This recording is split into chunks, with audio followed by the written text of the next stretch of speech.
Well, I had quite the weekend.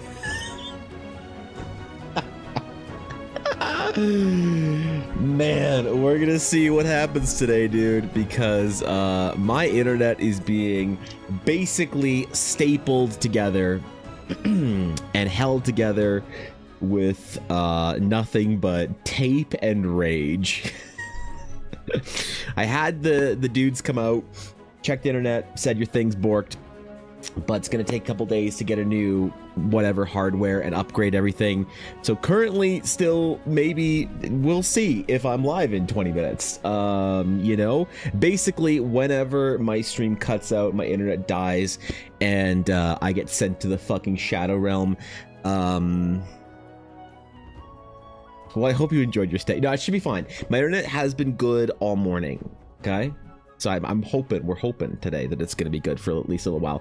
It seems to be spotty later. I don't know. I'm not going to try and rationalize or try and make sense of the will. What's the thing that the 40k Mechanicus believe in, the machine spirit, the Omnissiah or some shit? Is that the 40k thing? I don't know. We got to pray to the machine spirit for our internet to hopefully hold out. So, man, that was quite the adventure. You know how it is when you're on calls and whatnot, and then trying to figure out if, you know, something's wrong, and they're trying to figure out if, like, they need to send someone out, and it's a whole thing, and oh my god, dude, to get to the point where you can actually get someone to be like, poke, yeah, that thing's broken, you know, is like a whole 8-hour process of dealing with people. Oh god, but hey, here we are. So good to see you. Welcome back to the stream. Welcome back to the VOD. Good morning, my friends. Hello, happy Tuesday. I hope you all enjoyed your weekend. I hope you guys had more fun than I did. But hey, I'm live on a Tuesday. How's that, man? How about that? Let's fucking go. No more hospital visits on Tuesdays. Maybe for the little foreseeable future. So shouldn't have to miss streams anymore. But good morning, Gold. Good morning, Steel. Good morning, Tofu. What's up, Dark? What's good, dude? What's up, Guapo? Good to see Ernesto. Who's here? Who do I gotta say hi to? Who I gotta say hi to, bro? Nistro, good to see you. Brooklyn, good to see you. Good morning, my friend. Thank you, Moose, for the sub, for the 18 months on a 2-month streak. Thanks, bro. Appreciate it. Thanks for the sub. Good morning. Good to see you, Jacob. And oh shit, is that the legendary Maggie? Maggie makes my days better. I'm telling you, man. Just seeing Maggie's presence in chat, posting a golden orb, just being a radiant light in the world. Where's all my shit? Okay, there we go. All right, I was not prepared to stream today. I was not ready. So, right up until the last second, I was trying to find my glasses, and oh my god. Oh, say hi to Jeff. Who's Jeff? Was there a Jeff that I missed? You know the rule. If I miss somebody in chat, it's actually good luck, right? To them. So a blessing upon Jeffrey. Unless it's Jeffrey Bezos, in which case he needs none of my blessings. All right. So imagine, be prepared, dude. I had such a fucking morning though. I woke up extra early to get an extra. I'm doing my training, right? Getting prepped for the summer walking challenge. So, you know, in addition to going to the gym, in addition to doing that shit, also trying to get extra time in at the gym to do some incline treadmill walking with some weight on me. So I've been doing my training and getting all ready and prepared, and it has been, I will say, fucking miserable out here weather-wise. It has been so cold that when we take Una out, we're wearing our fucking winter jackets. It's like around freezing temps. So oh my god. But hopefully we'll have better weather for the rest of the month leading up to the challenge, and I hope you guys are ready for the challenge coming up in July, in just about a week here, right? It is the 24th. Ooh, yeah, just about a week. All right, I gotta make the badges. I haven't made the badges yet, so I gotta get that cooking, so we're all ready to go for our June or July walking challenge. Who's doing it, man? Is anyone gonna go for the 300k? The 300 kilometers is actually very doable. I think the 300 kilometers is about 11,000 steps on average a day. And realistically, like, I've already got around 7,500 steps right now. I got about 7,500 steps through already. And so I might try and do a prestige. I might try and do a prestige and go for an extra, I don't know, 50 or 100k through July, we'll see. So close to greatness, almost steel. Cold weather in June should be a crime. June's usually my favorite month too, Brooklyn, because it's so nice and warm out. Nisro, thank you for the follow. I appreciate it. Good to see you, dude. How much weight do you put? Usually, if I have my backpack, it depends on which backpack I have. I'll either put about 20 pounds or up to about 50 pounds if I have my big boy backpack. Right? Because I figured that when I was walking, doing 10,000 steps at 300 pounds, which was about 90 pounds ago, you know, if I could do that, then you'd think I'd be able to put an extra 50 pounds on my back and walk around. And it's tough because when you lose weight, you lose muscle too, right? So I'm definitely not as strong as I was when I was 300 pounds weight, you know, leg wise, comparatively though. So it depends. If I'm just doing light walking, I'll put 20 pounds in my backpack. If I'm doing heavy shit, I'll put 50 in my big boy backpack, which can support and hold that weight. And I'm not going to worry about it shredding through my backpack. So, which is good. Honestly, if anyone wants to know the secret for how I lost weight, besides starving myself and being hungry and miserable all the time, weighted rucking. That's right. Put weight on and walk. Yep. That's how I did it. You're freezing. I'm working out if I can take any more off. So wait. You're working out if you can take any more off. It's so hot here. Please, because I'm sick of the cold. It's been a miserable fucking stormy, weathery, rainy, flooding summer so far, and I need the heat, bro. I need some of that miserably hot heat. That's what I want. I want to feel like I'm gonna burn to a crisp just by walking outside. Is that weird? I feel like when it's really hot out and I sweat more and I'm whatever, I feel like I'm getting a better workout when I go for big long walks or hikes or whatever. So I don't know. Isn't it around freezing summer for Canada? No, man. It usually gets to about, like, this time of year, it's usually on average, Jacob, about 26 to 30 for us. And it's been like 6 to 14 most days for the last little week. So it's been pretty bad. I don't know. You plan to participate? Excellent. Good. Brooklyn, are you going to go on some adventures? Because the whole point also for the walking challenge is that you guys also go on adventures, right? So not just getting your steps in on a treadmill at home, but also going on some hikes and stuff. So I want everybody going at least, like, you don't have to go on the ideal is you go on a hike every weekend. I get it. We all got busy lives. We live in cities. We got to do shit. What I'd love to see some pathways from around where you guys live, you know, some of the local whatever. And I'd also love to see at least one hike. Go on one good hike in July. That's all I want. That's all I ask for. Go find some mountains or some lakes or some trees or some shit and go walk around there. So I'll be posting some of my adventures when I see along the way. And last year, a lot of you guys posted your photos of the paths and trails you were on. It was really cool, like to see like Venus posting like sunsets in Estonia and Cal posting like the streets of Rome and whatever. It was really cool to see where everybody like obviously not where everyone lives, but just like the kind of hikes and trails and paths you guys have around there. So averaging 11.5 a day this week, so I think I can hit it. That's awesome. Yeah, that's great, dude. That's fantastic. That's good job, man. That's fucking cracked, bro. Average 5-6 miles. 5-6 miles is about there. Yeah, I think that's about right. So what is 300k in M? Hold on. Let me look, because is it 165 M?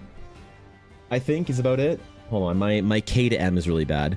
How 300 kilometers to miles is 186. Sorry, I got that backwards. But yeah, so 186 miles in 1 month. That's a lot, man. That's a substantial amount. Now, here's the thing, though. Don't feel like you guys need to go for the prestige badge, the 300 kilometer badge. There will be a 100, a 200, and a 300 kilometer badge. And it's not supposed to be a gold, silver, bronze, whatever. Oh, you didn't make the thing. It's a set your goal type of thing. Right? That's what it is. So it's not going to be like I'm going to do the badges differently this year. So they're not gold, silver, bronze anymore. They're just 3 different badges that have a different mile marker on it, or kilometer marker on it, because apparently everybody uses kilometers when they're walking. I had no idea that was the universal standard for people who ran places and did things, but I don't know. I'll trade the Cali weather in exchange for yours. Dude, I would kill for some California weather, man. I would kill for some California weather. Holy. This is weird. We've been so hot and hovering around 80-90% humidity. My runs have been miserable. I would have much rather had the cold.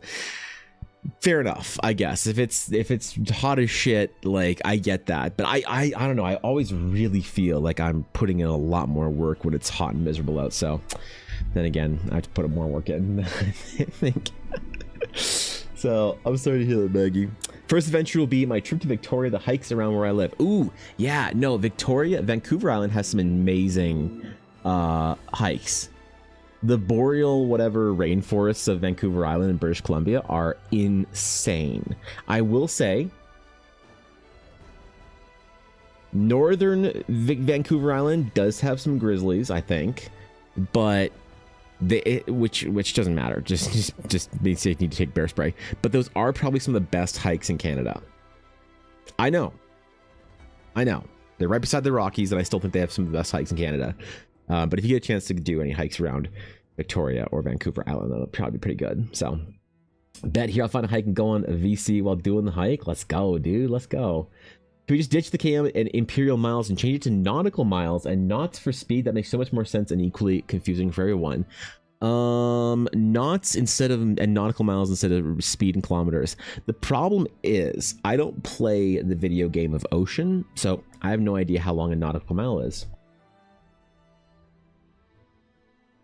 So you'll have to help me on that one, but definitely make an effort for the 300k, which I believe I can do. You absolutely can do it. So it's a you want to know what the 300k looks like practically every day. It looks like about an hour of intentional walking every day. That's what it looks like. So meandering around, waddling around, doing your thing is going to get you some steps every day. About an hour of intentional walking is about, for an average person, I think around 7,000 to 8,000 steps.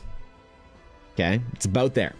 So you can get 7,000 to 8,000 steps of an hour of intentional walking. So that's really easy. That's really fucking easy. For me, on days that I'm like trying to hit that 10k and I'm like really struggling for it, I can get on the treadmill or on my walking pad downstairs, which is, dude, having a walking pad at home would really fucking save my life. Like a couple of 10 to 15 minute jaunts while I'm like this morning while I was making breakfast. I made some fish, some mackerel. I had a Japanese breakfast and I had it in the oven for 12 minutes. Did 12 minutes on the treadmill. Free whatever time. So yeah, it's super easy, honestly. It's a challenge if you're not used to it, but it is not a life-changing thing to get 10,000 steps a day, 100%. So you absolutely can do it. Hello, Steve. Good to see you, bro. What's going on, man? How do we apply for this and how do we prove that we did it? So Golden, you just applied. Congratulations. This is a community-driven whatever challenge. There's no app that we're downloading. There's no thing that we're whatevering. There's no sign up that we're doing. It is just you choosing on July 1st to start recording and tracking your steps. And how do you prove it? You tell me. You tell me. There are apps that we can use that I'm going to try for next year to use the Conqueror Challenge app, their API. You can design specific different challenges. Next year, we'll probably have a sign-up fee so that I can pay for the app because it's about $1,000 to run the challenge. So next year, we might do an official thing where you can see where everyone is on the map and whatever and see how far everybody is and get some lore and whatnot and use the app. We'll see. Maybe I'll just front it if I can, if my stream's doing very well by that time. But we're still doing well. But this year and like previous years, it's just been track however you want.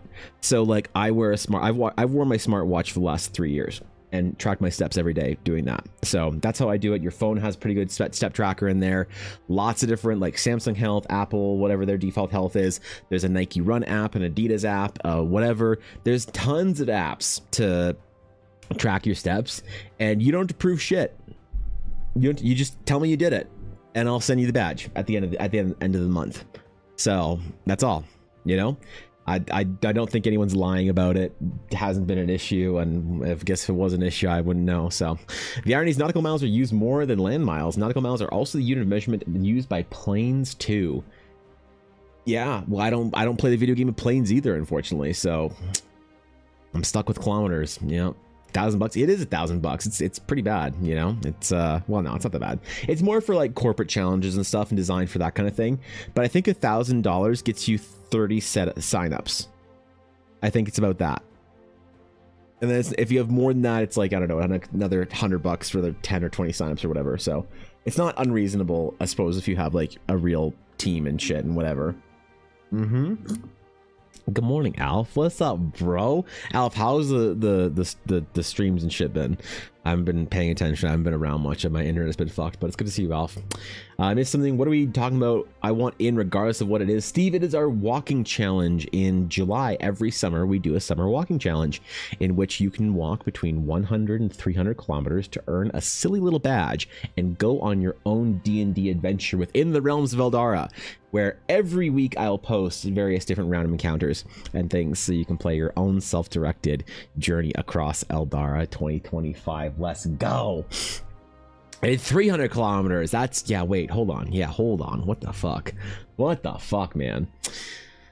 What's up, Plucci? Good to see you, bro. What'd you ask? A friend was yapping, couldn't hear. Oh, I was just saying that I haven't been able to catch any of the streams or whatever recently, because I've been just been shot. Internet's been fucked. Work's been fucked. So I just hope they've been going well, even though I haven't been able to catch any of them or the podcast or anything. So, yeah, it's good to see you, bro. All right. So this year's challenge is going to be, it's going to be, I think it's going to be in Stonemark. It's going to be in Stonemark. Okay. That or Kelhead. I have 2 courses, 2 tracks, 2 things to decide. So either we get to go venturing through an ancient mystical forest from Stormhold to Briar Pass, or we get to journey across the most luxurious coast of palm trees and I don't know, man, tropical oasis along the ocean. We'll see what people want to pick, but yeah, so I'm not sure it'll be one of those 2 places, but I have to make the course still. I have to do all that this week, as well as the badges, and then you know, we'll be getting after it, man. How I've been here for 2 years and never heard about this. I'm the worst. No, Steve, you've been busy in the summers. It's fine. I definitely want in. What do I do? Do I need to mail you some blood samples for tracking purposes? No, geez, dude, chill. No, if you're curious about previous years, Steve, there's a channel in Discord called the Summer Walking Challenge or some fitness challenge, something like that.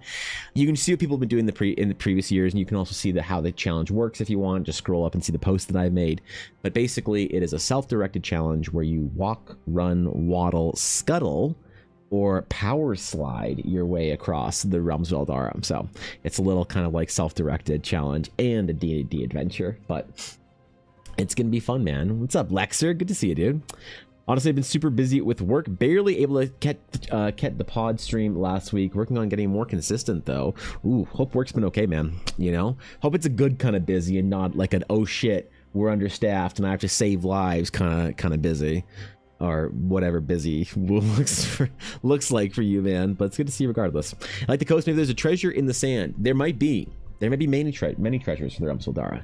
There may just be also a treasure related event midway through, in which we have a stream day where everyone who has reached a certain checkpoint by a certain time gets to roll for a magic item treasure card that I'll also mail you. So we'll just see, man. Maybe you can collect a little treasure packet for the end of the challenge when I mail everybody their badges. So it's gonna be fun. It's gonna be good. It's gonna be really, really good challenges here.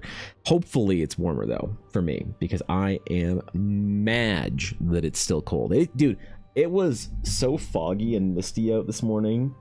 I couldn't handle it. Like, it just felt like it was, I don't know, like October or something. Like I just missed out on summer completely. And in my favorite week of the year too, which is the summer solstice. Let me try this again. The summer solstice. There we go. There you go. Where's that lisp coming in there, man? Yeah, I always like the long summer days. I really like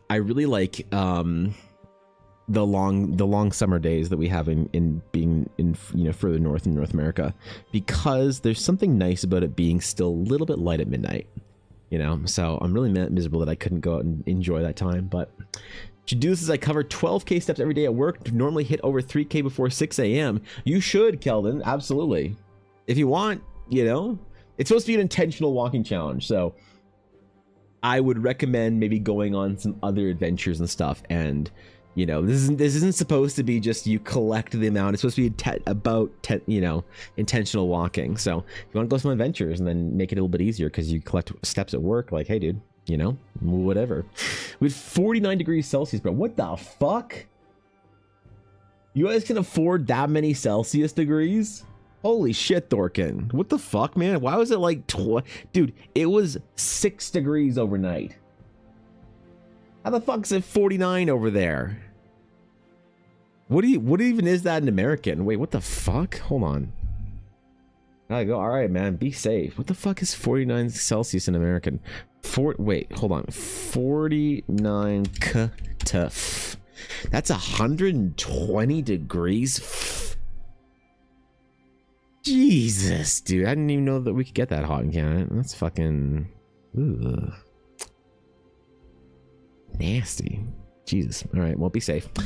Said we're planning to attempt some 14ers in the next month, so I'm definitely gonna get on it. What is a 14er? What the fuck is that? Sounds cool though. Imagine collecting steps at work, cries, and super sedentary job. I know, right? I am right there with you, being somebody who sits in front of my computer for basically the entirety of my day. Especially recently, I've been working on some pretty important projects. I have been slamming work over the last little while, just getting into projects and stuff that I have to do, super secret things. Yeah, so I get it. Trying to, when you're like at your computer for 8 hours and then you realize that it's like 4 in the afternoon and your step count is 3 digits. You're like, oh shit, how am I gonna do 9,200 steps in the next 6 hours? Ugh. Yeah, I get that. Summoning a 14,000 foot mountain. Ooh, that's a real ass mountain, isn't it? I don't know. Wait, is that a real mountain? How big is, hold on, how tall is the tallest mountain in Canada? How big is 14,000 feet? Mount Logan at 6,000 meters. Okay, 6,000 meters, 2 feet. That is 19,000 feet. So you got some real ass mountains you're doing then. Holy shit, man. That's pretty good. I'm impressed, man. That's a hike and a half. So absolutely get on the walking challenge, take some photos, post them in Discord. Coming for a Texan that's actually insane. I know, right? Jesus. Hey, you guys know something about heat down there, Lexer. So where's your pencil? Right where my glasses were, Kong. So Pikes Peak is the most well-known 14er. Where is Pikes Peak located? Is this some American Rocky shit? Or are you going to the Spanish Alps or the Swiss Rockies, or where the fuck they have mountains over there in Europe or somewhere else in the world? Or is this like some Colorado Springs? Oh, okay, I see. All right, that's fucking dope. That's cool, man. I always want to go like hiking in Colorado, but the problem is anytime I have the opportunity to go to the US, why would I go anywhere but Maui? When Ella's family lives there, and there's, you know, it sucks because it's very expensive to fly anywhere. So God, you know what would be fun actually is if we did unironically did a trek to our Nyathar temple that we're drawing this week. That would actually be kind of like fun and ironic if we did something like that. You know, actually, hold up, man. There is, what the fuck? There is, now I think about it, hold on, I gotta move this over. A Nyathar temple and area in the relic, or in the area that we'd be going on the hiking adventure for. Hold on. Telhet. Where's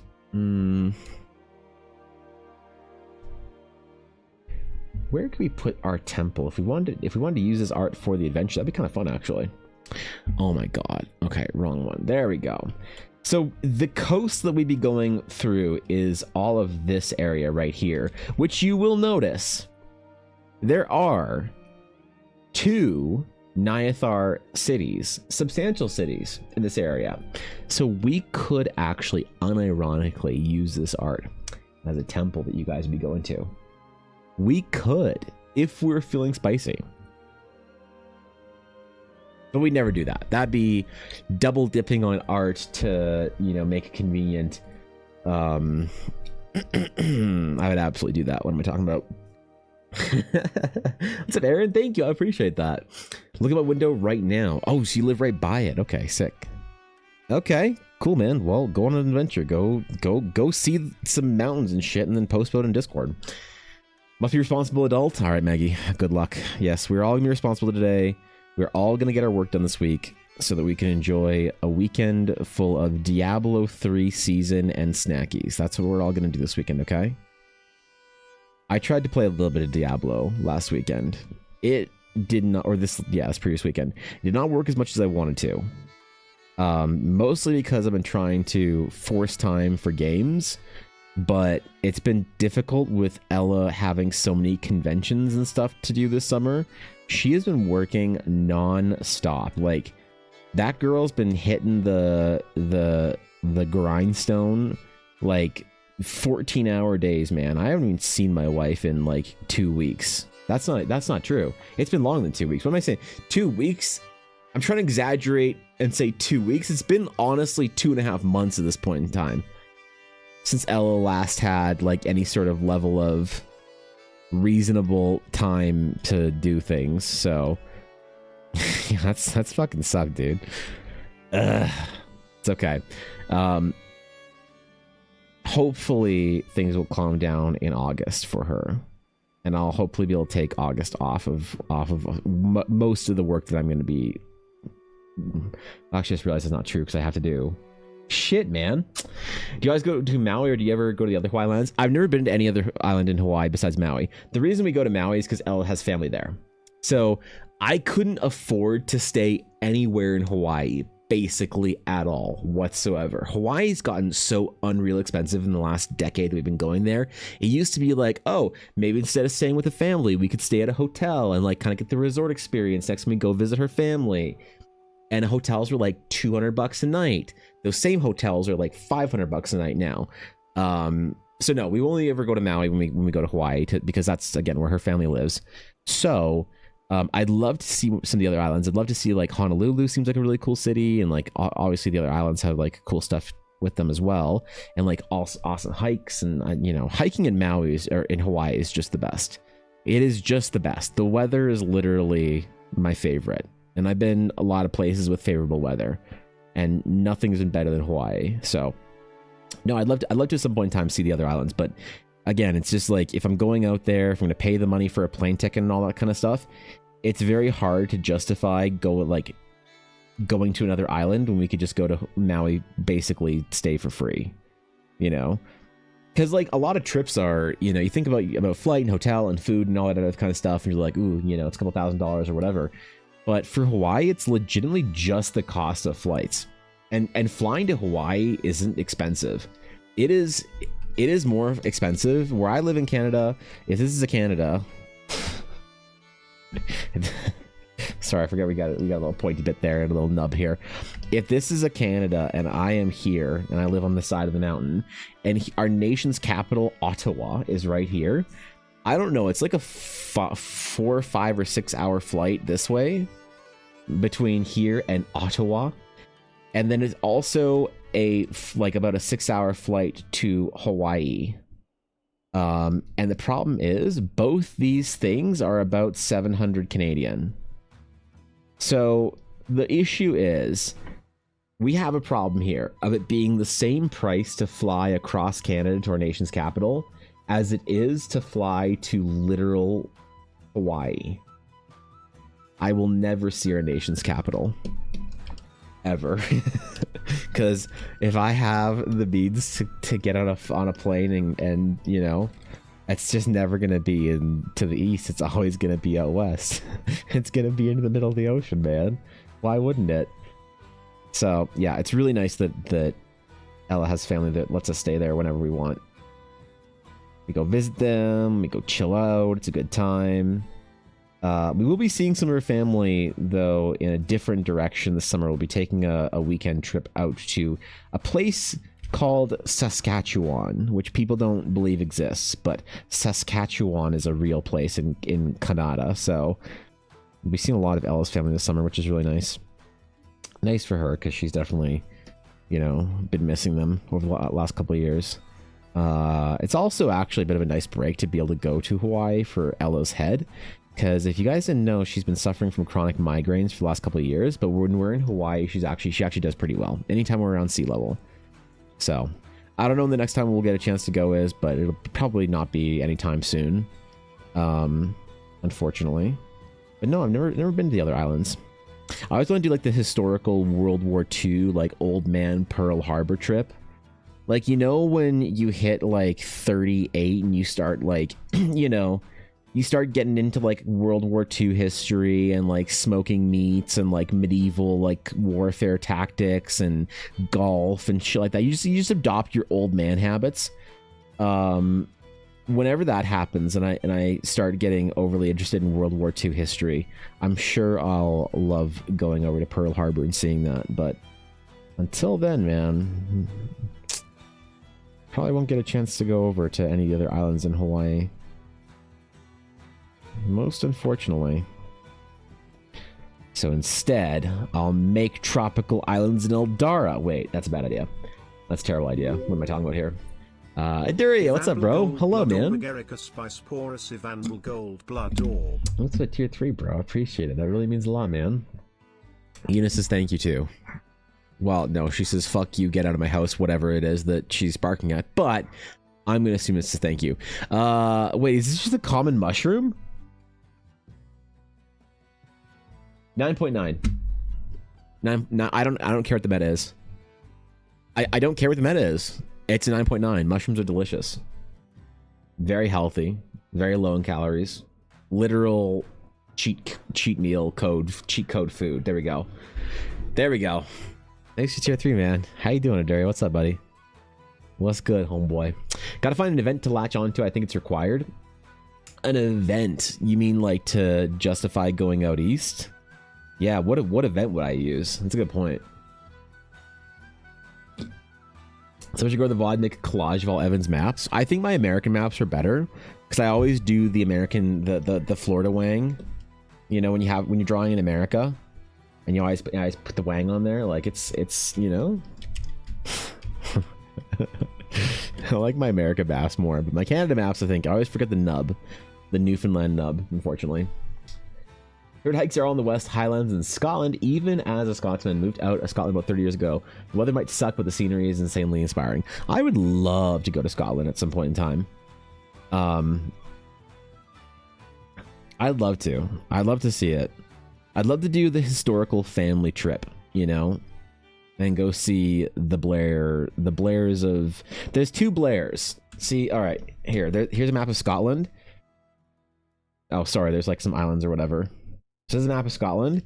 There's Blairs. I don't know what city's here. This is either fucking Edinburgh or Glasgow. I don't fucking remember. But whatever the big city here is, there's Blairs here. And there's also Blairs here. And I am the here Blairs. That's where we came from. All right. Fuck these guys up here. We actually used to be the same, you know, the same group of Blairs. But all the Blairs in my family came from down here. So I don't know what the fuck's around here, but in Scotland. But I'd like to go see it at some point in time. You know, maybe do some golf, maybe drink some whiskey, maybe go to the Tomatin distillery, you know, the Kilchoman distillery. What else? What other brands do I like? Dude, before I started having like problems with my stomach and I couldn't drink alcohol anymore, I have an insane Scotch collection downstairs, like an insane collection. And I was so proud of and loved my Scotch collection. It's so heartbreaking having been able to like enjoy a wee dram in nearly 5 years. So maybe I'll wait until until my stomach's figured its shit out before I take my trip to Scotland. It'd be a waste. All the tropical islands, maybe, Nick. I don't know, bro. Looks like a champignon. Wait, what the fuck? Is that a scientific name that came up when I looked up the cremini mushrooms? Oh. Mushrooms are great, dude. They're so satisfying to eat, and they basically have no calories, more or less. You can eat as many mushrooms as you want. If you bake them and you don't put any oil or whatever or any butter on them, you can eat mushrooms until you are full and still be well under your caloric deficit, so... somewhere around there. What's up, Sabine? Yes, a wild event appeared. Please roll for attack.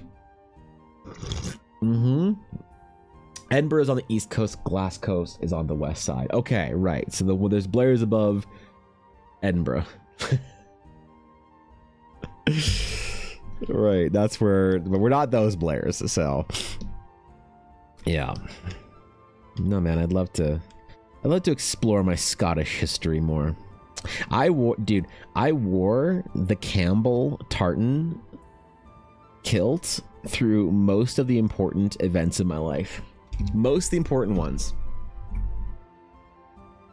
I'm sure I have a picture. Did I picture myself in a kilt? I've worn a kilt for most of the formal events in my life, except for my wedding. That's the only one that I haven't worn a kilt for. But it'd be nice to actually go to Scotland and get a proper Campbell clan kilt. One of the big old $2,000 ones or whatever. Do I have a picture? Evan Blair Archive. Pictures.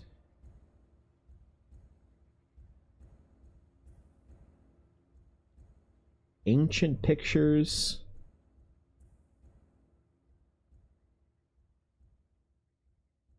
(2007) and before? The issue would be, do I have any pictures without any of my friends in them? That would be the challenge. I have plenty of pictures of me and my friends at like grad and stuff and my brother's wedding. The question is, do I have... I don't think I do. Well, rip.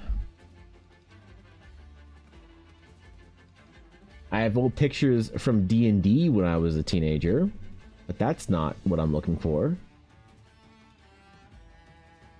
Me and my friends John, Mary, Carolyn, Ashley, and Yavuz and Ryan. I think you guys are not getting a kilted Evan today. Unfortunately. Yep. All the kilt-bound pictures of me have my my date to grad, my friend Mary, in them. So, fuck you guys. Sorry, rip. Oh well. Have I not been able to drink alcohol? Well, I mean, like, I was never really heavy or would be a heavy drinker, but I did enjoy having a small scotch or rum once a week. Though to be fair, the actual safe amount of alcohol to consume is actually precisely 0, according to the most recent of studies, and very important people with big fancy numbers and letters behind their names saying things. So maybe it's for the best. I don't know.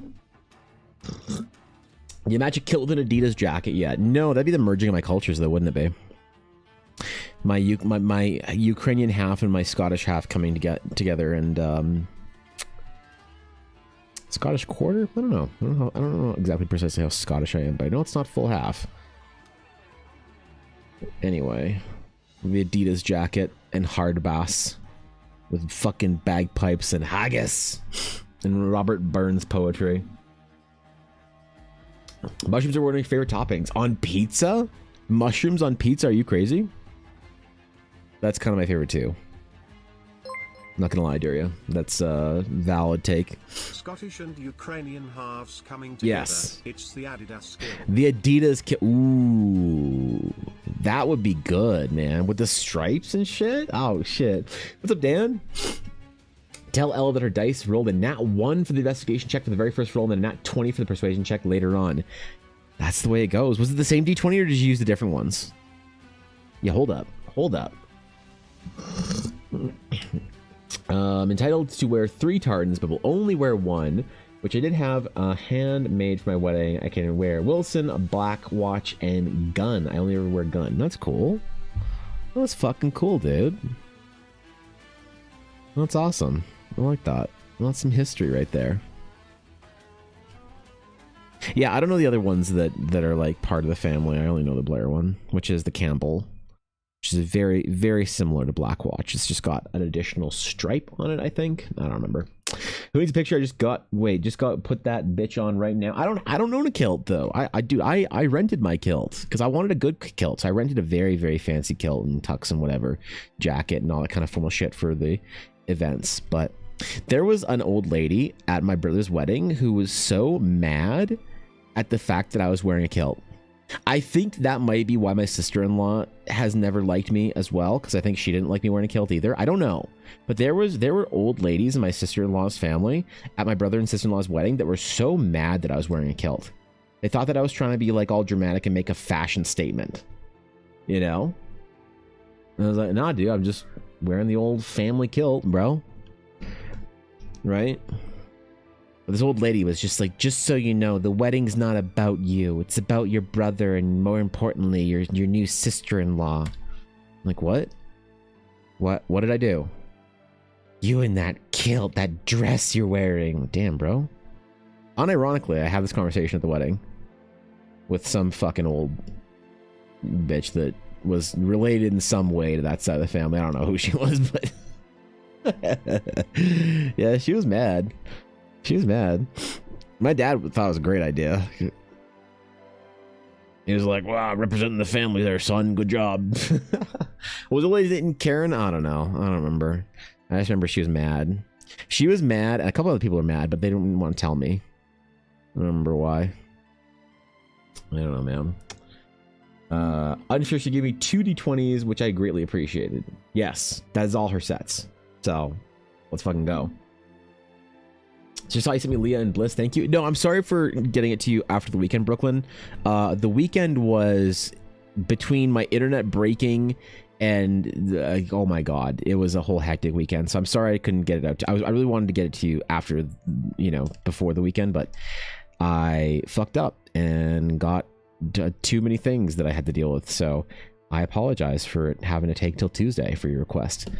I know you weren't like demanding or expecting it or whatever anytime, but since I finished it on stream, I really wanted to give it to you on like Friday or something. So, not that I am fearful of you being enraged about it. I still feel bad. So, would they be called Karen Blair Art? No, they're not. They weren't on my side of the family. Yeah, no, they were on my sister's side, my sister-in-law's side of the family. So I don't know who the fuck she was. She's some old mad lady that was mad. Yeah. I guess it's like a pretty big salacious statement to wear a kilt. Who knew? I did wear a kilt to my grad though as well.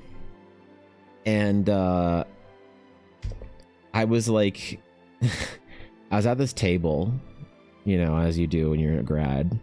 And right behind me in my chair was my friend. I forget what her name was, honestly. So she wasn't that good of a friend, but she was like a acquaintance friend of convenience from various classes. But her dad was like sitting beside her, and we were watching the grad video, and we're watching the grad video, and every like graduating student was in the video at least once, right? So my like cameo was me riding a stool, you know, like when you do your like the stool rodeo and you just try and see how fast you can go and how long you can, maybe it's a calorie thing, I don't know, how long you can stay on the stool without falling off. And it was me basically falling off and eating shit. And I just hear her dad burst out laughing and say, "Wasn't that your F-slur friend wearing a dress?" And I just look back and she just like looks back at me and she's like trying so hard not to laugh. So maybe it's you know, maybe it's unacceptable, inappropriate to wear a kilt to formal events. I don't know, man. I don't know. We have a new generation apparently that have forgotten our European roots here in Canada. Got done working on some Japanese cranes in the snow in a coloring book. That's cool. That sounds dope, Dan. I like that. Correct answer to what's worn under a kilt is nothing. It's all in perfect working order. Incorrect. You absolutely, for modesty's sake, wear everything you need to under a kilt. I don't care. Shame me if you will. Oh, Scottish ancestry. I will not be wearing the traditional Celtic garb. In fact, I'll be wearing quite the opposite. Full modesty protection, full warmth. Yep. It'd be fun to get a kilt actually like properly made. That's expensive though, hey? That shit's like a couple $1,000 if you get it done the right way.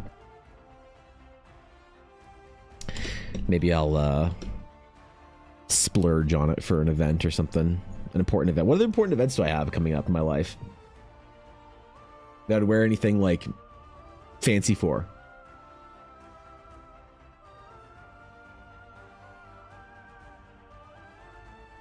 Don't have a wedding, a grad, anything like that. No family weddings or whatever. All right, well, whatever. I'll have to wait a couple decades, but I'm sure I'll find a reason.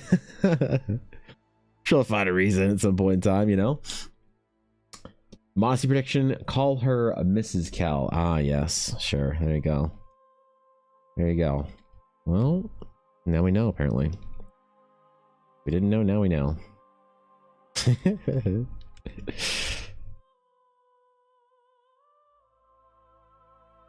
Yeah, I don't think I've put a kilt on in a year or in like a decade at this point in time, so I have no reason to, man.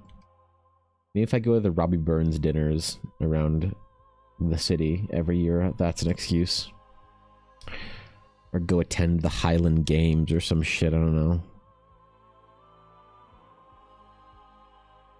Or I could wear it to Ren Fair. Dude, I need some Ren Fair clothing this year. Tank gave me some websites to go get like Ren Fair and like LARP kind of like armor and shit, but I don't think I want to put LARP armor on for Ren Fairs. I have 3 Ren Fairs I have to go to this year. 3 fucking Ren Fairs, and I have nothing to wear. The hell am I going to put on? How do I dress as if I'm a medieval shop owner? I don't want to buy Amazon trash, but I might have to buy Amazon trash for my medieval clothing because shipping's so expensive. There was like a site that somebody recommended to me at some point in time, like, bro, it's the best. And it was the best, but it was also Europe and their shipping was like $90 for like the shirt and pants that I wanted to buy. So Ecan, the fuck is that, bro? What's up, Azalea? I got a job offer in New York. I turned down today, but I considered taking it to be the time zone for D&D. You mean that our D&D game caused you a brief moment of pause? A few milliseconds of contemplation just for D&D? That's, dude. What is, whoa, holy shit, man. I mean, Guapo, we would have played the shit out of our campaign then. We would have. Think of all the adventures we'd have gone on. Just you and the boys going on some adventures, man. You and Thorkin and Bizzo going on a quest to reclaim some artifact, take back some sort of a temple or some shit. I don't know, man. Think of all of the adventures you could have gone on.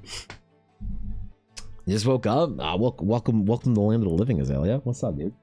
Last time I wore mine was to a friend's wedding, although I arrived by motorbike. That's tough. That's, ooh, man. Yeah, motorbike and a kilt? I don't know about that. That sounds like a little bit of a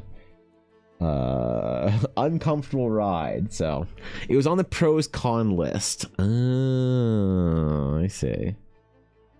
Almost took a job in New York City. Well, then you'd have to live in New York City, and I understand it's kind of a shithole. I've never met somebody from New York that actually likes living there, which is crazy. I know people that live around New York, New Jersey, Long Island, places like that, but I've never met somebody in my entire time streaming that is like, I live in New York and it's awesome. It's always like, yeah, it's nice to have New York close, but I wouldn't live there. You know what I mean?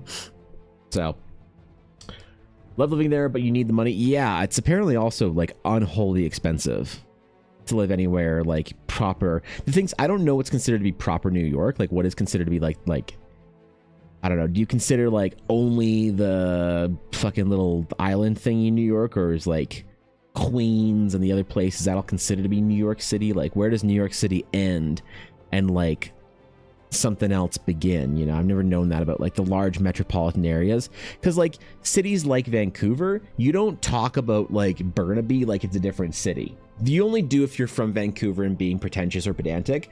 If you're literally anybody else, Vancouver starts at UBC and ends at like Port Coquitlam or something. I don't know. It's on the far ranges over there. Look at stream topics. All right, I'll check it in a little while. What's the Vale? Good to see you. It's no Toronto. Ooh, yeah. Well, considering the last time I was in Toronto, I was 12, maybe. 11 maybe, around there. I don't remember Toronto all that well, but I do remember as a child thinking that it was exceptionally dirty. So I don't know if much has changed. I haven't been to the T-Dot in 2 decades, so nor do I have any desire to go, because unfortunately, like we were talking about earlier, it is just as expensive to fly to the T-Dot as it is to fly to literal Hawaii, and the hotels are free. So will I ever go to Toronto unless I'm connecting through to something more important? Maybe not. Maybe not, unfortunately. Unless I was going there just to see Thorkin. I'd go to East Canada to go work on Thorkin's parents' farm for like a fucking month or whatever. I'd learn how to speak French. It'd be like the episode of The Simpsons from 25 years ago where Bart goes to France to work on a fucking vineyard or whatever. It'd be just like that. And that's a reference for the boomers in there, because if you're under the age of 38, you have no idea what I'm talking about. So I'm exhausted. I'm gonna go sleep, but before I do, I'm gonna remind you something in the DMs, Evan. What is in the DMs? I'm sorry if you've sent me something in the DMs, Alf, and I haven't checked it. I have been very busy and have not checked my fucking DMs in a week. I've been underwater with things, so if there's some shit you sent me and I didn't see it all weekend, I apologize. Or if you're saying that you just sent me something, then I will check in a little bit. But please go rest, Alf. Please don't push yourself too hard, man. We need you in proper working order, bro. And sleep is important. There's this like hilarious quote where this guy is talking about people that can sleep. And he's like, the amount of people that can survive on less than 7 hours of sleep without a negative side effect, rounded to the nearest whole number, is actually precisely 0. Everyone who's like, oh, I could just, I'm the kind of person who can survive on 5 hours of sleep. No, you're not, bitch. Get in bed. Shut up. Shut up. No, you can't. You might be able to get by, but you ain't thriving, dog. When I learned that about myself too and stopped trying to pretend like I was a badass for not getting any sleep, oh man, my productivity went up. Holy dog. It was big. It's big.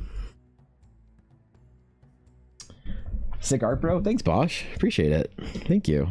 We're doing a temple that one of my very illustrious clients requested me to do. So this is 1 part commission and 1 part world development. The most favorite of my projects when somebody asked me to draw something from the game world that I'm building. So we're drawing a Nyathar temple for the great and noble Aduria. The legend. The legend. But lied to, because I spent 5 years living off 4 to 5 hours of sleep and I was doing just fine. Yeah, and then you actually start getting sleep and you're like, oh, I'm a different person.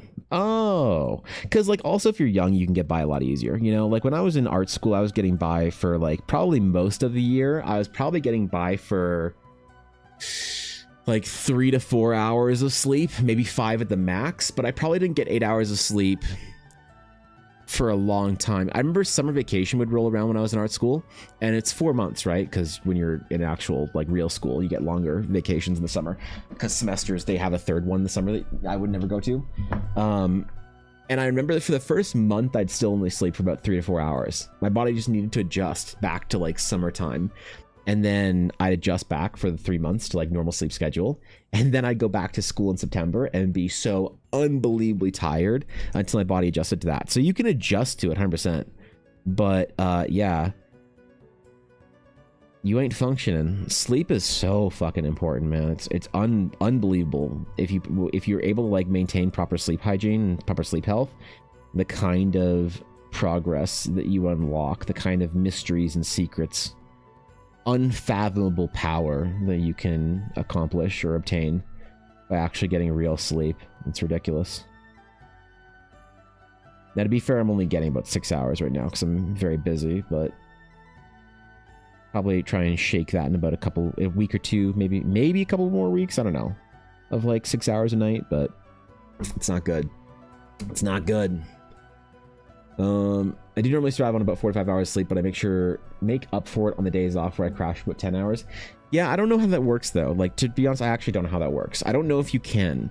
I remember hearing somebody say that it doesn't work that way. That like your body is on like something like a 48-hour timer for sleep, and so if you like miss sleep one day, you can make up for the next day. But if you're like doing some sort of a split where you do like, especially like if you're doing like shift whatever work, like if you, I don't know what the term is, but if you're doing like 14 on 7 off and you're doing like 6 hours or 5 hours a night for 14 days and then you like sleep like 12 hours a day for 5 days or whatever off or something like that, that it still isn't like optimal or whatever. I don't know the way it works with that, but yeah, I mean you can get by on a lot of that stuff, but thriving and surviving are two different things, I think. It's very important to get sleep, man. Especially for like for like teenagers and stuff. You know, I didn't realize that was so important. But like when you're growing, apparently you should just sleep as much as you want. That's like a thing now. It's an accepted norm. A teenager wants to sleep for 14 hours, you just let them. I guess. I don't know, man. I certainly never did that. I never slept a lot because I always wanted to get to my day. Back when I was still young and youthful and excited by life, I always wanted to get up and like get to whatever I was doing my day. I was so excited to make art or play games or whatever. I was so excited to get to my life every day. My parents would be like, "Why are you up so early on Sunday, on Saturday, whatever?" I'd be like, "Cause I got PlayStation to play. I want to get through Final Fantasy, and then I'm gonna go to the mall with my friends, and we're gonna go watch Pirates of the Caribbean." They're like, okay, whatever, man. Just have fun. I did not get a lot of sleep when I was a teenager. Maybe that affected my growth. Maybe I would have been 6'5" and like a basketball phenom if I had slept more.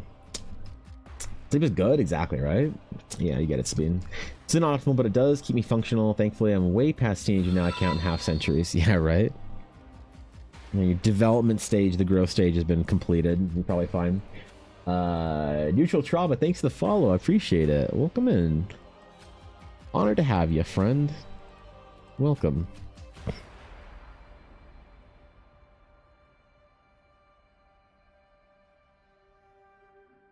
Yeah, I'm thinking about adjusting my sleep schedule forward an hour so I can be up at like 5:30 a.m. Dude, if I stream at 10 every day and I'm up at 5:30, do you know the kind of fucking unbelievable workout I could get in? I could be at the gym for an hour and a half. Holy. I could be at the gym by 6 and leave at 7:30 and have time for everything I want. All I have to do is sacrifice the 11 to 12 hour at night. Am I ready to enter my old man phase and be in bed by 9:30, 10? Ooh, it's tempting. It's tempting, man. A little bit of work for an hour by then, right? It's an early morning for you then. It's an early ass morning. To be fair, it's not like I play video games with my friends anymore. There's like almost no reason for me to be up late at all anymore, ever. It used to be that was the only time that we could like get together and like play games and shit, was like, you know, the 8 to like, I don't know, 7 to 10 p.m. their time, which is like 8 to 11 my time. So we play games, we play World of Warcraft, we do stuff, but now that I'm not doing that anymore, maybe I should advance my sleep schedule forward by an hour, you know?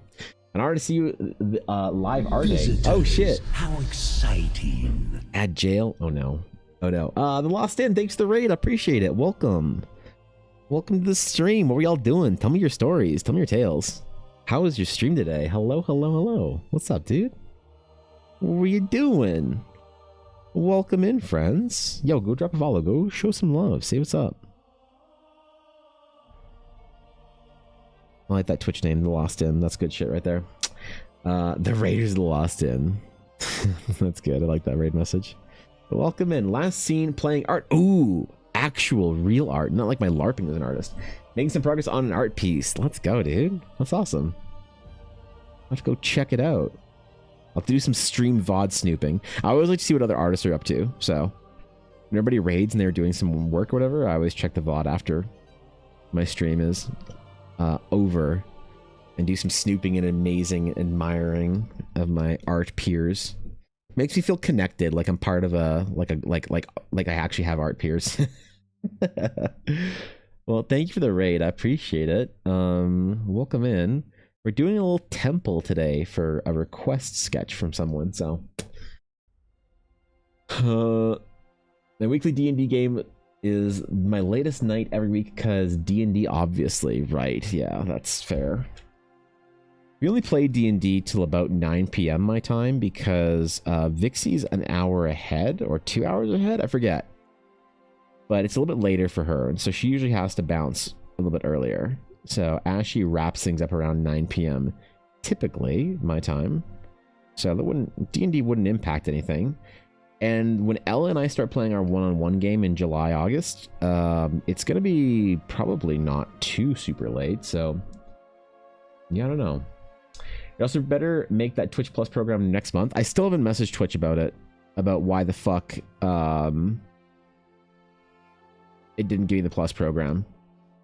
Still haven't messaged them. Nope. Was kind of hoping it would just fix itself, and I think this week, because it's the last week of the month, I'll probably message them and ask Twitch support. What the fuck, man? Where's my Plus program? I hit the goal for 3 months in a row, and I know I did. Stop holding out on my extra sub splitting, man. Come on, Jeff. Come on, Dan Clancy. What are your highlights from the last D&D sessions, guys? Vesper almost punched one of the DM NPCs. Ooh, that was your highlight. Yeah, my highlight from my last D&D session was the duel. The last D&D session, Sabine, was me versus another paladin. That was the only thing that we did. It was a duel between me and another paladin from a different order that thought that I was evil for taking on the evil sword that I was taking on. He might have had a point. All right, listen. He might have had just a small, fair point there. But I still beat him. I got some insane crits for it. Ashley would have killed me, by the way. She would have killed me. And she told me. She's like, I know you never fear death in D&D, so I made that encounter dangerous. I would have killed you.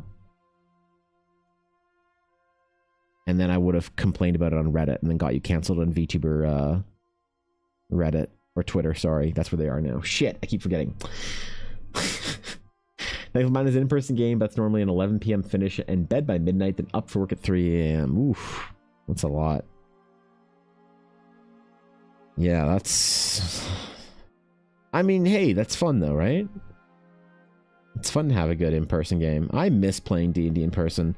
I gotta get some friends around, like I get some friends in general. But I gotta get some friends like locally to me that I can play D&D with. That's what I gotta do.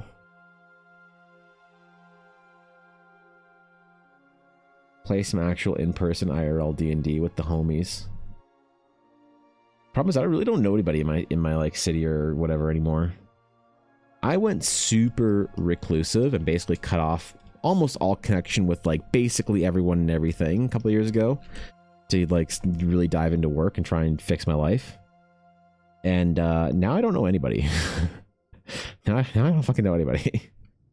I don't think I could even like call up a friend and invite them over for D&D or whatever. I wouldn't even know who to call up, you know? D&D in person is nice, but it's hard to find people with time. Yeah, right? Absolutely. Trying to like schedule the time for D&D is already rough. Trying to schedule that for everybody to be in the same place at the same time and travel like across the city or whatever for it, drive to a friend's house, that's brutal. But I've always wanted a nice like house and a nice D&D room. I always wanted like a medieval tavern, like sort of set up in a basement room or whatever. I always wanted like two things in my like dream house. I wanted an arcade and a medieval tavern to play D&D in. Is that weird? Is that weird? D&D highlights from last session here. My players have just started to infiltrate the evil empire 200 years in their future that led to the almost destruction of the world, so it's getting tense in the campaign. Ooh. What level are you guys at right now? Is this like end game stuff, or is this like still kind of mid levels type thing? haven't played a session in ages. All my RPG mates are scattered around nowadays. Yeah, I feel that. Yep. Do you mainly play or as a player or as a GM? So I much prefer to GM than I do to play as a player. Right now I'm in a campaign, just a short little jaunt with a couple streamer friends of mine, which has been fun. Ashy, Ulner, Vixie, and then Ella, my wife. We're all playing a little short-term 4th edition campaign, which is fun. But it's the first time I've been a player in probably a decade. I really prefer to run D&D, mostly because like a lot of what I do on my stream, Neutral, is I develop stuff for my D&D campaign that I'm building a world for, and then I'm publishing an adventure for. So if I have a chance to play D&D, if I have time in a week to play D&D, I am most always definitely running D&D so that I can do stuff for my like campaign setting or build the adventure or whatever. I basically never play. So it is I hope Ashley appreciates my presence as a player in her game.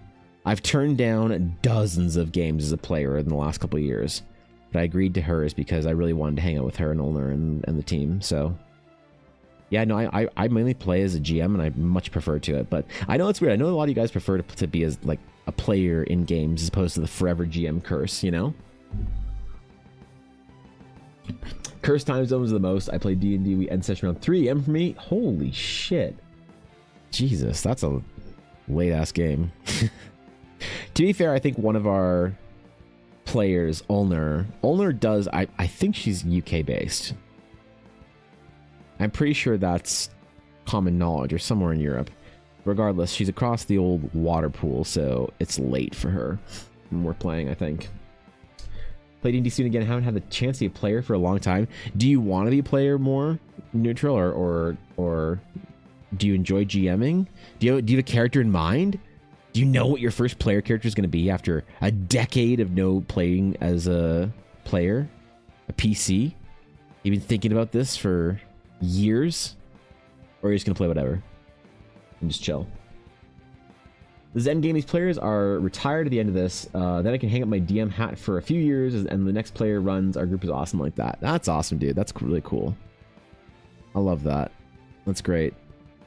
A lot of the like older sort of like longer term D&D games are typically really healthy like that. You know, if you've been playing D&D for a long time, like multiple years, you're typically pretty good friends at that point in time, and everybody's just like chilling, taking turns, passing the hat, whatever it is. Part of my problem is that I just don't like a lot of people's DM styles. So it's also like it'd be hard for me to really want to play as a player in someone's D&D game for a decade, but I like running them for that long. I really want to start my decade D&D game, but I need to find players for it. Even if it's going to be online, I'm going to start my decade D&D game. It's going to be Mass Effect style, so lots of NPCs. And it's going to be centered around Ella's character because she's the only person that will reliably make it to D&D every single week for 10 years. She's the only person I can count on. Everyone else is a shadow, a simulacrum of reliability, an echo of presence at the D&D table.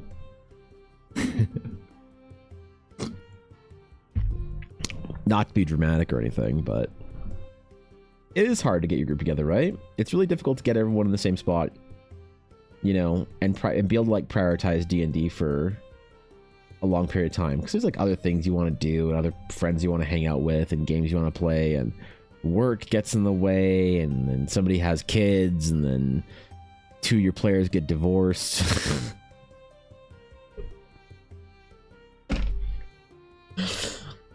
You're like, damn it, I didn't see that coming. Ah, shit. Never play D&D with a married couple.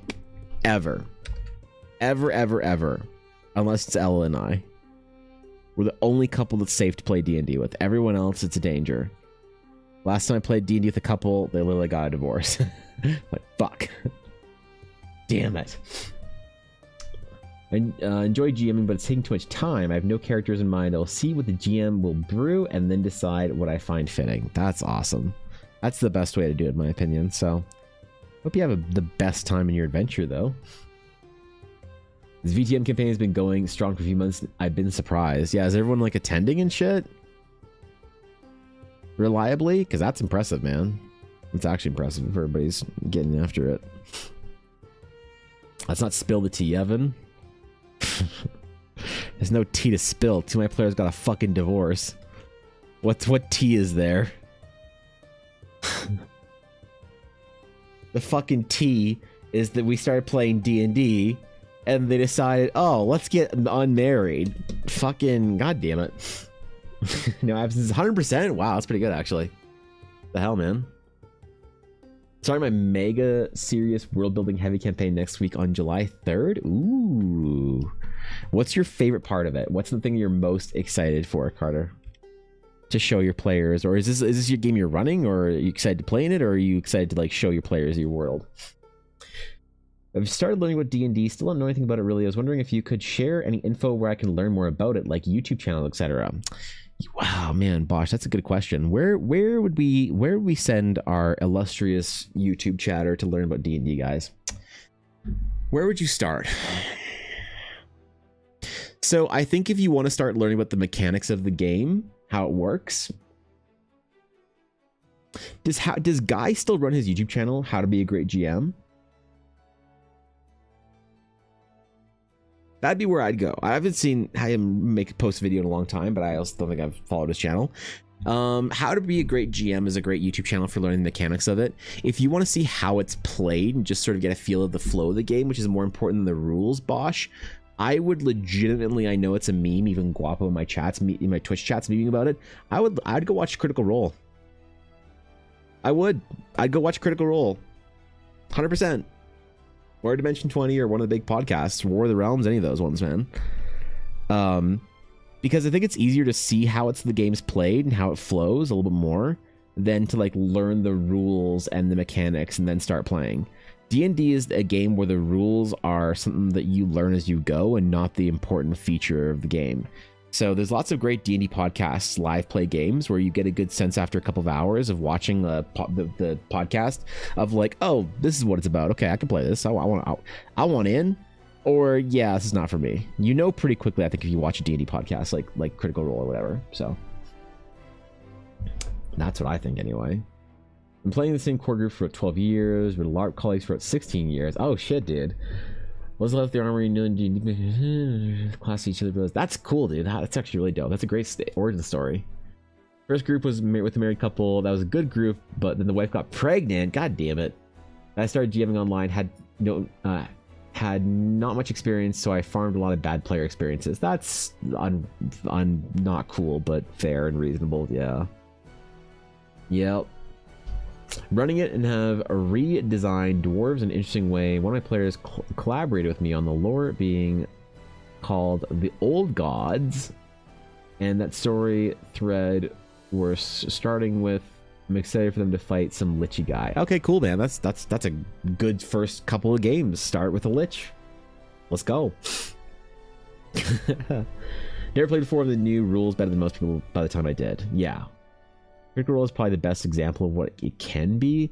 That's fair. Yeah. Yeah, maybe that's good point, Steve. That could set high expectation, I think, you know. The guy who made How to Be a Great GM has stopped uploading videos because he said, I don't have anything else to say. Onward to my next channel, How to Be a Great GM. Wait, really? Guy stopped making videos? Huh. That's how I really got into D&D, by watching Critical Role. Love the RP. Yeah, I think that's good and bad. Like, we have a new generation of D&D players that got into it and are really passionate about D&D because of Critical Role. The problem is a lot of these players don't understand that there are other ways to play D&D, and they like scorn the players. So the problem is, if you get a player that's like an old school player like me, or somebody who's even more old school, who's like that dungeon crawly second ed sort of style, they get matched up with a new player who's a Critical Role era player, and they think that the old school D&D players are bad at the game because they don't play it a super RP heavy way. So Critical Role has been a blessing and a curse, more of a blessing than a curse. Obviously, I think everyone can agree on that. I personally think so, but I don't think that the Critical Role sort of like, it hasn't been all sunshine. Critical Role has done some damage to D&D as a hobby. as any big thing influencing a lot of people would, and it's not their fault, nor should they have any bear any responsibility in it.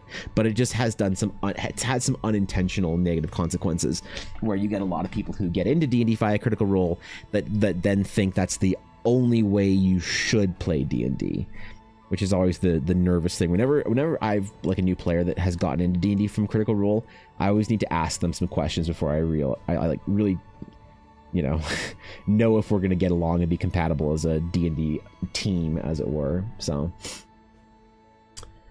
Challenger 21 for the 3rd level. Jeez, dude. To be fair, if an old school player is scoring everything as well, they're fucking unbearable. A lot of the graybeards are, yeah, I 100%. A lot of them are probably in the same percentage that of insufferable players. I think the kind of the Critical Role generation and the old guard have the same percentage of insufferability per capita. But yeah, you hear about, the thing is, like, the insufferable old guard players know they're being insufferable. The insufferable like Critical Role era players have no idea that they're being unreasonable typically, which is the issue, I think. You know? To clarify, Critical Role is a great example of what the intensity and camaraderie can be, as well as how the game is played. Obviously, you likely won't be top tier voice actors, right? Yeah. The Matt Mercer effect, more like the Travis Willingham effect. I'd like play something specific in a campaign, then it'd be a mimic. Wait, why a mimic? Or yeah, just implement it in your next campaign. Yeah, playable mimics. How would that work? I started in 3.5 is more RP and story than most groups I played in, so the thing like Critical Role nowadays, how I see normal D&D. Reasonable, which is, yeah. Playing according to the orb solves the problems. You think so? What's the rule of how to play D&D according to the orb? Wait, is this a new meta, Moose? Thanks so much bits, bro. Appreciate it. And the old school TTRPG players can be some of the most miserable people you'll ever meet. Like, Jesus, if you hate everything so much, why do you even play? Yep. Yep, a lot of them need to fucking chill, bro. 100%. Yep. A lot of the casual ones are easier to be around. The problem is the enthusiasts are the ones that are posting online, so you hear about them more. You have to deal with them more, you know? Pointy Hat and Legends of Avantris inspired me to start playing D&D and loved the imagination. Yeah, I hear about the Legends of Avantris quite a bit recently. I don't know if they've been growing in popularity or what, but I've been hearing about them a lot. It's like a couple of months ago, or maybe a year or so ago, people were just talking about Dimension 20 nonstop. Somebody would be in my chat every like other day being like, bro, you ever seen D20? Bro, Brennan Lee Mulligan's the best DM ever. You're like, okay, cool, man. You know? And that was like that for a solid like year for the meta. Now the meta has shifted. Now every other stream, somebody's telling me, not that you're doing this, somebody telling me to go watch Legends of Advantis. Bro, did you see last episode of Legends of Advantis? No, I didn't. Oh man, you gotta go start the campaign. It's the best thing ever. Which is rad. I'm glad people are passionate, but I just always wonder why the meta shifts, you know? If they've been growing a lot right now or what. Met a pseudo graybeard this last week, and he just asked several helpful questions about the rules as I was handing out characters and going over the realms of Eldara. Helpful. Let me see. Now, was he an actual graybeard, or was he like a young graybeard? A future graybeard? Was his beard gray in reputation, or was his beard gray in the temporal passing? Over 45, so an actual graybeard. Okay. Those ones are dangerous. Yeah. Those ones are very dangerous.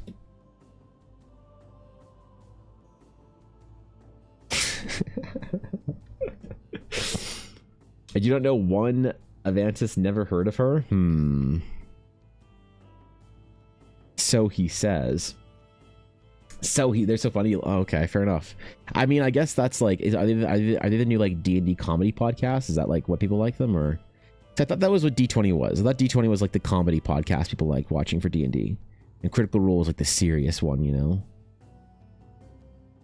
or however you want to divide it up. I don't know shit, man.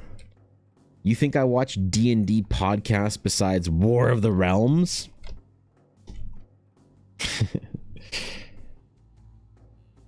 I really can't wait for the next season of Critical Role. I hope it's like something that'll really grip me, you know?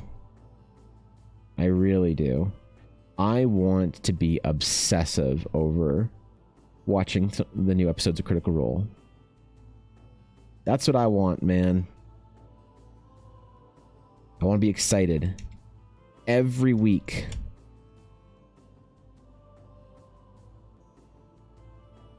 I want to be freaking out waiting for the new episode of whatever to come out. I want to be excited for things. Do you have a major crush on Brennan, though? It must be said. Yeah. Is he the guy? Is he the DM? Is he the one, the chosen one? The best DM to walk the face of the earth? Like Matt Colville and Matt Mercer combined? The tactical genius and prowess of Matt Colville? The rugged male charm of Matt Mercer? Mimic, there's several ways to do it. Okay, without homebrewing it, then be just walking armor that can talk or pet in their players. Wait, what? The personal homebrewing would be a parasite that takes control over bodies with limitations. Armorphic parasite. Huh. Okay. Alright. Alright, okay. I can get on board with this. Okay. I see what we're doing here. Never fell into the only one playstyle trap, as the group I used to play with during my time in the army played so many different systems it kept me on my toes, and they just continued when I left. Right. I mean, like, if you have like a lot of exposure to different styles and different kind of people and whatnot, that helps. The problem with the Critical Role generation, I think, is that a lot of them, they watch like 300 to 500 hours of Critical Role, and they know how the game works from an expert standpoint for Critical Role's playstyle, and they go to their local game store, their friend group, and they have such high expectations for it to be this like big dramatic theatric nail biting dun dun dun fucking type game, and then their group's playing a completely different type of game, and then they go to Reddit and they make a post about how their DM's terrible. Like when D&D was really popular during the 2020 era, and I was getting new people in my stream every day that had never played D&D, like 5 to 10 new people every day were like talking about getting into D&D for the first time. Somebody would always come in with a D&D horror story. Oh my god, random streamer on the internet that I just followed, let me tell you about my awful experience playing D&D. And I'm like aghast. Oh no, what awful experience do you have? And they'd recount this tale of this terrible and cruel DM in this awful D&D group, and I'd have to sit there and think to myself, I think they just had a different style and you're being a Karen. Wait, hold on. You know, Brent's pretty fucking dope. Yeah, I mean, he's got a cult around him. People love that guy. I've never watched him like DM a campaign yet, and I don't remember which one you guys told me to watch. Whether it was like the Exandria Unlimited or the fucking Apocalypse Critical Role thing or whatever. But the one that everyone told me to watch was actually not a Dimension 20 podcast, but was actually a Critical Role podcast that he DM'd. I don't remember which one, but maybe I'll put it on the old playlist and just start painting some Warhammer figures. just settle into my boomer hobby of just watching Critical Role and painting fucking Warhammer. Yeah, let's go, man.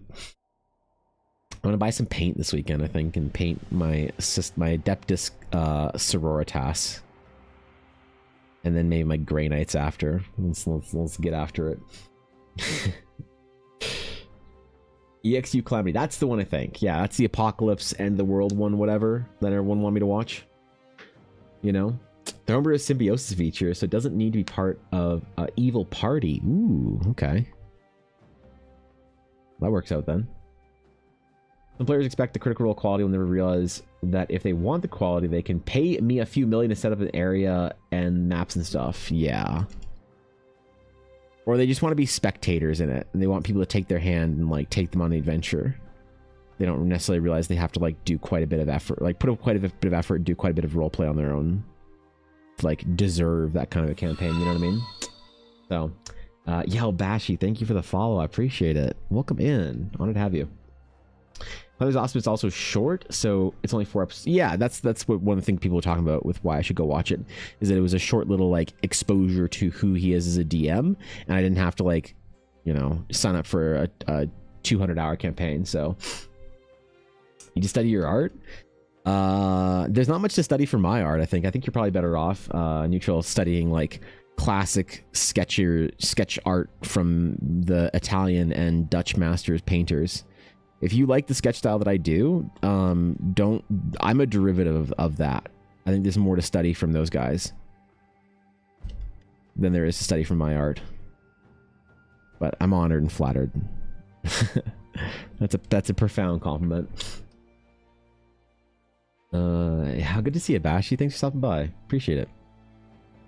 Comedy's short, it's awesome, it's amazing storytelling, but it's barely D&D, it's heavily railroaded, mostly RP. Oh, okay. Mostly dramatic theatrics, which I will admit is the main like thing people love about D&D, but definitely not what I love about D&D.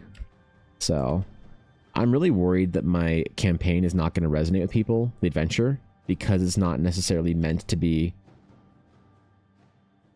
only played in the dramatic critical role-in style of D&D, you know? Brent does a great job as a DM with younger kids. Oh, really? Did he do like a charity game or some shit, or is he just well known for having a younger audience? I don't know the context of that. DMing with kids is actually pretty difficult, I find. When I was working at the game store, I had to like DM for groups and shit. Like I won't play with kids like willingly, you know. But when I was working at the game store and there was like, you know, the opportunity to teach people how to play D&D and shit like that, and I had to play with like a younger group, it was always a challenge because their fucking attention spans are just so cooked. They're absolutely fucking fried, roasted, man. They want to know what the interesting thing was happening every second. Otherwise, they wanted nothing to do with your game. So, we love your world. I get comments all the time. Thanks, man. I appreciate that. I'm glad you're running it, bro. I agree with him. I think watching your work has been really informative and helpful about studying your art, that is. Oh, I appreciate it, Legion. Yeah, thank you. I do find it funny, though, when somebody on, like, leaves it. I'm not saying anybody did that here. It just reminded me. Sorry. But I do think it's funny when somebody says something about my art, like online, they'll say, like, how did you learn your style? Or whatever. And I think that there's lots of questions that sort of inform me to know that people are like not formally trained, which is fine. It's not a bad thing, by the way. But somebody will ask a question that's like not a correct question. You wouldn't like how did you learn your style? You know, there's no style to my art necessarily. The style is a thing you don't learn necessarily. You just sort of absorb through techniques and tools. And so sometimes I blow minds when I'm like, oh, you want to learn how to sketch like this? Yeah. Or people say, like, I've never seen anyone sketch like you. You're like, oh, here you go. Here's like Michelangelo's like figure studies from the Renaissance. That's how I learned to sketch, you know? Or here's Alan Lee, you know, his Lord of the Rings sketches or whatever, right? It is kind of funny. And so that's why I'm always hesitant to encourage anyone to learn anything from my art when I think you could go learn from the master. Like one of the biggest tricks for art is trying to figure out how to not learn a derivative. Never ever learn the derivative. Ever. There's not a single time when I would say that you should ever learn the derivative. Which is the problem with a lot of people who want to learn how to draw and they learn like anime style. You know? Like there's a video, and I'm not gonna shit on, obviously I'm not gonna like shit on Sam fucking Yang. But like there's this video that Sam Yang posted. And I noticed it's really interesting, but if you go to Sam Does Art, you look at all his thumbnails, and he's pretty good about this. It's just whenever he's like, whenever he does his own sort of like work, he obviously can explore different styles and stuff. But whenever he, like this video right here, per artist grades your character designs, all the art that he ever like brings up when his community, like it's like the entire community of big YouTube artists like Sam Yang, who's like I think maybe the biggest YouTube artist. Maybe there's other art instructors, but as far as like art general discussion creators, I think he might be the most big one, not by subs but by views per month. I don't know though. His entire community seems to be people that either do anime or American fan art style. And it's very interesting to me because it's always like people learning a derivative. I don't know why this happened. Well, I have ideas, but it's I'm shocked that it's happened, but not confused. Let's just put it that way. But yeah, people always learn the derivative. They always learn the stylistic art first. They don't learn the fundamentals. And anytime you want to find like your anime bullshit, you want to learn how to draw like Genshin characters, all those artists went to art school and they all know how to do like proper like actual figure study. But they choose the derivative style because it's efficient for them. So then you as a little peepo coming up in the art career, you want to learn their style and you think you can go straight to the derivative. The rhetorical you, not anybody in particular. It's just very weird to me. So I'm always like saying like, no, don't learn my bullshit. Go to the masters, go to the source, go to whatever. But I'm glad you learned something from whatever nonsense I do, Silesian. Abdo, good to see you. Hello. I mean, amazing acting. It ranges the emotions of tears of laughter, tears of sadness. Is kind of like an artistic rendition of D&D. Yeah. I'm concerned, Guapo, that I wouldn't take it seriously. That's my main. I'll be honest. I'll mask off here for a minute. I'm concerned that I wouldn't be able to take it seriously because I'll admit the majority of what people consider to be really great D&D, when people say like, oh my god, you should watch this episode, this thing that happened in Critical Role, this thing that happened in D&D, this campaign, this whatever, people will tell me is the most amazing D&D, and I'll see it and kind of just be like, okay. You know, and so I'm just like, I'm hesitant to watch EXU with that like resounding endorsement that everyone gives it, because I'm just not sure if it's gonna be my jam. Not that it's bad, it's just I'm not sure if it's my jam, because basically no modern podcasted D&D is really my jam, and that's something that I struggle with. It sucks, fucking sucks, man.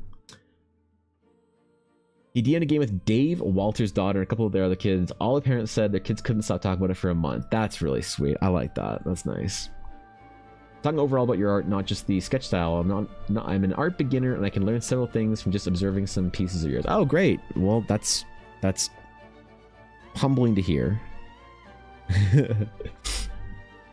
So I said I wouldn't consider Calamity D&D personally, but it's an experience. Okay.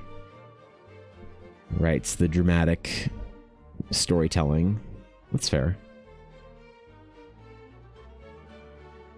That's fair.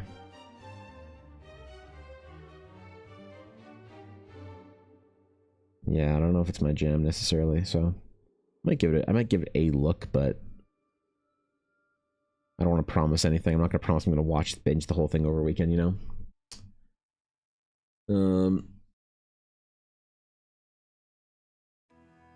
A lot of enthusiasm for various D&D things comes from the fact that they watch all of it and become invested. Like Careful Cantrip finale was amazing, loved it, but I've been watching for a year or so, and I know all those guys, so of course I loved it. Sure, I mean that's that. Yeah, I still haven't. I still have not got around to the finale. I don't know if I want to, but also to be fair, I didn't follow the campaign super closely, so I'm not sure if I know every beat and every little thing. It's very difficult for me when I'm watching D&D podcasts. I never like to like sort of talk too much about a D&D podcast because people will ask me questions about like, oh, what did you think when this character died or when this character did that thing? And I'm like, who the fuck's that character? You know, not associating a name with a place or a person or whatever, just because when I'm working on other stuff, I'm like half in the podcast and half out. You know what I mean? My brain will phase into a flow state for like an hour, and I'll snap back into the game. And I'm like, oh, they're having fun talking about it at the tavern, cool. Won't realize that there's different NPCs or characters or whatever there, you know. So I'm hesitant to get into specifics for Careful Cantrip, but I definitely want to see the last episode at the very least, even if I don't know what the fuck's going on for half of it. So. Going cold to something doesn't have the same emotional impact. Sure, yeah. doing games with some of my wife's coworkers. One of them asked if her kids could play. So it's 5 adults and 2 kids, 12 and 15. Honestly, the kids are so into it that it's the best. They're so engaging and love everything that I throw at them. Really makes you feel good as a DM too, even though I know I'm not the best. It's easy to get things past young players. That's funny. Well, that's great, you know? There's this, so there was a guy who came to the game store who was, in my opinion, complete and total family goals. And he actually reminds me a lot of Atari, or Atari reminds me a lot of him. But he had these kids that he would come to like Magic the Gathering tournaments with. He'd bring his 2 sons to the MTG tournaments on Friday Night Magic, and they'd all play together and they'd have fun. And then sometimes he'd bring his daughter as well and his wife, and they'd like buy board games and shit, and then they'd like leave or whatever and go do whatever the fuck they're doing, and the boys would stay there for their game night. But they played D&D as a family. They had a board game night. They had like they played Magic together and stuff like that. It's like, damn, bro, like how do you do that? How as a parent do you stay like closely connected with your kids so you can like play D&D? You know, it's always one of my like terrible fears in like starting a family is what happens if I grow and, you know, you have that thing where your kids and you kind of like grow in a different direction, whatever, and then you stop like hanging out with them. And I always thought about that. I always wanted to ask them, I was like, what's the secret? What's the fucking secret to getting your kids to play D&D with you? That's really cool. That's really, really sweet. It's nice to hear, I guess. It's ambitious too. I don't know. Nagging? It's just nagging? Okay, cool. Got it. Because, like, I couldn't imagine, like, playing games with or hanging out with my parents when I was a teenager. Could not fucking imagine it. You know? And then I see, growing up now, I see all these, like, parents that are, like, able to chill with their kids and do stuff like that. I'm like, wait, how the fuck? Wait, what? How'd that work in your family? Nobody I knew growing up was, like, you know, did anything with their parents. Maybe if my parents played D&D, it'd be different. I don't know. Maybe it's just the hobby. Maybe it's something else, eh? But nagging, gotcha. Didn't realize it was so, so self-evident. Only one of the adults has played as much D&D as I have. Everyone else is new to it, but everyone dresses up every week. That's dope. It's always loud and lots of laughter and intrigue, and it's 1000% what D&D is supposed to be. That's awesome. That's fucking dope. I'm glad you have a good D&D game like that, Steve. That's really sweet. That's fucking sick, man.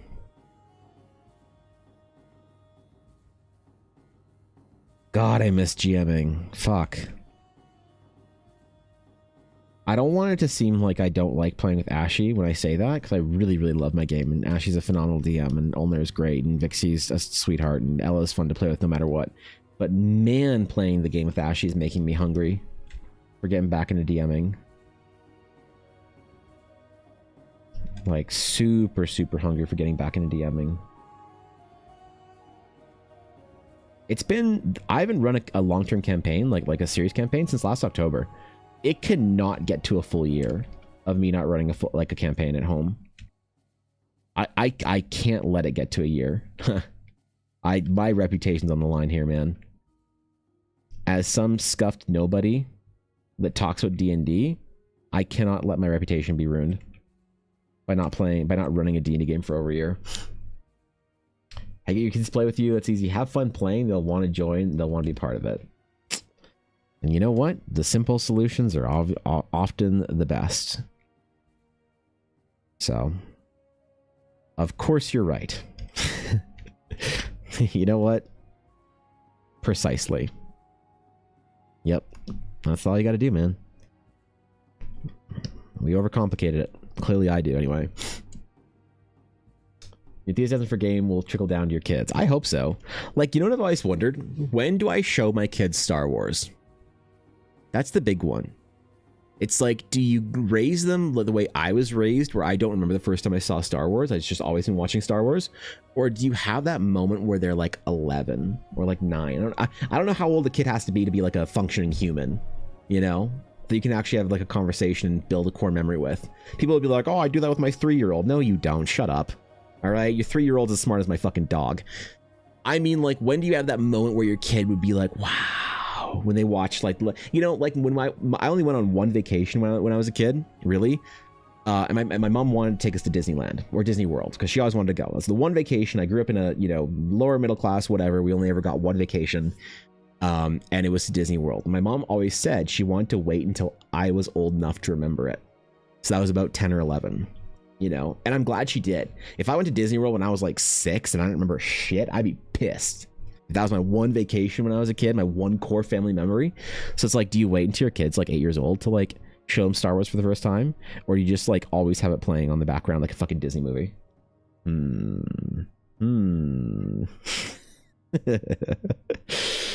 Watching, listening to you to a new D&D campaign is like trying a new ice cream flavor. You might like it or you might not, and that's okay even if others say otherwise. For sure. Yeah, dude. I agree.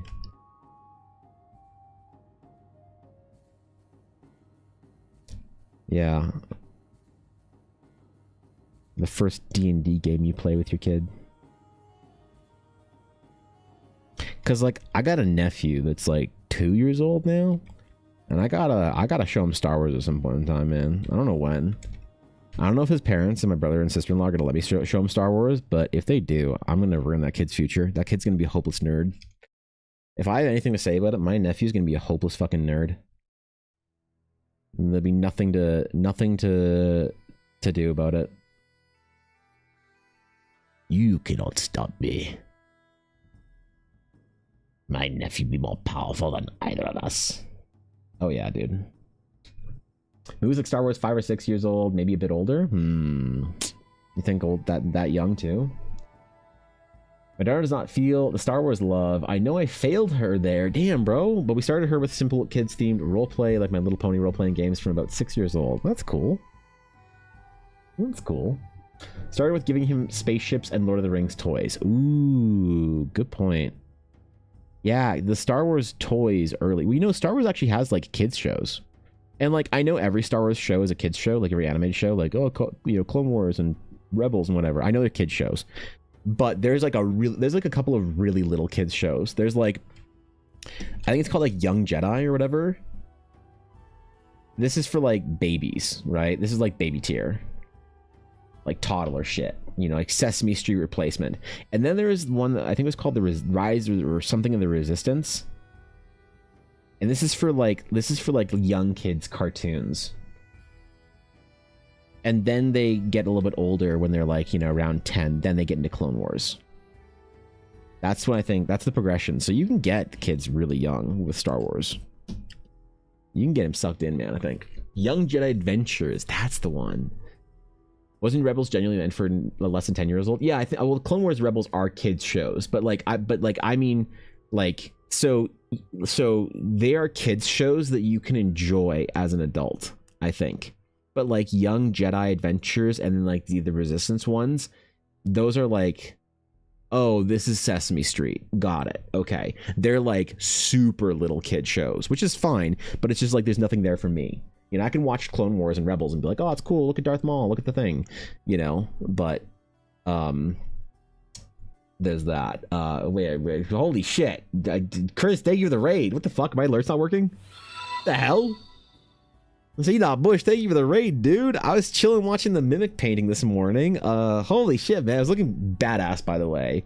Very uncomfortably anatomical, I guess. That's thank you for the raid. I'm confused as to why my raid alert didn't work. It didn't fire off. I'm glad I saw that in chat, but thanks for the raid, dude. I appreciate it. Welcome, guys. If you guys do not know, C Not Bush, Mr. Christopher Not Bush is the legendary sculptor, artist, and first ever Twitch partner that actually mattered. Did I hear Mimic painting? Yes. Neutral, please go and check out C Not Bush's channel. Seriously, one of my inspirations as art for artists on Twitch. He was painting a Mimic this morning. That I was chilling doing my warm up today when I was just watching the stream. I wasn't in chat or anything, but I was watching the stream doing my warm up, and the Mimic looks fucking unreal. Like, actually, go check it out. Seriously, And welcome everybody from the stream. I hope you guys had fun. We're doing some location design. We're doing a little temple for a location in my D&D adventure I'm writing that one of my illustrious chatters requested for a commission piece for. So a bit of a selfish commission, I suppose, where I get to do something for my own world. But welcome in. Thank you for the follows. I appreciate it. Thank you, Futureproof and Boogosphere. Thank you for the follows. Welcome in, guys. Good to have you. Rebels is kind of kitty until it's suddenly super dark. Right. Yeah. Yeah, we were just talking about like the progression of like getting your kids into Star Wars, by the way. If you wonder why we're talking about like Star Wars shows and the progression of like the age or whatever, we're trying to figure out the optimal time to introduce your kid to Star Wars. All right? That's like, you know, do we do it like I did, where I was always a Star Wars fan? I don't remember the first time I saw the movies. Or do you do it where you do this like gradual progression until one day you show them the original trilogy and the prequels, you know? And then do you do it in order canonically? Do you do it in order timeline? Like, how do you, like, what's the optimal way to sentence your kid to a life of Star Wars nerddom? That's the real question here. So, well, welcome in, guys. It's always an honor to be graced by the legendary Not Bush. So I appreciate it, man. It's still I'm not used to it. You and Steve are fucking crazy guys. I will not ever get used to it. My heart rate went up probably a lot, and I'm trying to keep it cool. So, whew, thank you, I appreciate it. And Melkia T, thank you for the follow as well. If you make Star Wars forbidden, then they will automatically want it more than anything. Oh my god, you forbid it. You tell them that it's the forbidden Blu-ray. That they can never go watch Star Wars, that it's too dark, it's too grim for them, it's there's too much villainy and violence. Oh my god, that's perfect. It's like my mom in Power Rangers. She banned me from watching Power Rangers, so naturally I went to seek out Power Rangers. Holy shit. Oh my god, wait, that's actually true. That's genius. Thank you, Catgirl, for the follow as well. I appreciate that. Welcome in. Right. Okay. See, genius. Genius. You show them Star Trek and only episodes of The Next Generation from the early 90s. That's the only science fiction they're allowed to watch. And then you tell them that you tell them Tales. You tell them there's a cupboard with a Star Wars Blu-ray in it. It's too dark for them. Darth Maul's too villainous. Darth Vader's too scary. There's young heroes getting their hands cut off. People getting shot, thrown into Sarlaccs. Into the great Sarlacc pit of Korkun. Yeah, of course. How did I not think of that? I was banned from watching Critical Role. Look what that got me. You were banned from watching Critical Role? Who the fuck bans you from watching Critical Role? What the hell? Wait, what? What is there about Critical Role that's like... I guess it's I don't know. I don't get it. Kid Marcus, thank you for the follow as well. Welcome in, guys. I'm honored. Seriously. You made my day. I appreciate it. I'm humbled. I was banned from it when I was 13. Oh god, is Critical Role that old? Alright, fair enough. Damn, yeah, you start banning shit, I guess. Yeah, right? Unless you have super, like, trusting, obedient kids that are gonna listen to everything. Yeah, no. Yeah, never mind. Casual murder employees, right. No guardrails on any Death Star. Right, that's how you do it. It's the precise way you do it. Got it. People get petrified? They do. That's right. They suffer from hibernation sickness. And then you can have your kids develop an unhealthy obsession for certain basically irrelevant Star Wars characters, like Bib Fortuna, Dr. Avazan, and Ponda Baba, Nia Nub, and Max Rebo, or Max Rebo and the Max Rebo band. And then your kid can go off and create a shrine for Salacious B. Crumb in his display case. Oh shit. Oh damn. Didn't stop watching it though? Damn, you got banned from watching Critical Role and you didn't stop watching it? You rebel. I can't imagine any parent banning Critical Role. I don't want to like criticize parents without knowing the whole thing, but that's wild to me. No, son, you can't watch Critical Role. That fresh cut grass, I don't trust him. I don't trust him. I get that it's like, it is a mature show, but still. As far as shit your kid's gonna find on the internet, that seems wild to me. You know? The things that you could be getting into on the internet as a teenager. Critical Role seems like probably one of the most innocuous.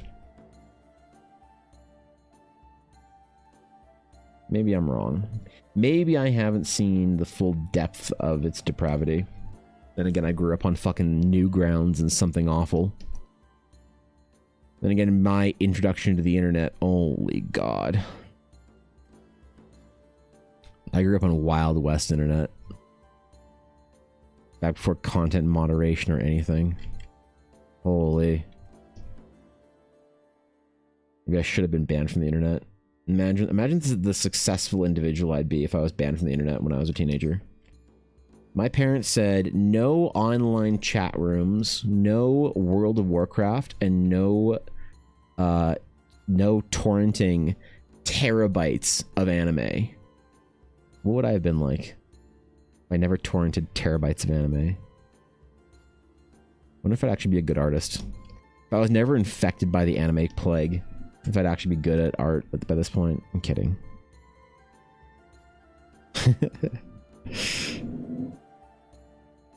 It's always a possibility, right? Internet's the worst, actually, though, right? Critical Role seems pretty tame, though, I think, you know?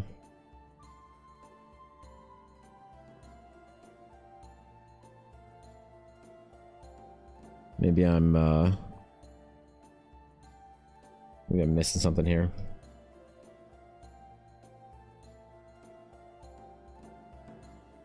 Okay. Ooh, I don't make these look too ruined. The temple still needs to be basically intact and usable. Let's not go too broken up with the structures, shall we? Pull back on some of the cracks and the breaks and whatnot.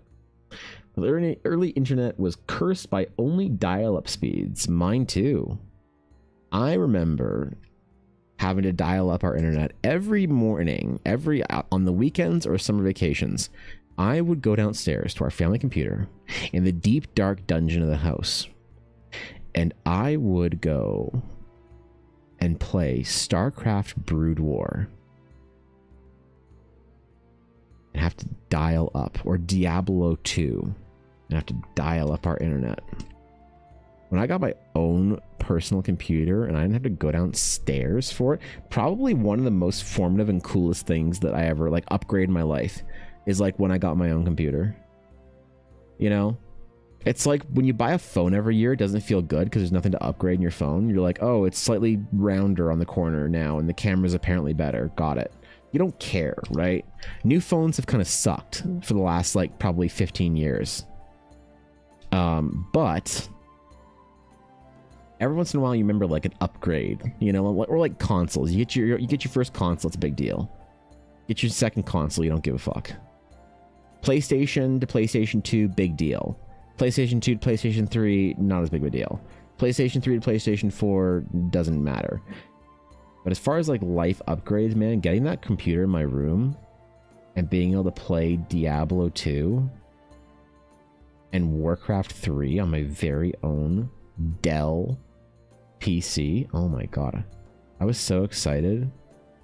I couldn't fucking sleep knowing that my computer was in the mail. I have no idea why my parents made it work to get my brother and I our own personal computers that early. But they did. They did. And boy, did it make a difference. Is there a name for your art style? It's very awesome. Congrats. Oh, thank you. I appreciate that. Name for my art style? Not really. It's just a more or less a blend of if you want to learn kind of like what the way I do what I do, it's just sketching for painting. It's just sketching in the way of in the classical way. There's no name for the style or whatever. It's not even like really a style. It's just sketching as sort of a base layer for painting. So there's not really a name for the style, unfortunately. I'm sorry. It's maybe like a little bit inspired by the modern concept art scene, but more or less just sketching for painting. Dial-up was a lot to handle. In hindsight, I remember sneakily attaching another phone to our internet line, using it to talk to my boyfriend sneakily at 3 a.m. Right? Yep. You need to dial up and mom wants to use the phone. Like, but mom, I'm in a lurker defense or sunken defense game on StarCraft. Well, I need to talk to your Auntie Chris, so get the fuck off your stupid game. Okay. Okay, I'm sorry. Yeah, when we moved from dial-up to cable, oh my god. You didn't have to connect to the internet anymore? Can you imagine? If you name it, can be an art from the world you're creating. That's a good idea. That's a good idea. David Stream, you're entertaining and always nice to see art in the making. Gotta go. Take care, Neutral. Thanks for stopping by. I appreciate you. Have a great rest of your day. We'll catch you later.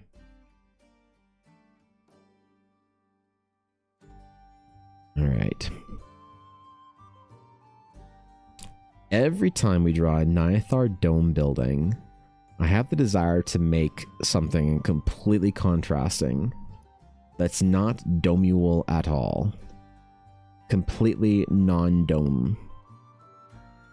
And yet, we're gonna do it again for the big one in the background.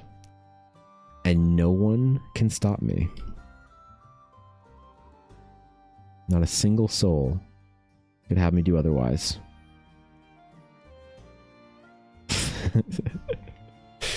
For Chelsea to bail out, gotta go cook dinner. Good luck, Keldon. Thanks for chilling, bro. Enjoy that dinner process.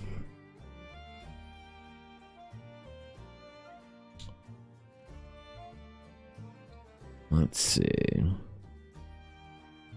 Do a couple of these like flags things, kind of the Tibetan style in some ways. If you're gonna make a temple on a mountaintop, why not make some flags blown in the wind? Why the fuck not, man? Yes, sir, your mom just picks up the phone anyway to kick you offline. That's true. That I don't think she ever did that intentionally, but maybe she did. Maybe she had a mean streak in her like that.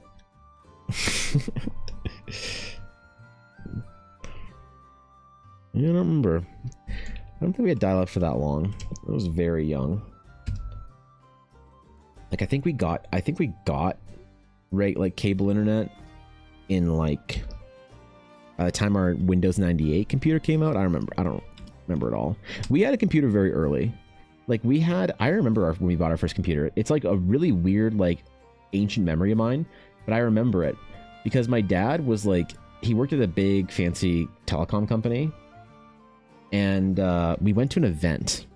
It was an IBM event for all the like fancy employees and like whatever, where you could go to this IBM event and you'd like buy a computer. So I remember we were like somewhere downtown, maybe it was at my dad's work office or whatever in Calgary, Alberta.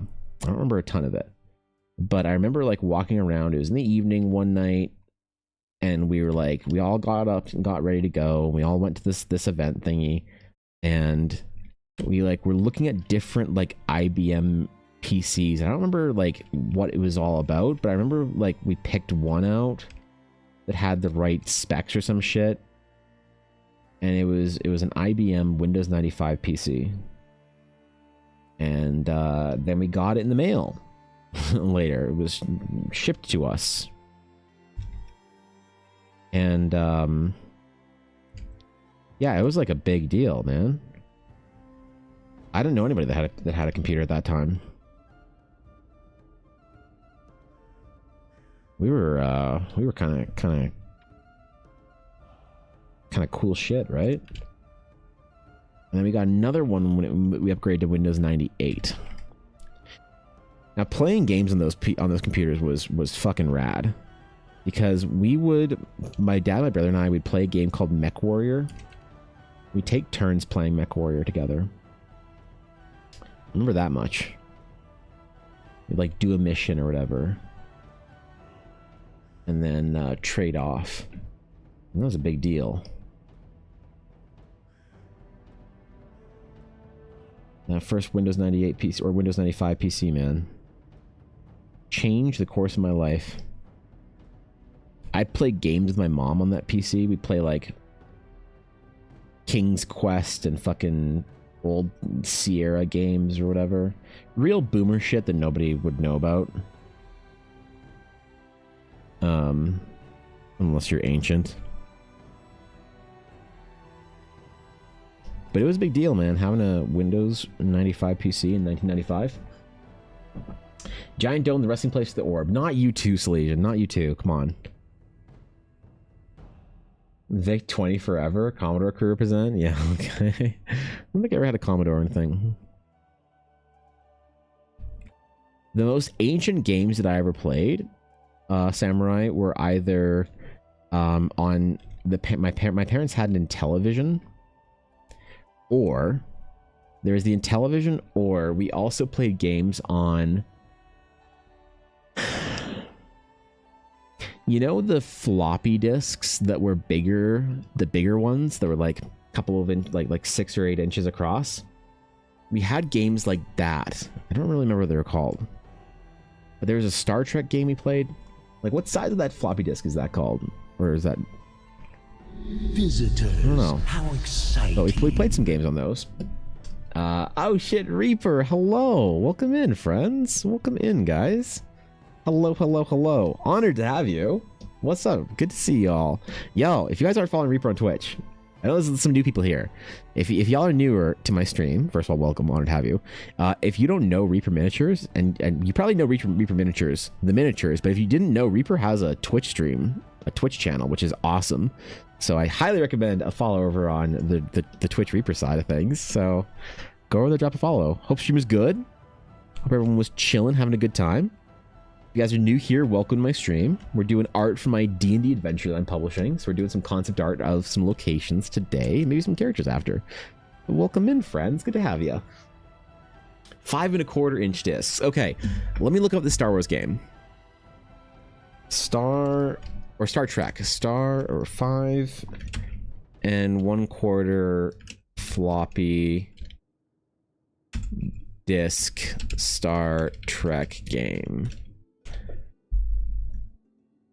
Vintage Star Trek. I want to see a screenshot of it. One of these might be it. I don't know. Could very well be it. But my brother and I played this Star Trek game that was on 5 1/4 inch floppy.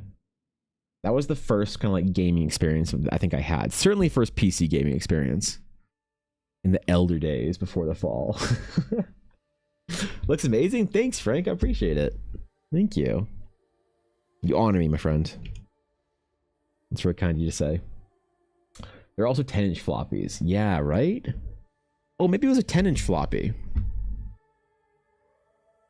10-inch floppy disk Star Trek game. Oh, you know what? It was. Yep. It was one of the big boys. If that's the 10-inch floppy, it was one of those. 100%. That was what the game was. One of these boys. That was good shit. Yeah, I think... Wait, was this it? I think this was it, actually. The 1978 Star Trek game. No, maybe... hold on, I don't think it was this one. I think it was a bit newer. I think there was a visual. A very rudimentary graphic. Something more like this, but obviously this was too advanced, so... I don't know, man. It's a long time ago. Can I recognize a 10-inch floppy? Yeah, that's right. You know it when you see it. Think of a D&D game on floppy disk, The Eye of the Beholder. I think I never played it though. Bought it late as a collectible. That's cool. That's cool. The Eye of the Beholder. That's some Baldur's Gate era shit right there.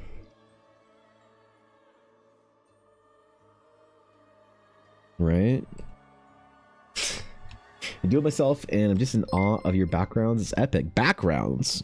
This isn't actually a Hello, background. Sir It's for Husband. Your wife requests you to call when you next take a break. Yes. Okay. 100%. Thank you, Ella. I will. This isn't actually a background for anything. It's a straight up environmental concept piece. So it's not for like an animation or anything. So it's not actually a background. It's a full on environmental concept. Triple digit viewers steady. B-Town never tell a streamer their viewership. Also, I just got a big raid from Chris, so that's why. But good to see B-Town. First Star Wars game I bought was X-Wing on 3.5-inch plastic disc. That's hilarious. The first Star Wars games I think were on the N64 for me. Like dude, Shadows of the Empire. Oh my god. Too fantastic. Thank you for the follow. Appreciate it. The Star Wars N64 era. Was it the best time I ever had in Star Wars gaming? It's hard, man. Because you had Rogue Squadron, you had Shadows of the Empire, and then more importantly, you had Episode 1 Racer.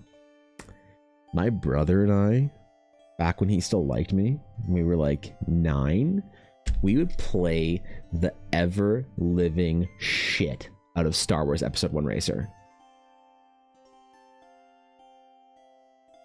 Dude. We'd start with, he would always start with Ebe Endicott, and I'd always start with either Gazgano or Dudbolt. How do I remember this shit? Oh god, this is so long ago. Shadows of the Empire was dope though. Shadows was seriously, I think, one of the best games of that era, and it was a Star Wars game. Yup. Like, remember, I don't know. Remember when the trequels? The fuck? The prequels came out, and there was just games all the time. Like, this was back. That's one thing we don't talk about, is during the golden era of trilogy movies, during the Star Wars prequels, the Lord of the Rings trilogy, and the Harry Potter starting of the saga. Those were great for movie time, like time to be a kid for movies. But also, some amazing movie-based video games came out of there, you know? We would play, like, there's this Lord of the Rings game. It was Two Towers, Return of the King. I forget which one. But we would play the shit out of it on our Game Boy Advances at school. You had a new, like, Star Wars game coming out all the time. Oh my god, man. I completely forgot about all that shit. I don't know if D&D's ever really had that kind of a thing. Maybe the PS2 Baldur's Gate era was kind of that for D&D. Maybe? Big joysticks and flight sticks were proper toys, right? Playing Flight Sim or whatever with the Windows 98 fucking joystick. Oh my god. Oops. Yeah, what? PS2 Lord of the Rings game were good in my opinion. They were good. They were yeah, they were great.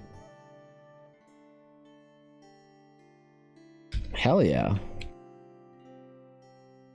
Okay, do you want to do some design on this, or do we just do like big windows and shit? I think we just do our big windows and shit. If I'm being real, if I'm being honest.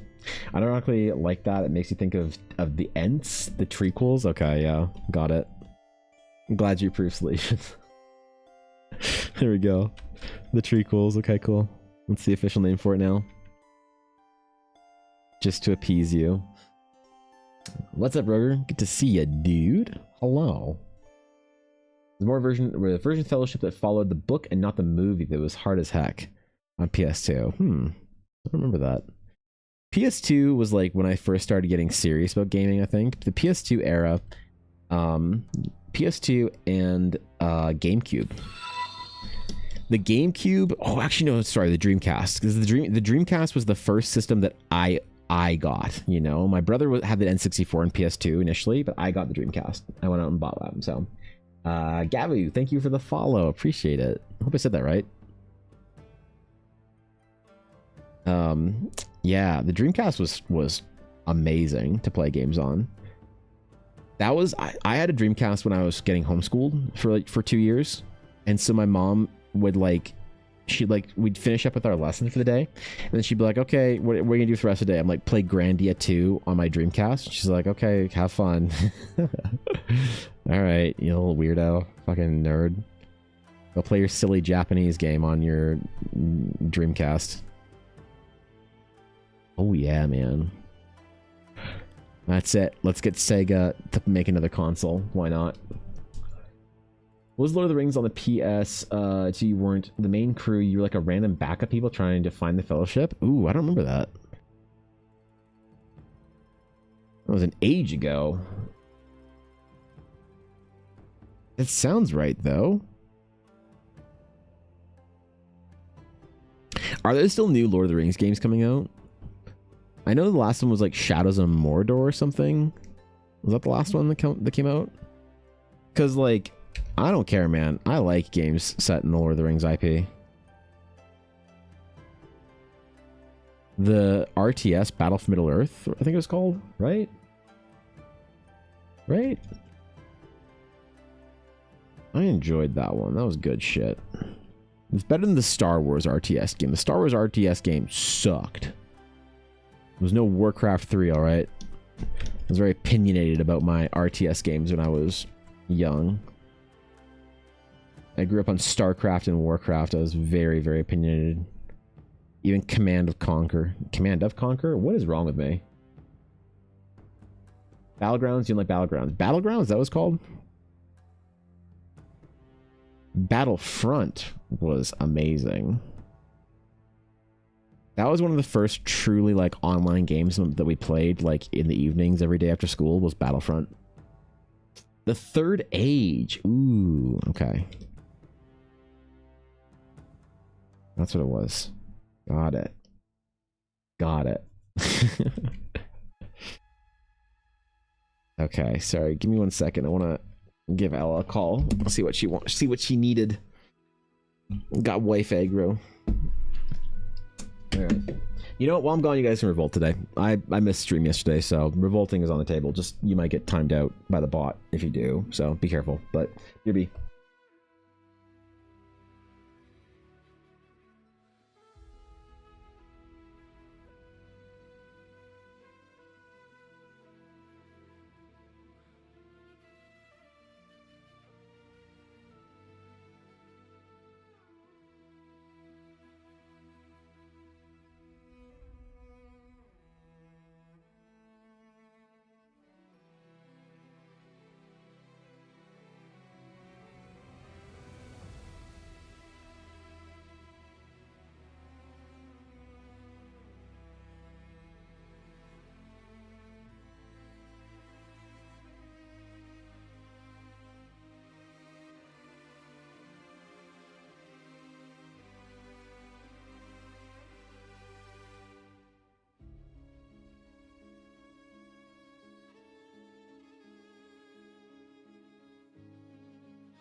Okay, we good. Sorry about that.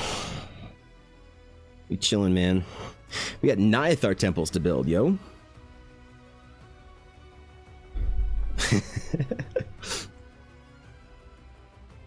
What's up, Leonardo? Just had jujitsu. Welcome back. Welcome back from the land of the jutsu. Good to have you. All right. I wonder if we should do some other temple concepts with this, like different. There's like a whole side of like the I don't know, the religions of Eldar we haven't like explored. The temples and monasteries. It's all like astral sage nonsense. Maybe we should do some non-sage bullshit in there, right? Mutiny. Mutiny should be a command. Wait, why haven't we made mutiny a command?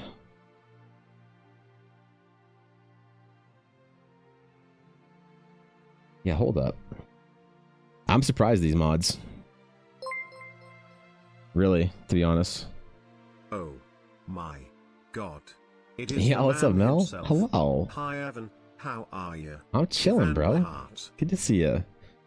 Doing good, Mel. Our internet is stable for now, so we'll see. I'm having a good day because of it. As long as my internet holds out, I'm having a good day. The second it dies, my stream ends, my computer lights on fire, the house floods, the forests burn, the earth splits, then I'm having a bad day. But until that happens, which is all directly connected to my internet connection, by the way. By the way, that's how it works. Thanks for the bits, Mel. Appreciate it. Hope you're doing well. Hope your new week has started off productive. Hope the weekend was good. Hopefully spent not trying to desperately repair your internet like mine was. You know? Okay, I'm still mad. I'm still a bit mad about it.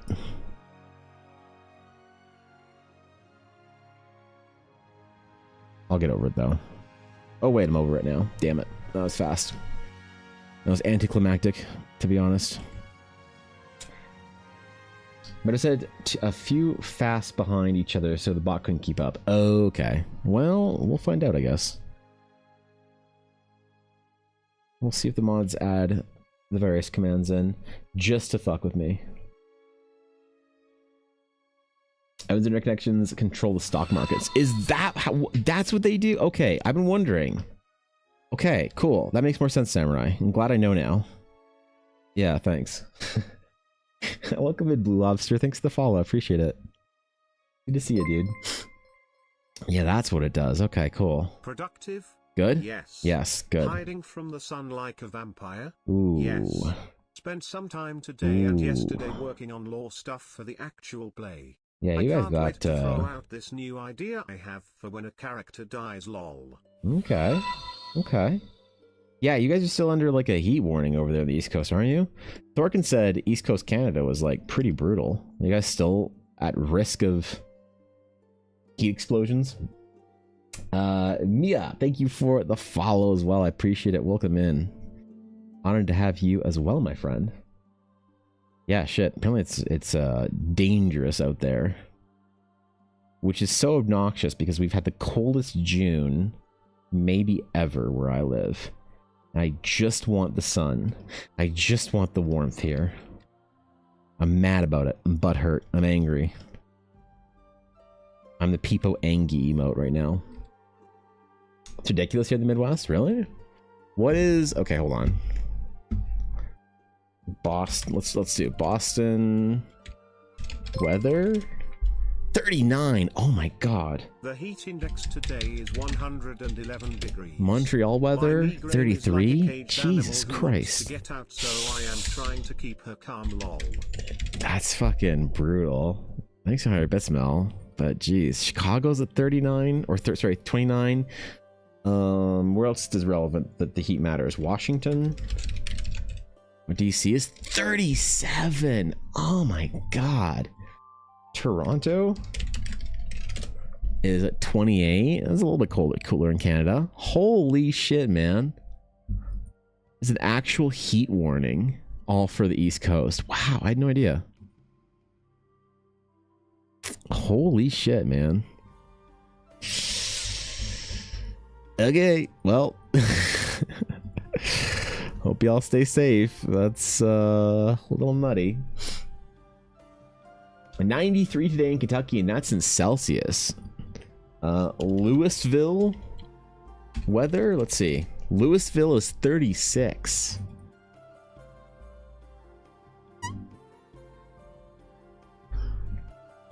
Y'all need to relax, okay?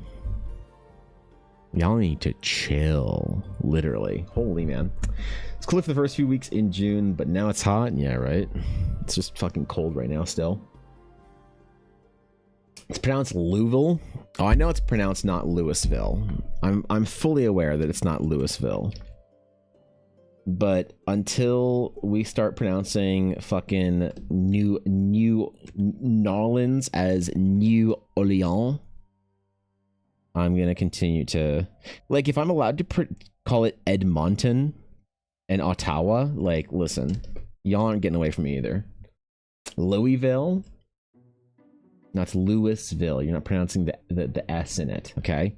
It's Louisville. You guys aren't French there. You call it St. Louis, not Saint Louis. Please, let's agree on one pronunciation for all your Louises in America, okay? It'll go away after tomorrow afternoon, so Okay. it will be okay after tomorrow is done. Perfect. But this is not abnormal here. No, Most really? of the time Boston is bearable, but every summer there is 1 or 2 weeks of pure hell like Satan's balls, rolling on the floor laughing. That's emoji. rough. I know. I always think of Boston as being cold, miserable, and bad at sports. To be honest, like that's I'll be real here, you know. Thanks for having it, bits, Mel. Appreciate it. Not gonna lie, used to hot and humid weather. We have 80 to 100 humidity year round. That's pretty good though. Where is that? Holy shit. I could do some of that. French settled technically. Louisiana. Yes.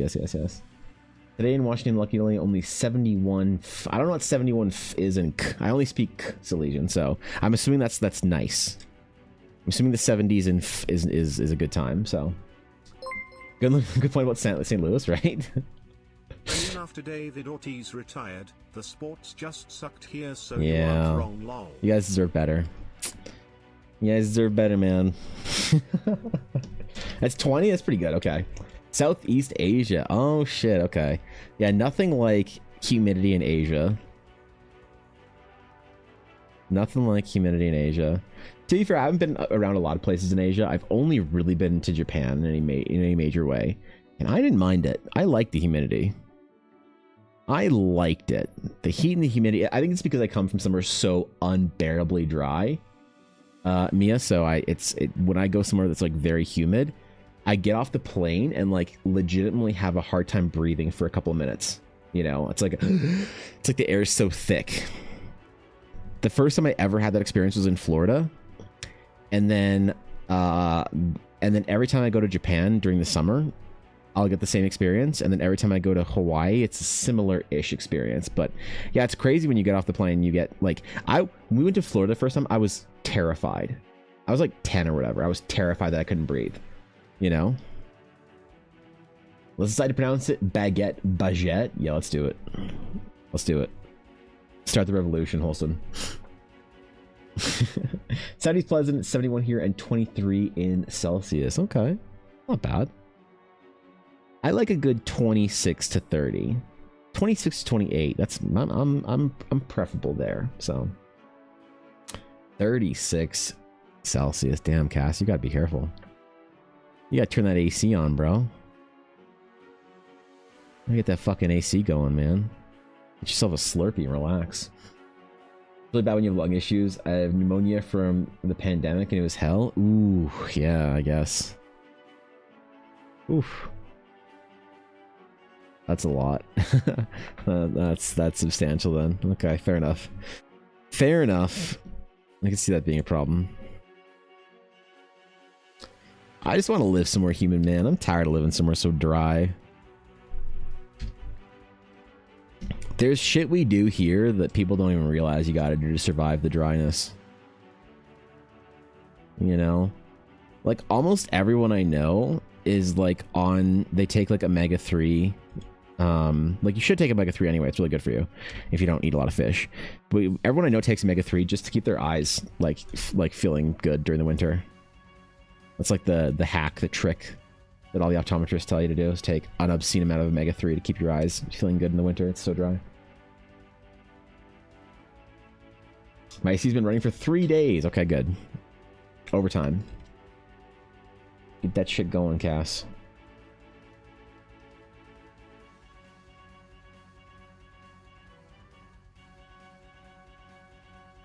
I mean, I'd live anywhere closer to the ocean as long as it was warmish. I'd live in Vancouver, shit. If I could afford Vancouver, I'd live in Vancouver.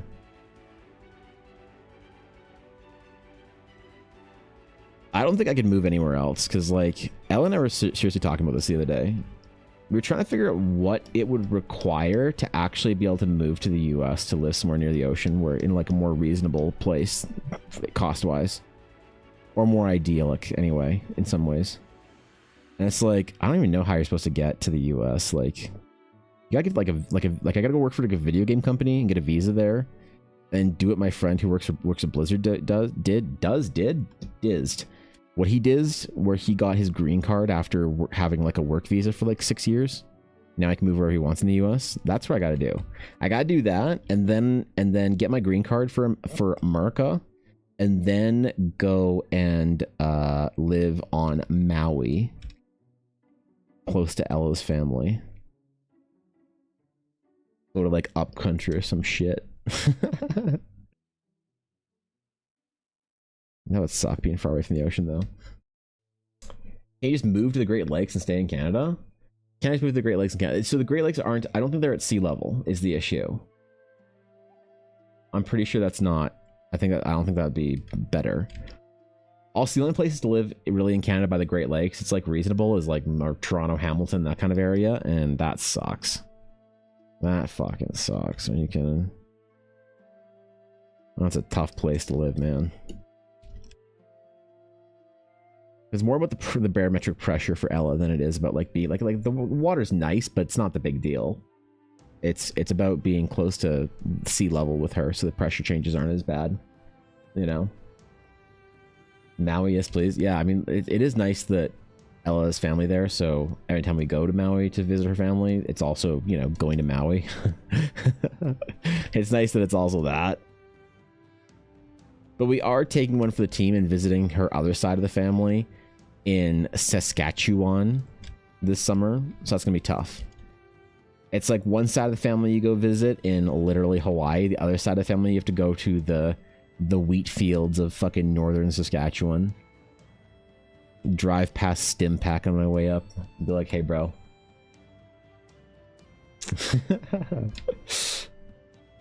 Save a lifetime in savings, right? It's so expensive there. It's expensive everywhere right now, though. What am I saying?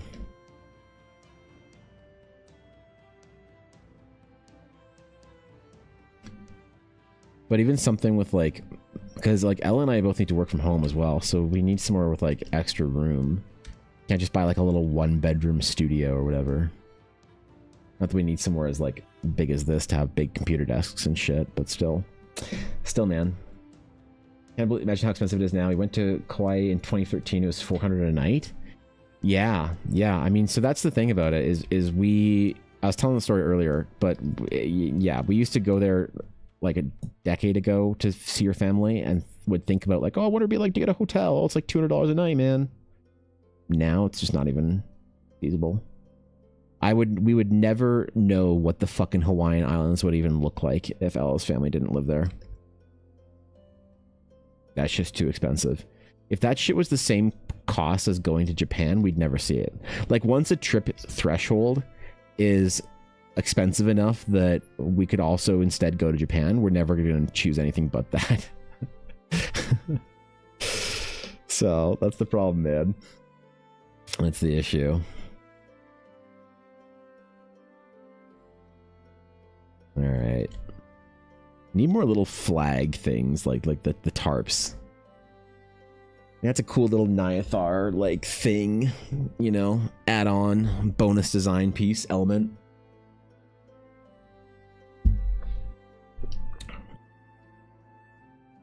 Maybe I'll sculpt this. Learn to be a real artist like Christopher Knotbush. I was actually, so when I was watching him painting the Mimic this morning, he was painting like the gums or whatever when I was there. And I was like, fuck man, I should learn to sculpt and paint shit. Maybe a better artist in general. I got my sculpting skills back up to snuff. Inspired me to contemplate it. Say the Marriott in Lihu. I've never been there. It's showing 447 a night right now. Interesting. Ooh. All right.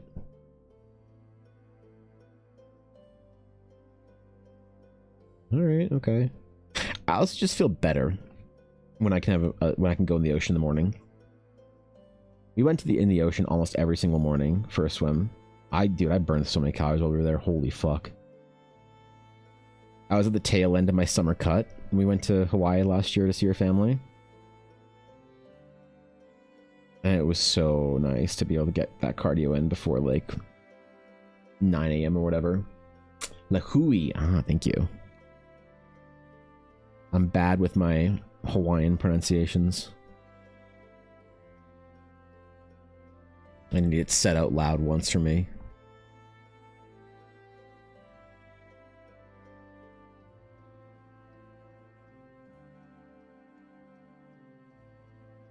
What do I want to put on this path? I don't really. You can tell with my scribbles how I didn't really think this through. What I wanted to put on here. They're like these pillars, but I don't really like them. They're not really an element replicated anywhere else in the piece. So, Ryan, thank you for the follow. I appreciate it. Welcome in.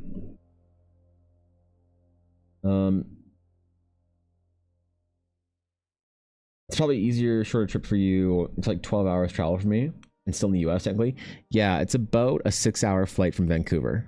So we have to go to Calgary International, and it's about an hour to Vancouver. And then it is... The trip to and from Hawaii is the worst. Because you get up at... whatever, 5, 6 a.m. And... it probably takes... 10 to 12 hours, which is awful to get there with like the layover in Vancouver and shit. But yeah, coming back is the absolute worst. It's the absolute worst. The flight to get back from Maui to Vancouver, the only one that goes to Vancouver, is at like 10 something p.m. So it's overnight in the most uncomfortable airplane seats that you can possibly imagine. So that fucking sucks. I always come back super tired and burnt and worn out from the fucking trip, from the travel. Holy God. Why LA, Illinois? Ooh. Indianapolis? I don't know what IN is. The triangle sail pieces have a purpose, secret Nyathar lore perhaps. So the Nyathar use a lot of tent and canopy. Indiana, okay, thank you. A lot of the Nyathar buildings are built in tent and canopy. So like the original piece, I should have copy pasted on here. The roofs for the Nyathar, they were all tents. So for the temples, they have more of like a permanent structure there for the temples and for Nyathar buildings, but they still use a lot of these sort of like sail like materials. For one, because they're really good at making sails, because they're shipwrights to the best of them. And they also sort of like use them for shade in their cities and their villages and whatever. It's just a common practice for them. So the big temples, they make these really big ones to sort of like block out the midday sun.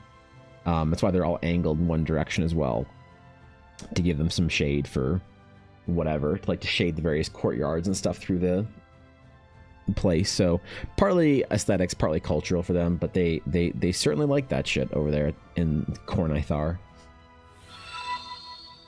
Pressure change, that would wipe me out too. Yeah, that's a big pressure change.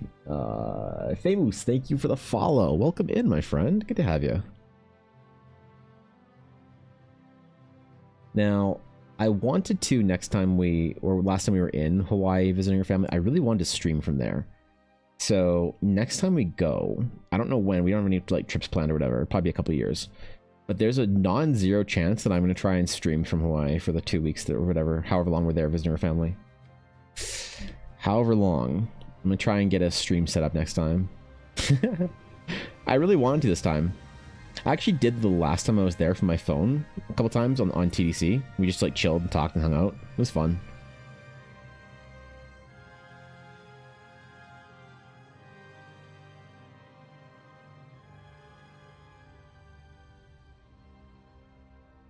Wondered about going somewhere to seclude myself and finish like a big project or whatever. It's something that like a lot of artists that I've known have done quite a bit of. To finish big illustrations, they'll go seclude themselves somewhere in the world and just work on their project and whatnot for a couple weeks. There's a term for it in Japanese. I don't remember what the term is, but a lot of like manga artists and illustrators for games and stuff will do it. They'll go to like a hotel or something like that and just be in a room with nothing, no distractions, just their like their work, their computer, or their like pen and paper and them for like 2 weeks. I've always wondered if I would get a lot done during that period or if I'd lose my fucking mind, whichever happens first. Whatever the art experience is, I don't know. I'm not a real artist, I'll tell you when I know.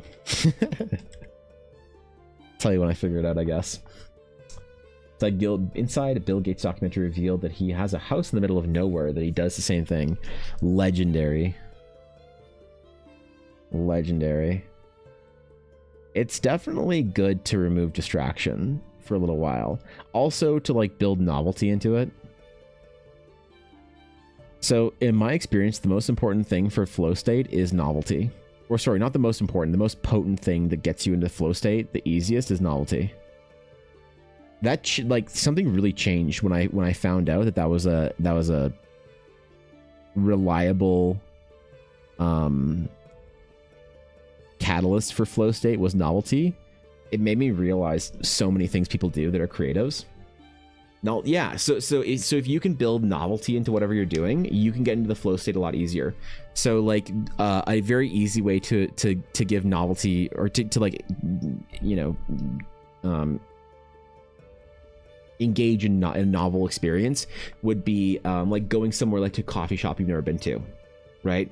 So like all the dramatic shit people talk about, but for like writers and artists, all that dramatic, overly kind of like indulgent shit, like I'm gonna go to the French, you know, Riviera and paint the clouds for 3 months during the summer. That shit actually works. Like removing one of the easiest ways to engage in novelty is to find a different setting. So even the idea of going to a cafe or something or Starbucks and writing is really, it actually works. You're in a different place and you're like, ooh, this is so novel and new, I'm in a different whatever. And I remember that I would do it sometimes when I was sketching at art school. I would go to different places around campus or whatever, into a different place that I've never been, and do my sketch work. And there's something about being in a novel, the novelty of being in a different location that really, or there's novelty also in your tools. So some people that are like, oh, I only like to write with my like dip quill fountain pen or whatever. It's like, that actually works. If it makes the experience novel and interesting to you, then it actually, like, the fucking neuroscience says that your brain then applies more focus and enacts the flow state. So one of the things between, like, you know, the drama of writers and artists that's actually true is the sort of like, I'm writing my script in a coffee shop. Absolutely. Go to a coffee shop you've never been to before. Go to a park you've never been to before, or that you don't go to often or whatever. If it's like you have your coffee shop, it's close to your house, go to the one that's an extra 20 minutes away that you almost never go to. And just sit down and write or work or art or write your emails or whatever. There's something about it that engages your brain in a really powerful way. And it's so interesting. So even like the drama of like a different tool or watercolor paints or whatever it is, you know, or like, I don't know, the novel, even something as dramatic as like, I'm going to get my, like my fancy clothes on and go sit with my fancy dramatic, you know, scarf in the coffee shop and write my thing. That stuff fucking works, dude. We can laugh at it because it's funny and ridiculous and hilarious, but it actually works, you know? What's up, Casey? Hello, Casey. I haven't earned my channel points in your stream, dude. I'm fucking committed to the cause. Proud of you though. Push has been going really well, it seems. So, Guys, you aren't following Casey right now. Casey's doing a partner push. It's very inspiring. If I had enough people on Twitch that liked me as much as people liked Casey, I'd absolutely do a partner push too. But Casey's doing the partner push and it's going really well. And you should all go and follow and absolutely lurk and lurk with the tab muted. If you need to have some other sound on, mute the tab, not the stream. That's the always thing. That's the important thing. If you need to be on like a call or whatever, listen to something else, mute the fucking tab on the stream because we're getting Casey to partner. We're fucking doing it. Casey's amazing and can't wait. Triggers higher awareness in the brain for sure. Right? Yeah, 100%. There's a coffee shop at the ground floor in my apartment. I just like to go there to scribble some ideas. Totally. Yeah. No, it's definitely useful. Yeah, I think I missed some chat. I'm sorry. I don't know if I should keep pursuing art professionally because the only career option in Southeast Asia is production house, aka sweatshop, where studios from Japan, US, Europe, etc. outsource grunt work to us. Worked there for years and made me hate making art. Had to go to therapies. So I know a lot of artists actually from various places in Southeast Asia that all do very well. Obviously, different probably countries and whatnot, but I know Malaysian and Filipino artists that do amazing by doing freelance work for Americans. So freelance character design, things like that. You can like, dude. I don't think that's your only career opportunity. 100%. I think that there's a lot of career opportunity for artists, regardless of where you are in the world. Like what I do, I don't need to be anywhere like specific. So because I know a similar story of a girl that was doing a similar thing in like a production. She called it a design house, but production house basically. Fucking hated it. Started doing freelancing work and like 9x almost 10x her income just by fucking doing that shit. For like start working for USD, for American dollar, for American clients. It's massive. So yeah, please don't give up your professional career if you enjoy it just because the previous experience of production houses were your barrier, landmark, whatever base. No, there's a lot of stuff to be a lot of career to be had. But yeah, go find some novelty in your art journey. Your brain will thank you. So even like, dude, even when I'm in Hawaii, I sketch a lot more than I do here in my sketchbook. The novelty of being somewhere and like being somewhere you've never been before. It's so funny. I learned how to draw clouds in Maui the first time I was there, which I remember I drew the clouds over because like the view from Maui, basically, if you're from Maui, looks like a giant like fucking 2 fried eggs, right? You got big mountain, little mountain. So if you're here where like Ella's family is and you look towards this side of Maui, the landscape is basically you just see this cool like kind of mountain all the time, and the clouds sort of wrap around this mountain and interact with it really interestingly as the clouds like sort of go across it. So I would just draw this fucking mountain and the clouds like for 4 hours a day in the mornings when we'd all like be outside doing shit. And it was really great. And I could focus up on it because it was different and novel and dramatic. So all that bullshit about, you know, the overindulgent artist and writer being so flowery and dramatic, it actually fucking works, dude. You know? I'm contemplating going back to freelance, but it's so freaking scary. I hate the feast or famine life.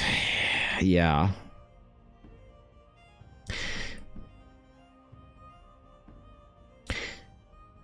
Yeah, it can be scary. Because I know what you mean. Like, it only stopped being feast or famine for me, Casey, this year. And you know it was the changing, the thing that changed it for me, for the freelance life of it, was growth on social media. Like the thing that I like really wish freelance artists took to heart was how much of your time did you spend marketing. And that's the thing that I don't think freelance artists do enough, is they don't it's like you ask an artist, okay, are you serious about art? And they're like, yes. And you're like, are you professional or are you a hobbyist? And they're like, I'm a professional. I'm like, great.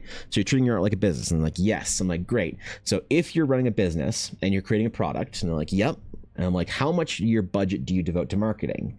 Like, how much does a video game devote to marketing? They're like, well, a video game would devote like 40% of their budget to marketing. You're like, wow, that's so true. And then you ask a freelance artist, how much of your budget do you devote to marketing? And they're like, what? You're like, yeah, because you don't have money to create, you don't have the leverage of money. You only have your time. How much of your time do you devote to marketing?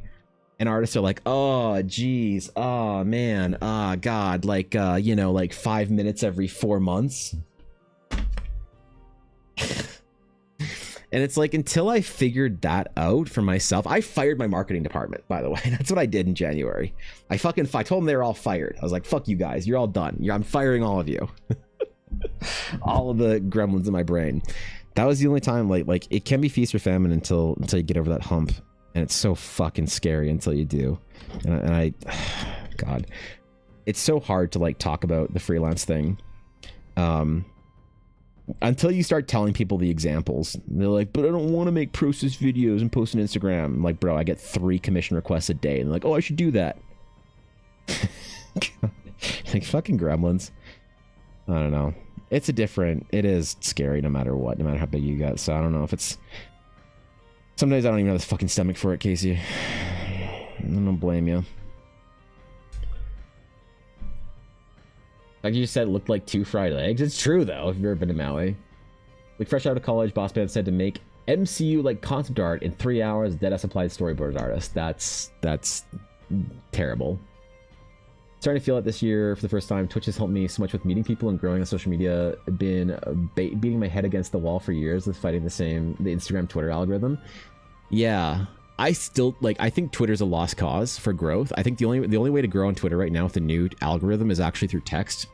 That's the way that's ever since this Twitter sale happened, Twitter algorithm moved to being entirely text-based. So the way to get a good tweet on Twitter, at least it was just 5 months ago, is to create a long tweet thread with as much text as you can about your art process or whatever. But Instagram, YouTube, and TikTok, it's just the process videos. It's so crazy.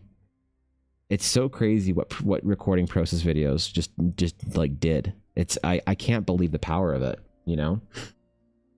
It's also an element of luck with social media. I treated it like third job for years, and it wasn't until the past year finding folks on Twitch that I started to see any interaction on social media. I used to agree with that it was luck. I used to. And maybe luck creates a variance. Maybe the variance of my growth on Instagram in the last year, so in the last year I've grown by 17,000. Sorry, last 6 months I've grown by 17,000 followers on Instagram. I went from 500 followers to 17,500. And so the thing is, though, that I used to think it was only luck. Not that you said it was only luck, but I used to think the luck element was a larger one. Until I realized that every single time I did something intentionally different with my videos, they got more views permanently after that. When I enacted that thing, whatever it was, whether it was like a certain way of creating the video. Thank you, Jimmy, for the follow. I appreciate that. Or whether it was captions or whatever, like easy stuff like that. And I wonder the variance of luck. It's like, is the bad luck that I'm not at 100,000 followers, or is the good luck that I'm not at 10,000 followers? And I don't know. That is so hard to track. But the problem is, it's like, then you get this people, like, I had this idea that it was all luck. It was just post your still images and just see if it takes off, you know. And I wonder what the fucking, like, if it is just luck keeping me away from that 100,000, like, sort of like average per video thing, or if it's just the fact that I'm not a very good artist still. I don't know, man. It's really tough to figure out what that percentage is, you know. Do you guys get marketing people? I assume one of the off Fiverr is scamming. No. Avail, when I say I fired my marketing department, I mean that I fired myself as my marketing team. That's what I mean by it. I don't have people for marketing. No, I just meant that, like, if my current ethos of marketing, my current whatever concept of marketing was, I'll post my finished work on Instagram and Twitter, and I'll post, like, 5 times a week. That guy, that me, was a fucking idiot and didn't understand how social media works. So I fired his ass, and I started making process videos, and I started making like YouTube clips and shit like that. And that's when it started to go. I started spending more time on it, right? And when other artists would say things like, dude, how do you find time to make process videos every day? Like, how do you post a video every day? Doesn't it take you time to edit? Yeah, it takes me about, a half hour to an hour to edit. Like, how do you post one every single day? And like, you spend a half hour to an hour doing it. And it's like, for me, that was like, how much time do I spend on the marketing side of my business of being an artist? And I wasn't spending nearly enough time. And so that's why I fired that dipshit and hired a new version of myself that could actually do the fucking work. Actually post the fucking things that need to be posted to grow on the thing. Ugh. It's frustrating. How to grow on Twitter equals post rage bait. Yeah, right. It's not luck, but it's definitely part of it. I think I used to stay on top of Instagram algorithm research and try to keep up on it, but it only ever worked briefly. Yeah, from an agency marketing side, which is like what I did before Twitch, the Instagram algorithm was very easy to understand up until about 7 years ago. It was about 2 years before I quit doing the design stuff, and it's like it's been more luck based since then. But I think it's all just video now. But I don't know. I'm not engaged enough to know. Having a day job as a single income also limits the amount of time I had to like make reels and post consistently. Definitely dedicated a third of my studio time to social media though for years. With little no progress. Really? Well, shit. Because that'd be about the required amount, is like, about a third of your time on that shit. Yeah, it is tough when you are, when you're trying to work another job, do other things, whatever. It definitely is a big time commitment. It is brutal. The time is like even now for me, the commitment hasn't really like waned all that much. I'm waiting for it to. I'm waiting, dog. I'm hoping. It's still like fucking 14 hours a day, man. I consider commissions and then Eldara the two different jobs now. So it's like 6 to 10 hours a day on commission work, depending on where I'm at. And then, 4 to 8 hours on Eldara work.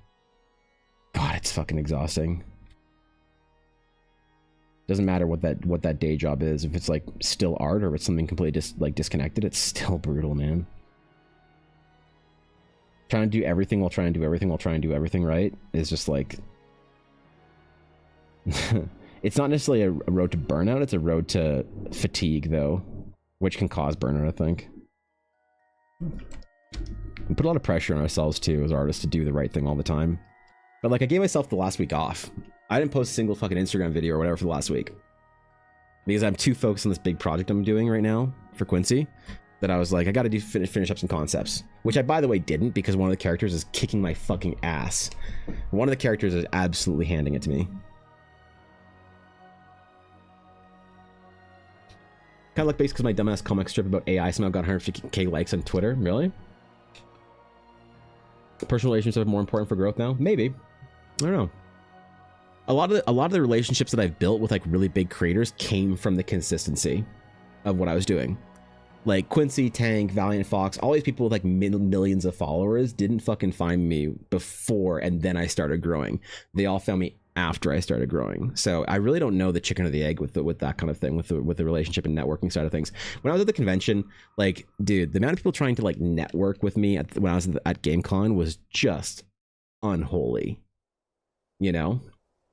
How's Blue Sky doing? I have one. I haven't used it. Blue Sky is great, and both the people that use it are very nice. So most of my friends making it as a freelancer and having social media success, like having a partner or some secondary source of income that frees up their time to focus on social media schedule. Yeah, that'd be nice, I guess. So I think Twitch has been helpful for me, builds the video and community connection part while I'm working on my stuff. So I'm able to be productive and have video content made for me while working. Yeah, I think that every artist, if artists aren't recording their process in vertical, I think that's a big mistake. Dude, the fact that it took me 5 years almost of streaming, 4.5 years of streaming before I started recording my video process in vertical, I want to go back and beat the shit out of my 3-year stream anniversary version myself and say, download vertical, you dipshit. It's a fantastic environment. Thanks, dude. Appreciate it. Doing some concepts for the Nyathar temples. Yeah.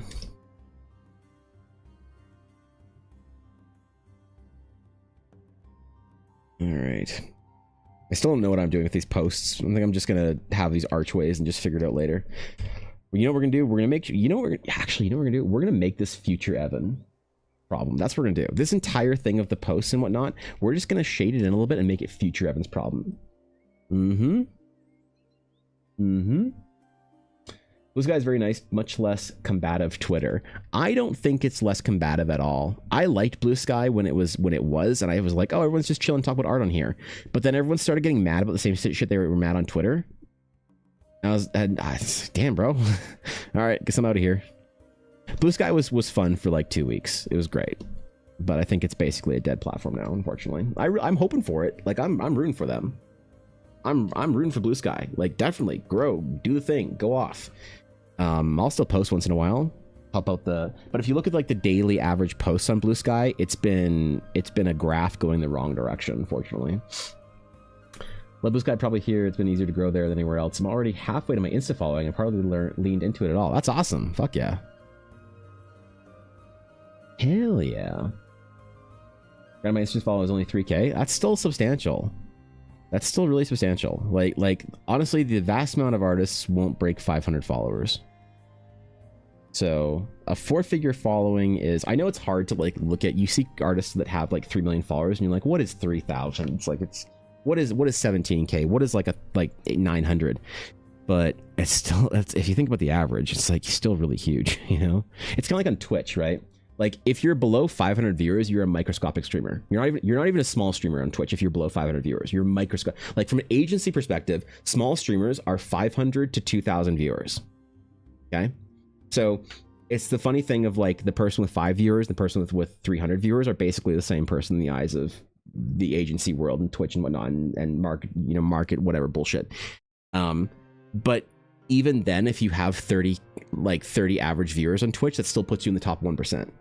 And you have to like really like pull that into perspective, you know, sometimes. So it's like, I used to like be really down on the whole like, oh man, I only have like, you know, whatever followers on Instagram or TikTok or whatever. And then I looked at what the metrics were. I was like, oh shit, wait, I'm the top 1% of artists. Like, fuck. It's tough though to like, for me personally, to not look at artists that have like 3 million followers and think like, fuck, I'm garbage. That's why I say is my stream travel that I'm LARPing as an artist today? If you place a captured audiences on Blue Sky, really? Are you big on Blue Sky, Vale? Did I not know that? I know you had Blue Sky. I followed you on Blue Sky before I unfollowed everyone to be funny. You know? Having an average views also seems to be the point where Twitch streaming full-time is sustainable in most/all Western countries. Yeah, if you're only streaming and you're only going on sponsorships, market revenue, or sorry, ad revenue and subs and shit like that. And even then, I don't think so, to be honest.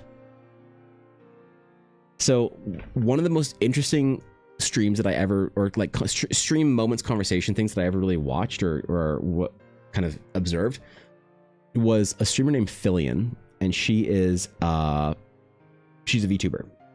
And I remember when Fillion went full time, I was like watching Fillion stream one night, and she said she was like making the jump to go full time streaming, and she only now said that she felt comfortable going full time, and she was averaging around 3,000 to 5,000 viewers.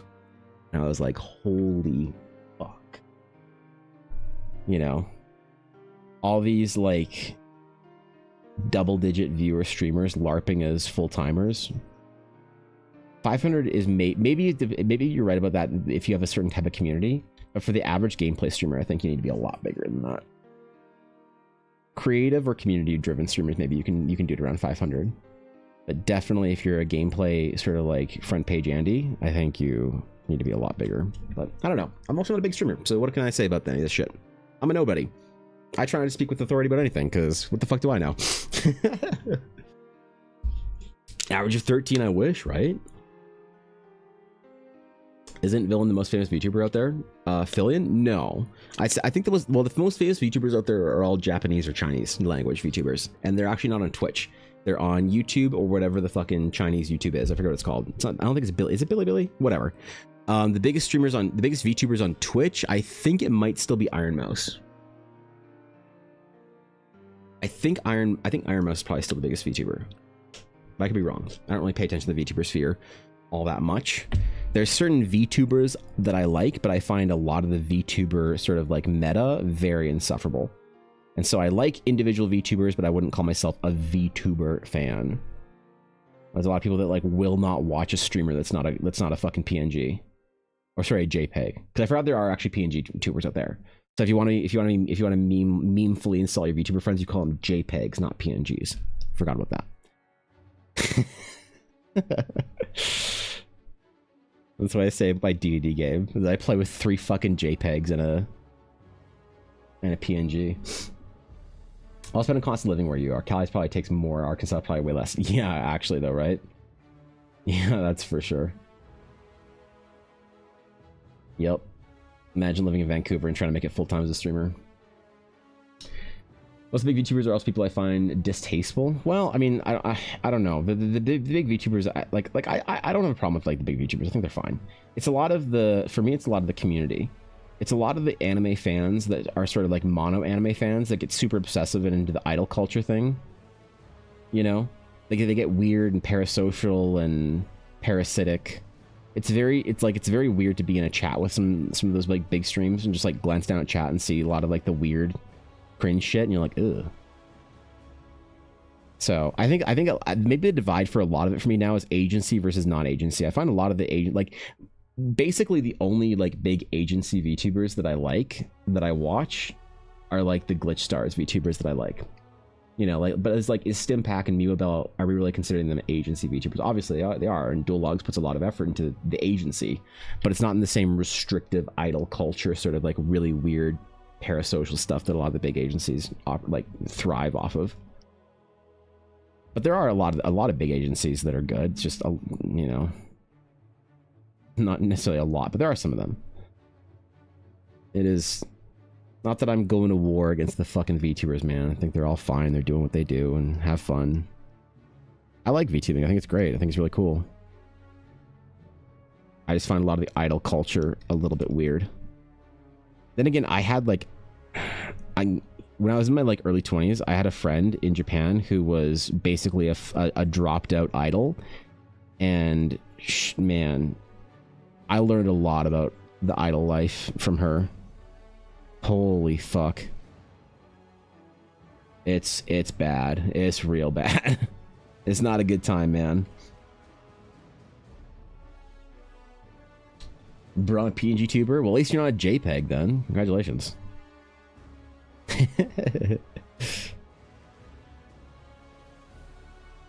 Me too. Wait, you're PNG as well, Avail? I thought you were more live 2D than that.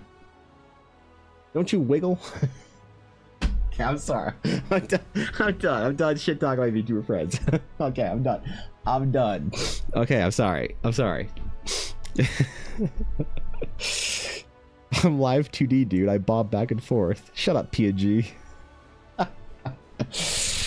Okay, I'm done. I'm sorry. I love your model, Avail. You're so cool, dude. Your model's so great. One of the most original, dopest models. An animated PNG. Yeah, 10 out of 10 tuber, right? I understand the appeal of VTubers for personal privacy, but I do find myself more drawn to streamers when I feel like I'm hanging out with someone in a virtual studio setting. I'd be the isolated artist in me craving the art community.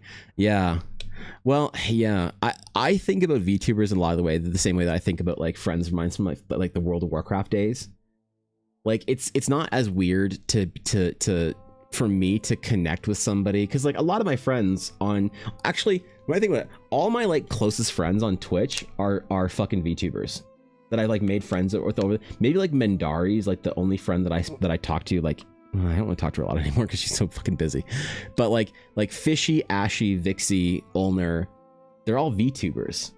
So maybe I'm just partial, like because I've like been sucked into that fucking crowd. But I do understand it is harder to connect with somebody when they're an avatar than when it's a person. Absolutely. 100%. It is way harder. And the thing is that there's a lot of people that prefer the sort of the animated version because the fantasy, cartoon, anime, whatever, girlfriend experience streamer, which by the way, the girlfriend experience streamer is a term that doesn't refer to just girls or people trying to be your girlfriend. The girlfriend experience streamer is the parasocial, encouraging streamer, you know. So I don't know. But it is absolutely easier for me to, but to be fair, a lot of my like friends that are VTubers, I know what they look like IRL and their names and stuff. And I know them on a more personal level. So I think it would be harder for me to be friends with and connect with a VTuber art streamer friend if I didn't know their face and their name and their voice, right? That would absolutely make it harder. And so from like a viewer perspective, I think it is absolutely harder. It's 100%. In anime PNG, you can, right? There are plenty of art streamers that I love that don't have anything but screen share, no mic or anything. I don't know about the no mic streamers. I can't do that, you know? There's only one no mic streamer that I really like in the art category, I think. That's Nefra. And she's awesome. So, stream for all streamer styles. The art is what carries the stream most of the time. Right, exactly. So one day, I always like, I joke when I talk about the partner push thing, Casey. I always say that I don't want to do a partner push. I'll get partnered on Twitch when I'm actually good at art. And it's been 5 years and I'm still dog shit. So whenever I say I'm shit at art and people are like, what? I'm like, yeah, dude, I'm not even a partner on Twitch. And now I could say Casey agrees. Casey Snow, Twitch's newest partnered art streamer, absolutely agrees with me that I'm too shit to be a big streamer on Twitch. Yep. Too shit to be a big streamer, and when my art becomes not non-trash, then I will then I'll actually be a big streamer on Twitch. Not partnered. Give it a week. Give it a week. Yeah, you know, whatever. She's not really Canadian. Just tell her that when you're there, you're Canadian. Oh, Mandari being in Canada. So I met Faye's boyfriend and didn't know it at GameCon. I had a whole ass conversation with Faye's boyfriend. I had no idea who the fuck he was. Not just because I didn't know him as like a big YouTuber. He's like a pretty big YouTuber. He's got like hundreds of thousands of subs. I didn't know him from YouTube, and I didn't know him from fucking you know, until I connected the dots literally. So at GameCon, him and Taylor's Tavern Tales, they both came to Ella's table, and I was talking with them for a while. I thought they were just nice GameCon attendees, and they mentioned they're doing some of the panel. They mentioned little things here and there, whatever. And then Em and I had a conversation earlier, and she's like, "Oh yeah, well, like Faye's boyfriend's here, he's doing like whatever." And I was like, "Oh yeah." All the pieces from conversations that I had with him, from conversations I had with Faye, from conversations I had with Em, all connected at one point. Because even at one point in the conversation, he was like asking me what I do, and I'm like talking about whatever I stream, whatnot. He's like, "Oh, it's cool. My girlfriend does Twitch too." And I was gonna say, "Oh, what's your girlfriend's Twitch channel? Maybe I know her if she's in the D&D sphere." But I never did, because like the conversation just like I didn't get an opportunity to say that. And then he's walking away, and I'm like, is that Faye's fucking boyfriend? It's like, text her. I'm like, is your boyfriend at GameCon? She's like, "Yeah, I told him to come find you." And I'm like, I'm at Ella's booth. I think I just talked to him for like 10 minutes. So he came back and he's like, "Dude, I had no idea." I'm like, "I'm so sorry." He was so cool after that. We were like, "Oh my God, I'm so sorry." It's like, "How did I not know?" So I gave him some dice to give to Faye and whatnot. He was super cool. I liked him quite a bit. He's very nice. Validation from likes and clicks is such a prison online. Yeah, and I'm a prisoner. The only okay. The reason I'm trying to partner is so that I can get front page save the Vikita Day. What the fuck, dude? What? I didn't know this. Otherwise, would have just let it happen or not. But I have a deadline. That's actually really dope. I want partner really bad, Casey, for the bit rate. That's it. Bit rate. That's what I care about. I used to care about emote slots, but then we got basically as many emote slots as we want, more or less, as affiliates. If we have enough sub points, you have as many emote slots as you're going to use. I'm not going to use more emote slots than I have. So I'm happy to have the fucking emote slots from that. I wanted that, and then when they give us that, I didn't give a shit. But the thing that I want now is I want the partner bit rate. I don't care about front page. I don't care about the fucking making a stream team as a meme with Ashy and Ulner and Vixie. I don't care about any of this shit. I only want the fucking bit rate. That's all I want, is the partner bit rate. So you guys heard it from Casey. When I'm a good enough streamer, or sorry, a good enough artist to be worthy of it, then Twitch will bless me. Then again, I have no idea how my stream's been doing over the last 6 months. I don't want to know. And if you tell me, I'm banning you, because I don't want to ever think about it. I have a thing where my mods will tell me if they think that I should make my partner app. If they know that I'm in striking distance and like, hey man, you should check to see if your app's open, then I'll know. Besides that, I don't care. I don't want to know. But I want it because I want that bit rate, man. Ooh, you can use your actual stream recorded video, download the VOD from YouTube or for YouTube videos. You don't need to like double record. Dude, imagine. I could actually hire an editor at that point in time. Holy. I was gonna say, I feel like you're rocking it, but I won't say that. Yeah, thank you. Appreciate it. To me, you've been doing great art. Thanks, Nick. Thanks, bro. Appreciate it.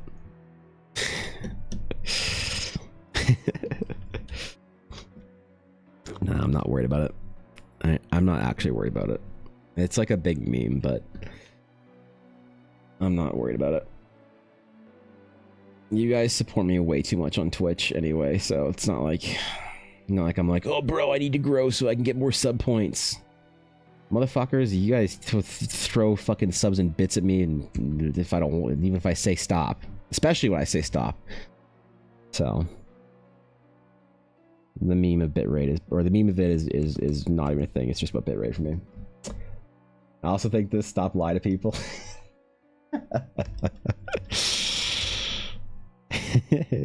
Hey man, listen, the art gym's a dope time. Okay.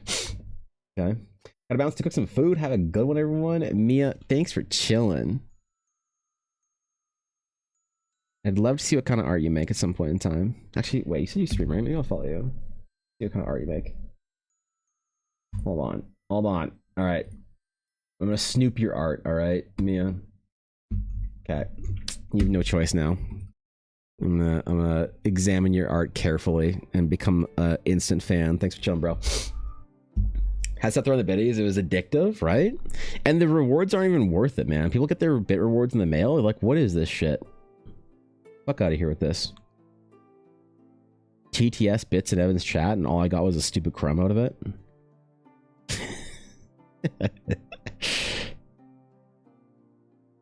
Dark's like, I've never fucking cheered another bit in his chat since he opened coffee.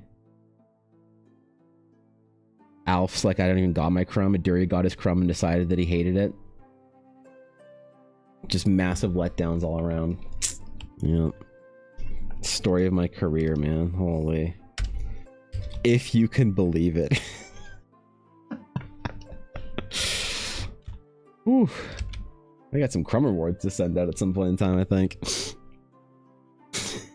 Wait, did I ever send you your silver crumb, B-Town? I think I did, right?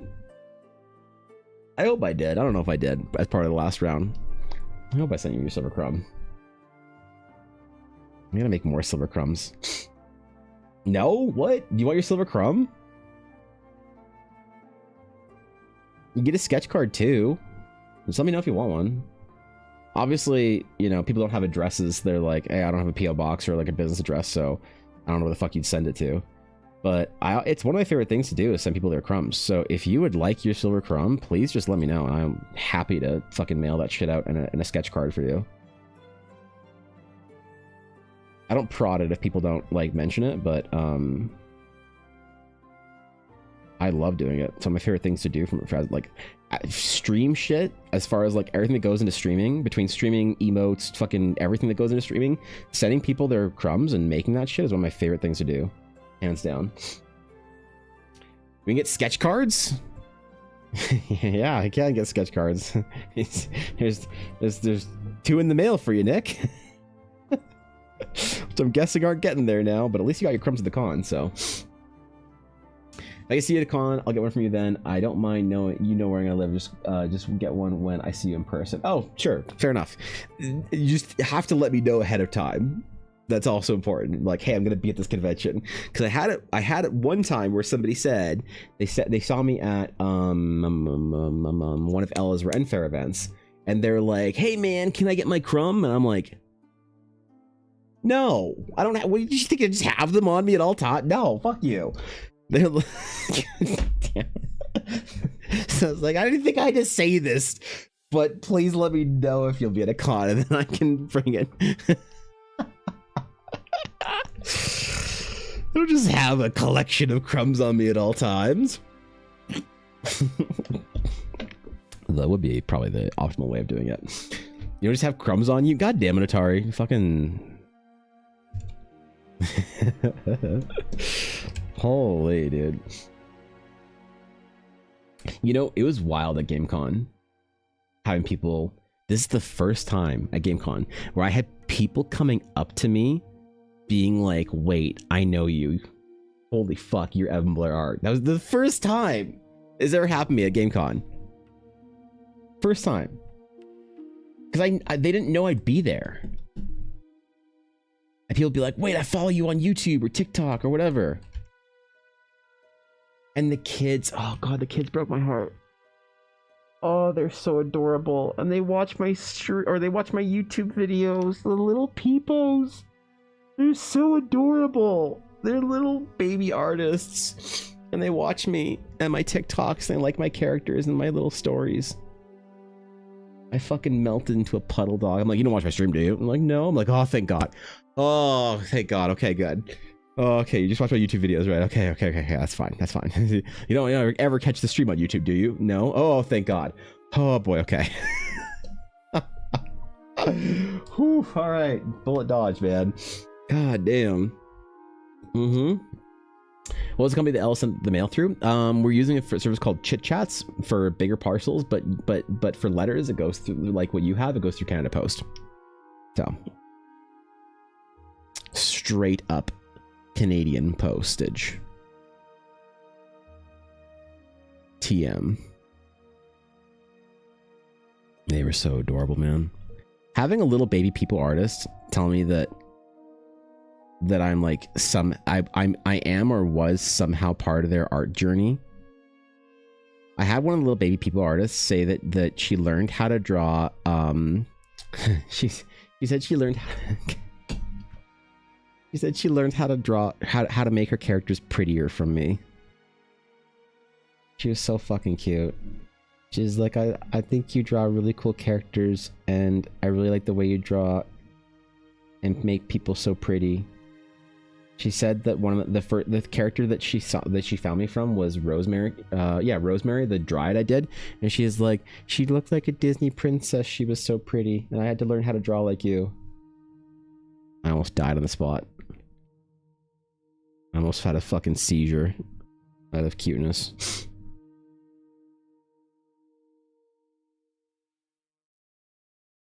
Oh my god. I survived though. No crumbs. The disillusionment, yeah. Are they still striking? What a pain that was. So I don't know. I think they are. The current strike is that they aren't working overtime. I think. They aren't working overtime.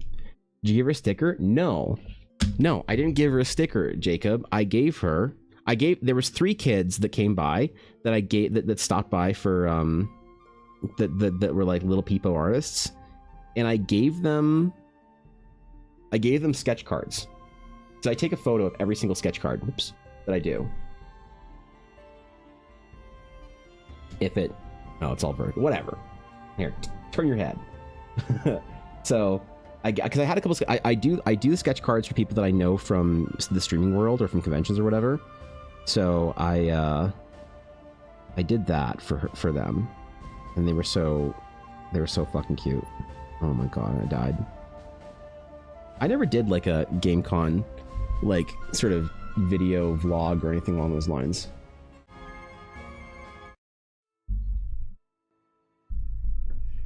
The fuck? Oh, my sound was fucked up. But I took a bunch of pictures from GameCon. There was a couple Instagram stories and whatnot. I took a picture of my Flesh and Blood cards that I bought. You know? I screen capped the story that Valiant Fox posted because it made me so unbelievably happy to see her and Anastasia appreciating the fan art I did for them. Made me want to fucking die. I took photos of all sorts of dumb shit at GameCon. I should post them. I should make like a little GameCon post thingy or whatever. ArdCon, GameCon thingy.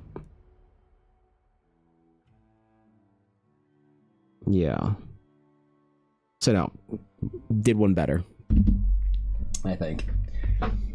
Kara, what's up? Good to see you. Hello. Yo, what's up, Natasha? How you doing, dog? Peace coming along nicely? Thanks, bro. Appreciate it. Thanks, Natasha. Good to see ya. Yeah. It's taken me a while. This is why I had to increase the price of these on coffee. This is why this happened. So, did you watch the K-pop Demon Hunters? No. The fuck is that? What the ever-living shit is that? The only thing, the biggest thing on Netflix? No, wait, what? Dude, I'm so out of the loop on like Netflix and shit. Like I don't watch almost anything like Netflix, Amazon Prime, like TV, air quotes TV. I am the most out of the loop disconnected person you will ever meet. I don't watch shit. Okay? You gotta speak in crayon to me when it comes to important cultural events like this. No, I don't know what the fuck you're talking about. K-pop Demon Hunters.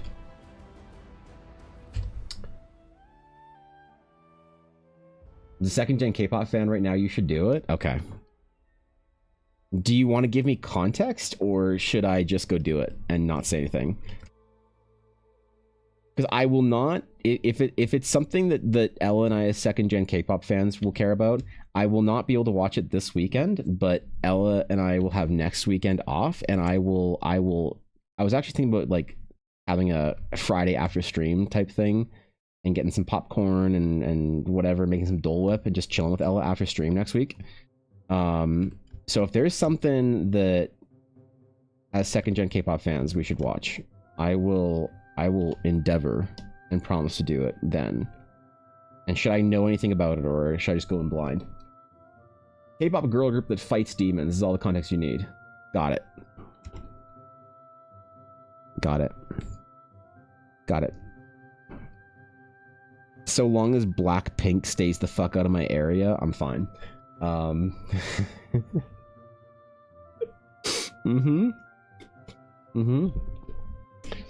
you being a story watch shit. All right, fair enough. Okay, kind of alpha'd. Got it.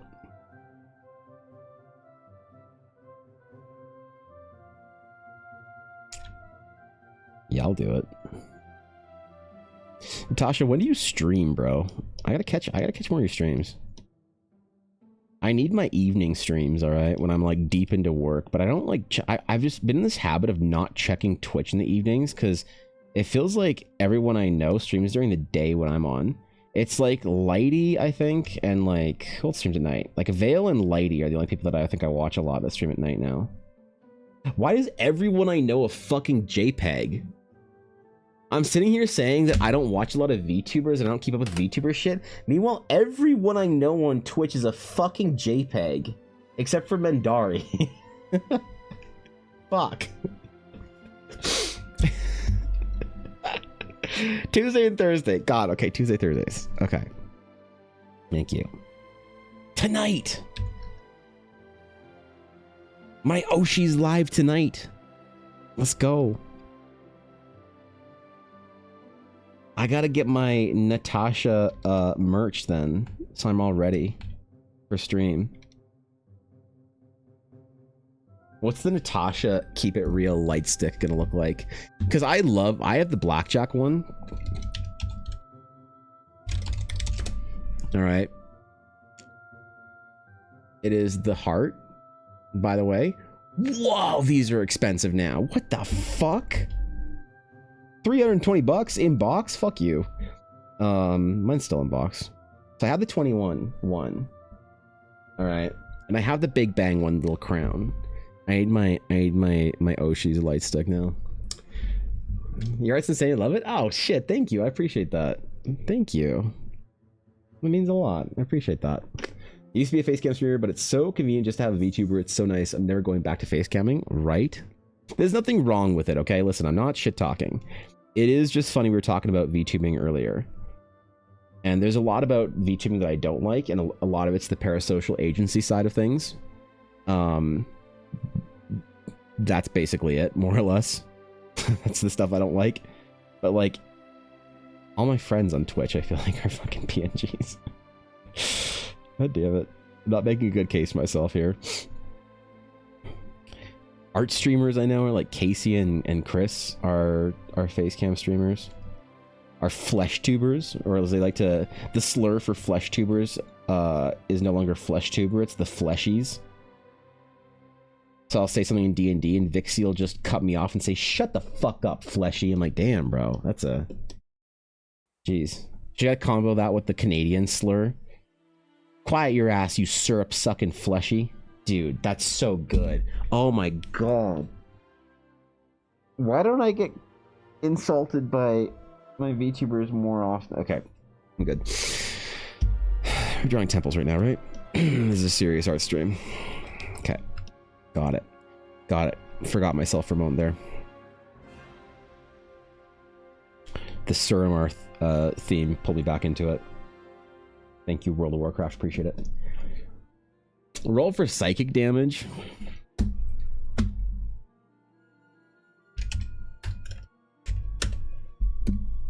Fuck. Guys, I need a cure wound, please. I need a cure wound. I just took 9 or 10 modifier 2. Fuck, I forget. I took some psychic damage. Okay, I need help. Where are my clerics at? Oh no, the clerics aren't gonna help me. They all abandoned me when I started shit talking clerics. Fuck. Thank God the paladins still love me. Cast a level cure wounds. Thanks, bro. Appreciate it. Thanks, Elmy.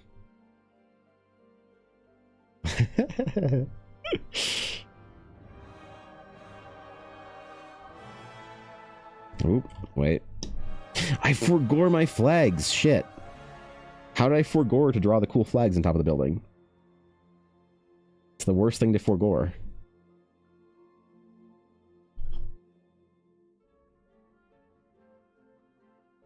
Okay. Ooh, that's a good monolith right there. That's a good monolith. I like that, man. You know me and giant monoliths. It's a game of Bard. I got you for cure wounds. Ooh, I'm drawing a Bard right now, and his design is kicking my ass. I think I got it down, but Bards are tough, man. That's a wide array of what a Bard can look like, and whatever. It's a good time, but it's a difficult time. Society always obsessed with the phallic erect objects. Well, listen, okay? This is about monoliths, okay? So of course they're obsessed with that. Please. And I do a lot of ring monoliths, okay? Listen. God damn it. Every time I read Vixie's Twitch channel name, I think it's Norwegian Fox. Well, start calling her Norwegian Fox then. She deserves it. She knows precisely what I think of her channel name.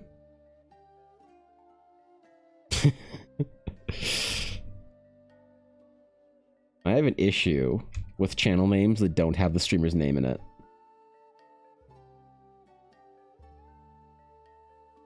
I do. And I don't hide this anymore. There'll be someone who's like, hey, but my channel's name is like the Rolling 20s. And I'm Jeff. I'm never gonna remember that. I'm never gonna remember a person's name if it's not in their streamer name. Ever. It's never gonna fucking happen. I'm never gonna build that association. I'll be like, hey, the Rolling 20s. I don't know if that's actually a person or whatever. Probably fucking is on Twitch. God, the way that people like to have those like silly D&D show names. Like, hey, the Rolling 20s. They're like, hey man, I told you my name was Jeff. Haha. Dude, I'm never gonna fucking remember that. Jeffrey. I'm sorry. Ever. Not once. Say I don't give a fuck about Vixie's channel name. Do you think that's a great name for a D&D channel? I just thought of the worst, dumbest name I could possibly make for a D&D channel. I can't stand the punful fucking... Oh my god. I think they're all terrible. Everyone after roleplay the original Twitch streamed, like relevant, Twitch streamed D&D channel on JP's channel. After roleplay, Critical Role was the only one that gets to do it. Dimension 20, nope, fuck you, get out of here. Careful Can Trip, I didn't realize that was a pun for a long time. Get out of here. Oh wait, they're already out of here.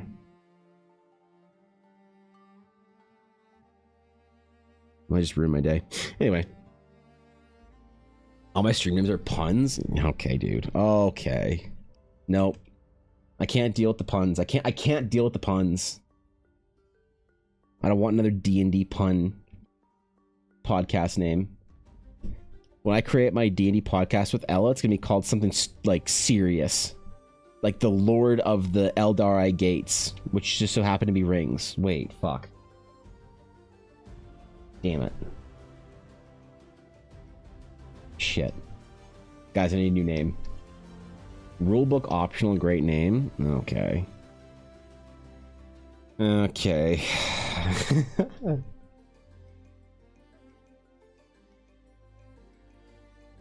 Yeah.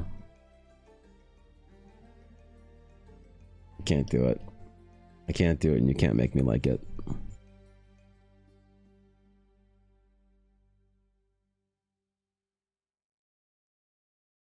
What the fuck am I trying to select? Okay.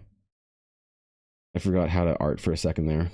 Well, I forgot how to art substantially for an entire career, but, you know. Also forgot in the moment.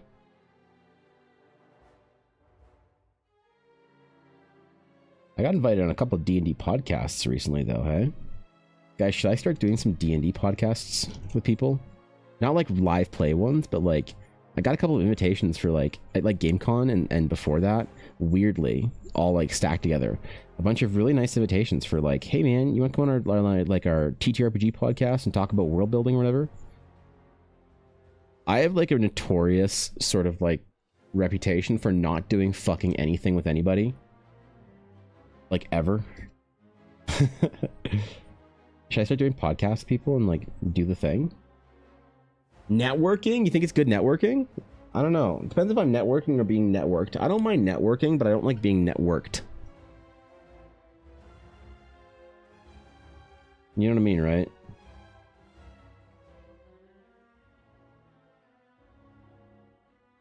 And like I feel like I can sort of sniff it out a little bit better now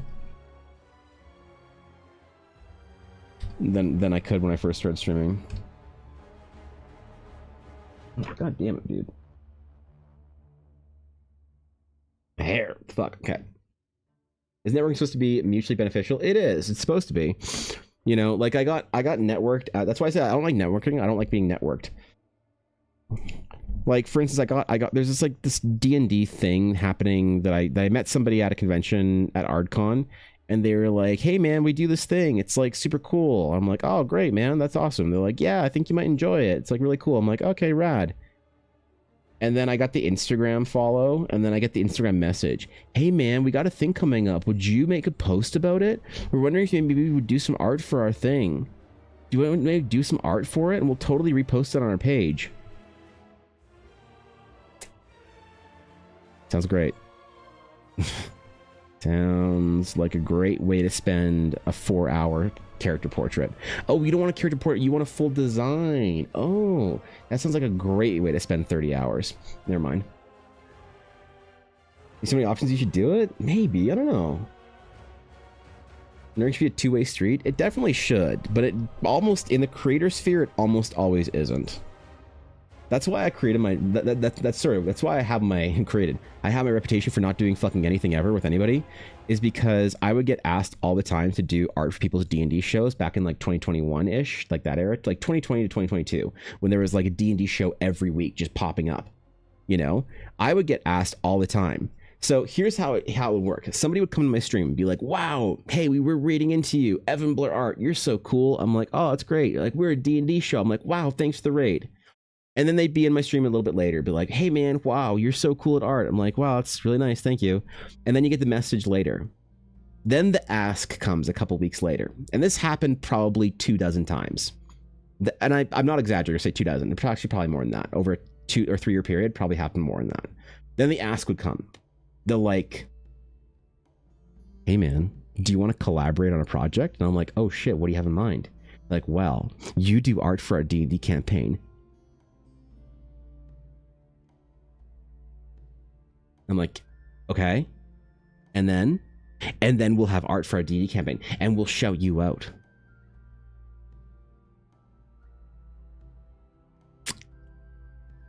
That's going to take me like 60 hours. What? Wait, no. Yeah, but then you can come on our D&D show. Like, oh, okay. Yeah, you can be a cameo on the first couple episodes. Oh, so I just started saying no to everything, everyone, ever. I started saying no to everyone. I've only said yes to being on 3 Twitch streams that I can think of. If I'm forgetting one, please forgive me. Mendari. Faye and I would stream together all the time when she streamed in the evenings and I streamed in the mornings. So Faye and I would stream together and talk shit. Fishy's been on my stream and I've been on her stream. And Careful Cantrip. Dave asked me if I want to be on the fucking Dungeon Feud, whatever. And I said sure. And honestly, I haven't we're far enough away from this. I don't regret going on Dungeon Feud because I, got to meet Sky. That was lovely. And Dreaded. That was lovely. And obviously I love Careful Cantrip. But that caused me a lot of shit. Because a lot of people hit me up the weeks after that saying, oh, so you're going on shows now. So you're interested in coming on our D&D podcast and doing whatever, blah, blah, blah, blah. I'm like, fuck. And that's why I didn't do anything after that. Is because I realized I was like, I got hit with it once, slapped with it. I was like, back to saying no to everything and being perpetually unavailable and busy. So now that I'm like a little bit more chill about it, I don't give a fucking as much. if I just say no to somebody, it's easier for me to just say straight up no now to people. Like, nah, I don't want to. I'm too busy. I don't want to do that. So that's why I'm wondering if I should do this. Like people ask me about like, hey man, do you want to come on the podcast? I'm like, that sounds really cool. Maybe I should. Why not? What do I got to lose? If somebody's like, bro, I thought you said you didn't want to go on, then I'm just like, yeah, I'm too busy. But you went on. Yeah, I know I did. And then just ignore it, right? I'm wondering if maybe I just start doing that and stop being such a fucking pussy about it. An influencer should give me that 4-week all expenses paid trip to Bali? Ah, shit. Yeah, me too, Steve. You think it happens to artists a lot? So unfortunate. I'm looking for my Cinder, Natasha. The second I can get gaslit by somebody and be their nanolist, I'm just, like I said, man, when you're ready to retire, I got you. Proteus fishy. Wait, what? Galaxy goldfish. Different fishy. Shit. You don't want to make a group of art of 8 D&D party members for free for me? That's wild. Well, so because I used to do before I was a Twitch streamer, before I decided to be a failure, a real IRL male girl failure. No, before I started doing went and did my art, decided to try again in my art career. Which correlated with me starting Twitch almost exactly. I was a graphic designer, marketing, so I'm very used to this whole thing. People talking about like Instagram algorithms and shit like that. It's like, bro, you're preaching like I got you. I've been doing this for 10 years, right? So I know the value from an agency side of like the CPM of like what actual value of marketing translates into. And so I had this conversation with somebody. And they basically said that like pay an exposure. And they said, I know that this isn't like a pay. This is going to sound like we're paying you an exposure, but we're not. We actually have a very like big active community. We think you get some work out of it. And I'm like, oh, so you want to LARP as a professional? I can LARP with you, So I was like, great. So what's the value of your impressions? They had no idea. So when you do a sponsorship with somebody, what's your valuation of a post for the CPM and whatnot, and how many views do you get? If I do an evaluation of a CPM, can you guarantee me a certain amount of views? Let's think about a CPM of like super neutral $5. So if I'm going to do what's $50 or whatever, let's just say, worth of work for you. you're gonna guarantee me 10,000 views? Bro, they got like 200 views on an Instagram post. And so it's like, the one time I had a conversation from a business standpoint of what exposure is actually valued at for somebody, they had no fucking clue what they were talking about. And they just got scared and ran away. Like, oh, sorry, I didn't mean to. Okay, goodbye. All right. So the whole getting paid and exposure thing for artists is like, it's real. And it still happens to me. Not as often as it used to, but it still happens. It happens less as you grow. And people think you're more inaccessible because you literally are, but it still fucking happens. And the problem with it is basically, if you want to know the reason why the calculation of CPM doesn't work out, by the point in time somebody has a CPM to be worthwhile, let's just say your CPM is a lot higher. Let's just say you value your CPM at $10. Pretty good. And someone gets 100,000 views on a post, to the point where it's actually good, that the paid and exposure is actually worth it. Like if Iron Mouse, she did a D&D game with an old Twitch friend named Tormented by Gnomes. You know, Joe did this D&D game with her. If Iron Mouse asked me for D&D character art for free, her exposure would be worth it. But the secret is, the reason why the calculation doesn't work out is because by the time a creator is big enough where their exposure would be worth it for you, they have enough capital that they just pay you. And that's why it doesn't ever work out. Yep. Business model is still an estimation of ROI, which translates directly into dollar bills, right? Right? Lets me know what business model is going to benefit me in direct numbers. The businessy girl. Yeah, me too. Yeah. I'm also a business girl on that thing. You know what I mean? It's also like, it's almost kind of like, I don't ever want to think that it's offensive, but it is almost offensive when somebody says something, because I've gotten this a couple times. People say like, "Oh, you might get some commissions out of our community if people see your art." Like, bro, my commissions list is so fucking full. I like pass. Thank you. All good on that one. It still happens, but it's not as much of a big deal. Maybe I should, now that I am a big boy that can say no and fuck you when I want. Maybe I should start doing the podcast and having fun, and going on things and going on shows when something sounds interesting enough to me.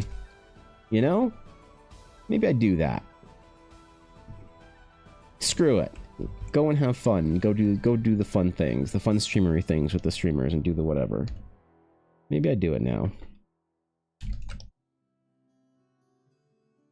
Why not? I'm a big boy. I can do the difficult thing. Do the fun thing. Say the no thing. Listen, when I first started, I just didn't want to piss anybody off. I wanted to fly super under the radar, so I would just be very much just say no to everything.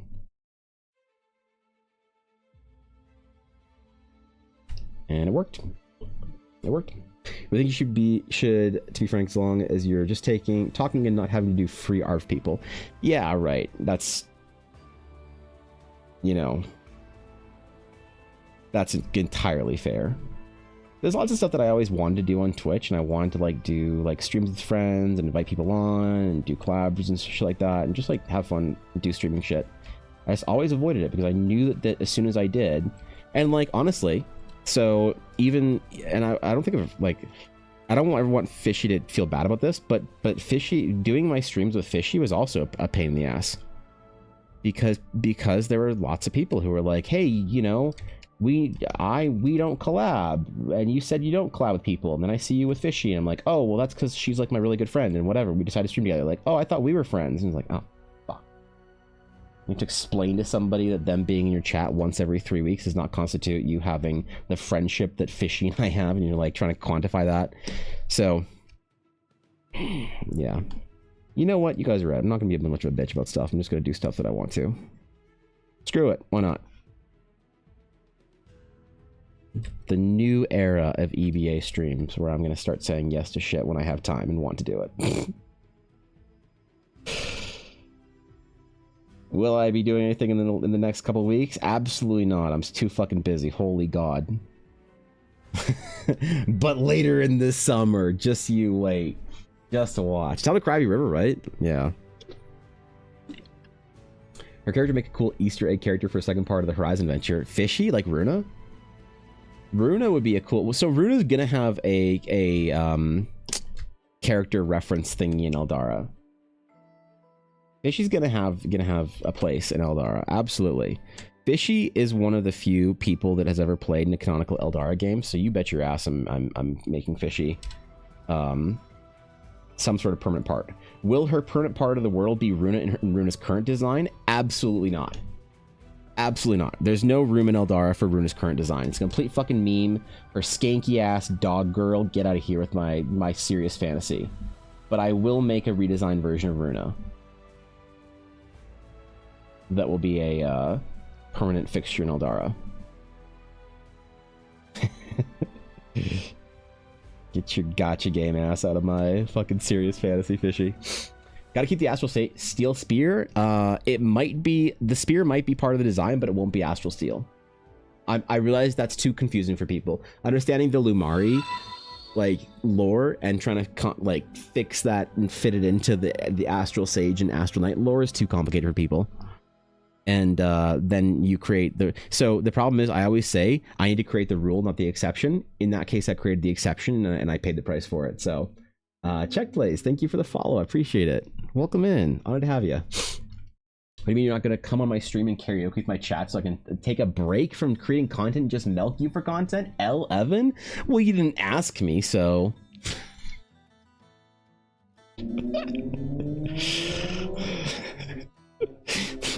Listen, when you want to do an official collab track of Max Step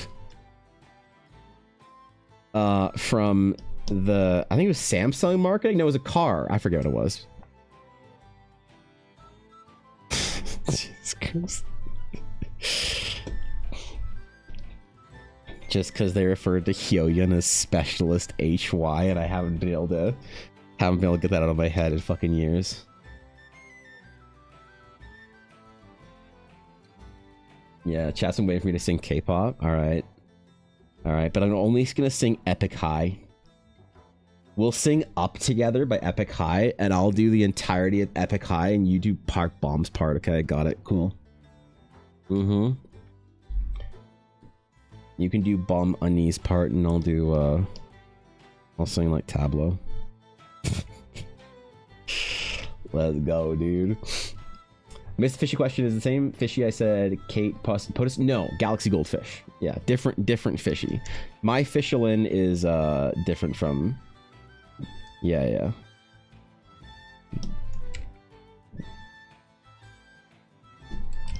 Yeah, Fishy's the streamer that I did the Eldara game with for a couple weeks before she had to get a real job. So, a lot of Fishies, exactly, right? A lot of Fishies out there. Read the quest took of Runa being a lost dog girl. The party needs to help her. The problem is she can't be an Astral Knight. So Runa can still exist and will exist in Eldara as a character, but the origin story of her being an Astral Knight is going to be deep, like, lore only known to a few Twitch long-term EBA viewers. Why don't Astral Knight Runa? Because it's confusing to people. People are always asking me about exceptions, and if I'll canonize their exception for them so that they can be the special version of whatever.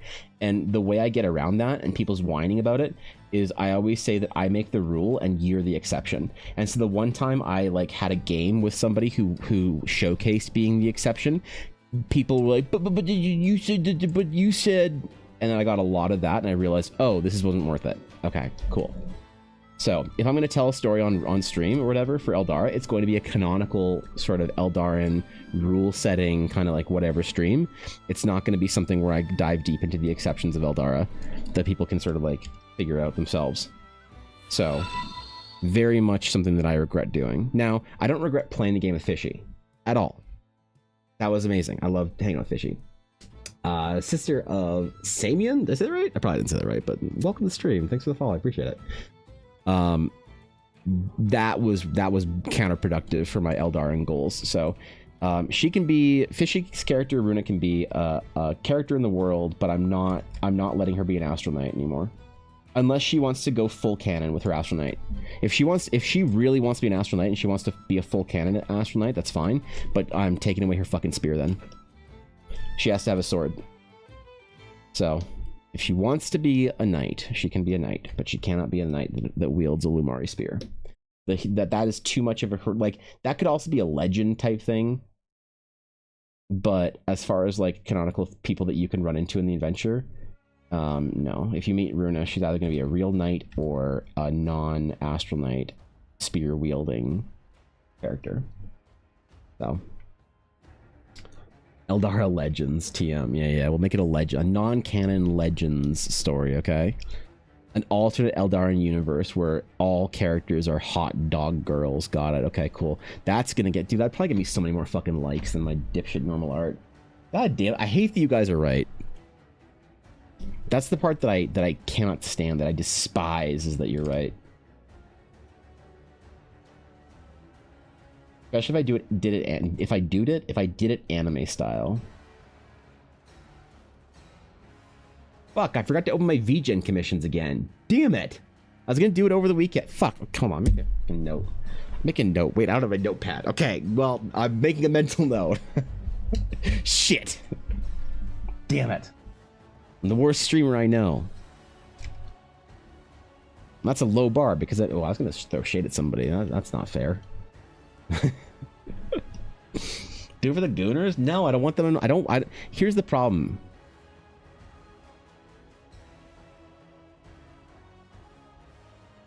I will never do fan service art for likes and clicks and growth. And I can tell you why, Natasha. Because they don't have the money to pay for commissions.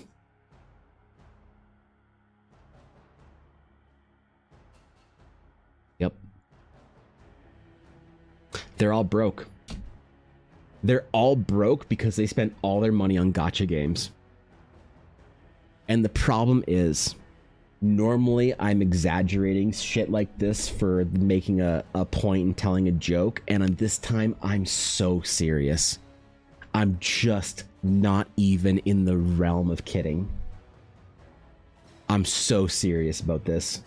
None of them have any money to get commissions after their fucking 10-pull Honkai Star Rail whatever bullshit, or their like mass fucking VTuber merch drop purchases. They don't get commissions, and they get mad at you when you don't do. I did the Project Evangeline Catgirl shit as a joke years ago, and I got a whole bunch of people being like, wow, this is so great, I'm so glad to see artists like you succeeding, you're so fantastic.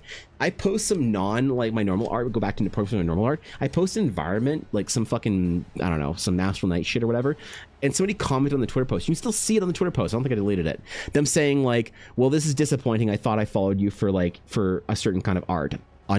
It's the kind of person that announces their unfollow.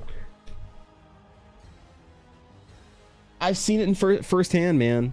I've seen it firsthand. They don't want the Eldar art. They just once you show them that you're willing to give them the anime art, the hot cat girl art, that's all they want, dude. That's all they want from you.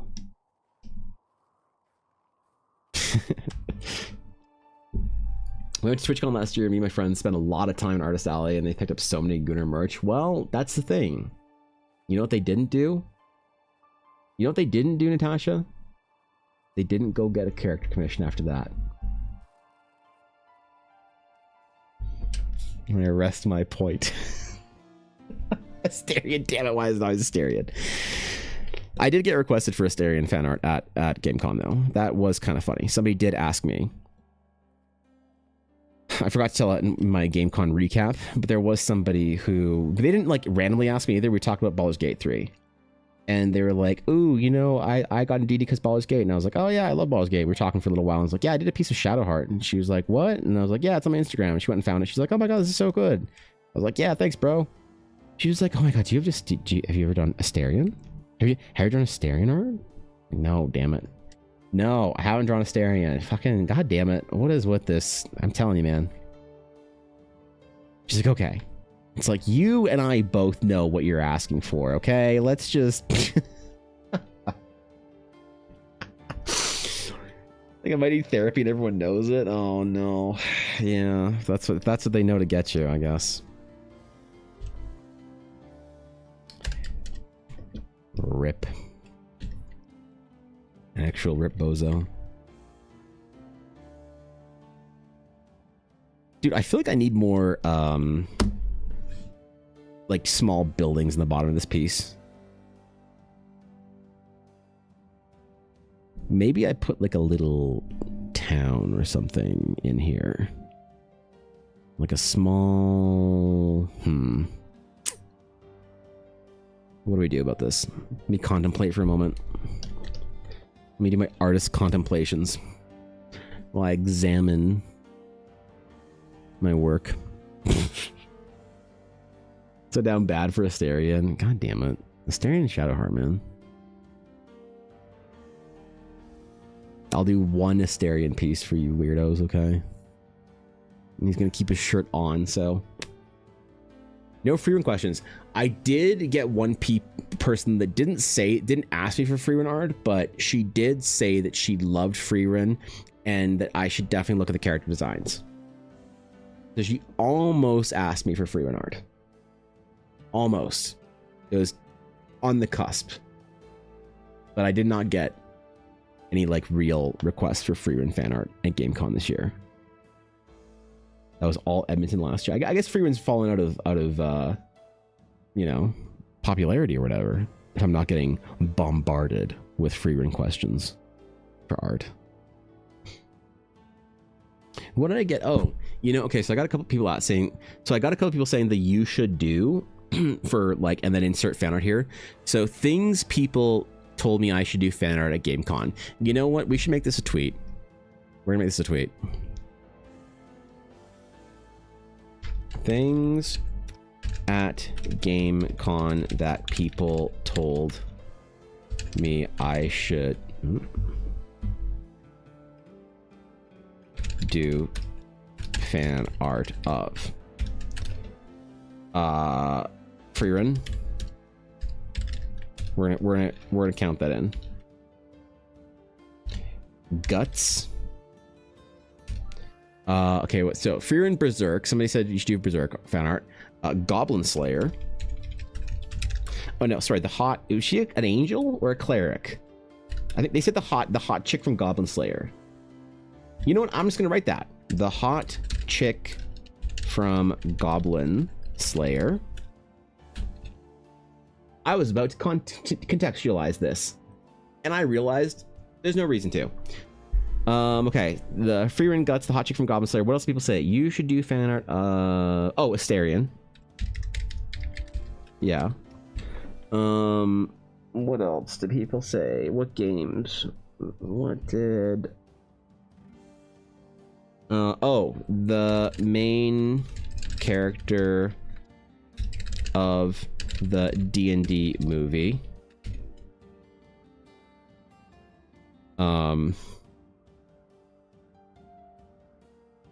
Siri? No, nobody asked me about Siri.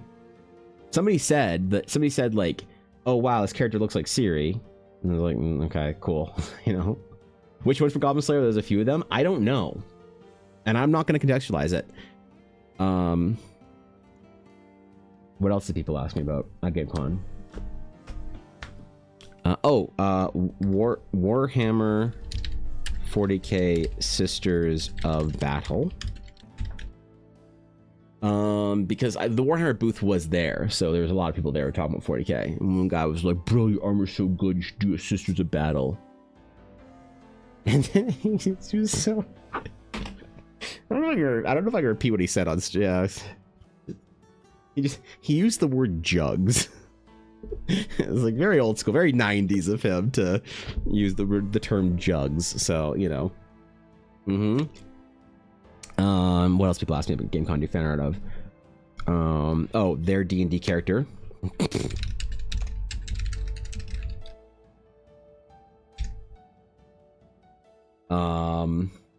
Cthulhu fan art? Okay, what? No, hold on. There's too many tentacles.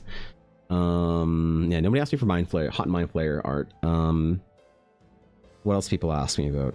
Oh, Dave the Barbarian. Is that a thing? I remember that because I was like, who's Dave? And they're like, don't you know Dave the Barbarian? I'm like, no. Here are the tentacles. If you scroll deep down enough on my Instagram, Natasha, actually, I mean, well, you know, never mind. We don't need to get that out. I was about to get the Elder Braid Beholder up. We don't need to go there. What else people tell me I should do fan art? Oh, fuck. Okay, there was some, I'm just gonna ask. You know what? I'm not gonna ask. The girl from Honkai, from Honkai Star Rail, whose name is a date. Oh shit. Uh-oh.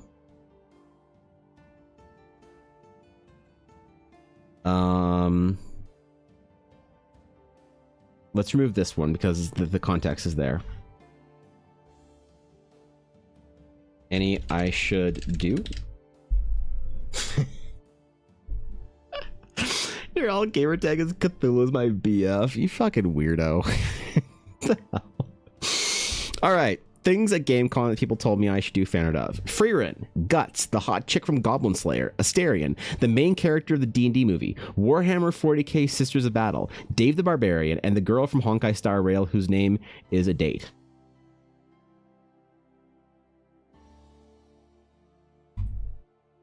Perfect. Perfect. Excellent tweet. Excellent tweet. Oh, I should have posted some art with it. People love that shit. Instead of just some scuffed character requests that I did that are nowhere near as good as they needed to be for the clients, that I'm fucking trash artist and not doing good enough art for my illustrious clients. Wait, I could reach 100k more users now? I should run an experiment and actually invest like $100 into Twitter marketing and see what happens. Because I'm basically convinced that the site is like more or less dead to me. I should legitimately just do that for memes as an experiment. All right, there it is. But yeah, a couple of other things people asked me. Do I Darth Talon your art style? No, somebody asked me for one thing from Star Wars. They asked me for, they told me, well, they didn't ask me. It started with a, you should, and then insert whatever. It was a thing from Star Wars. It was, who's the Sith guy from the shitty show?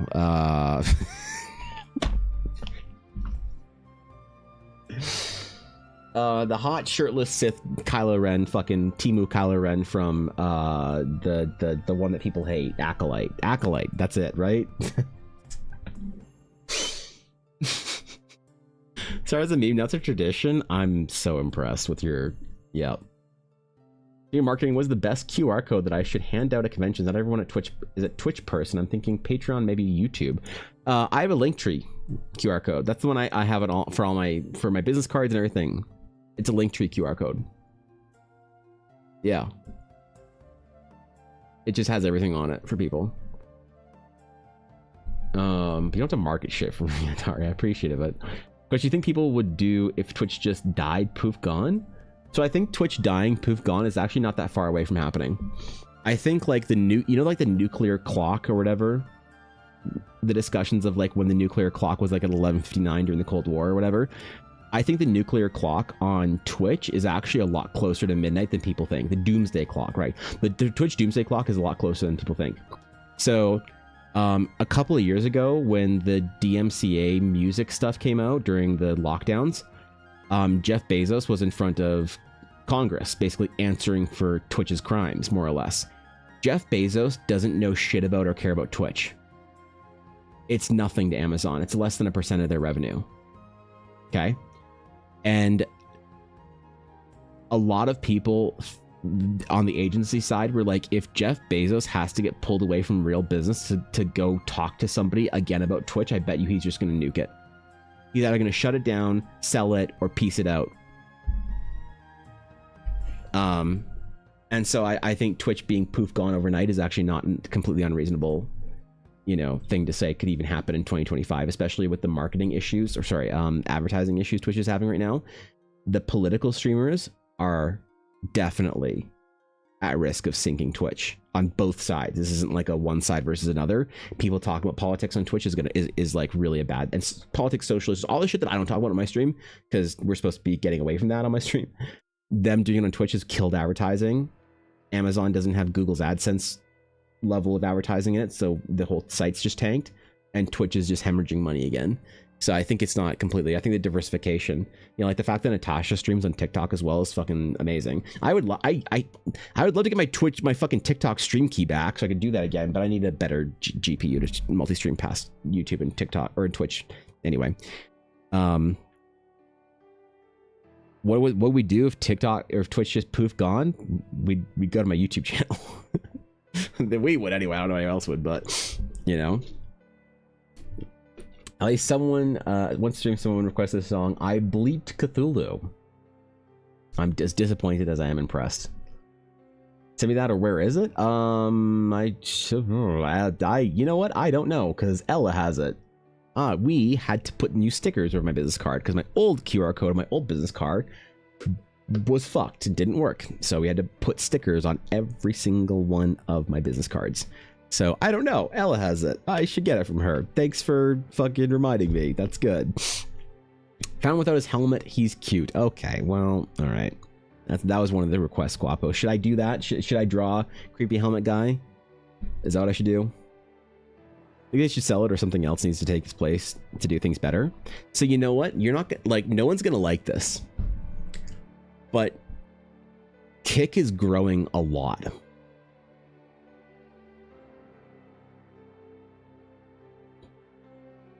Twitch is shrinking quite a bit, and Kick is growing, and no one wants to admit it because all the banned streamers from Twitch are on Kick. You can say whatever you want and probably not get banned on Kick. All the assholes are over there. It's a crypto gambling fucking whatever backed. Everyone can complain about it, but the problem is streamers are growing on Kick and they're shrinking on Twitch, and no one wants to talk about it. We all want to put our emotions into that and talk about how much we hate it or whatever. It's like the Blue Sky Twitter debate. Oh, Evan, you shouldn't use Twitter. You should use Blue Sky. Twitter's for evil people. Oh, then everyone deletes their Twitter accounts to go to Blue Sky. Weird. They're all back on Twitter. After grandstanding about how good of a person they are because they're not on Twitter anymore.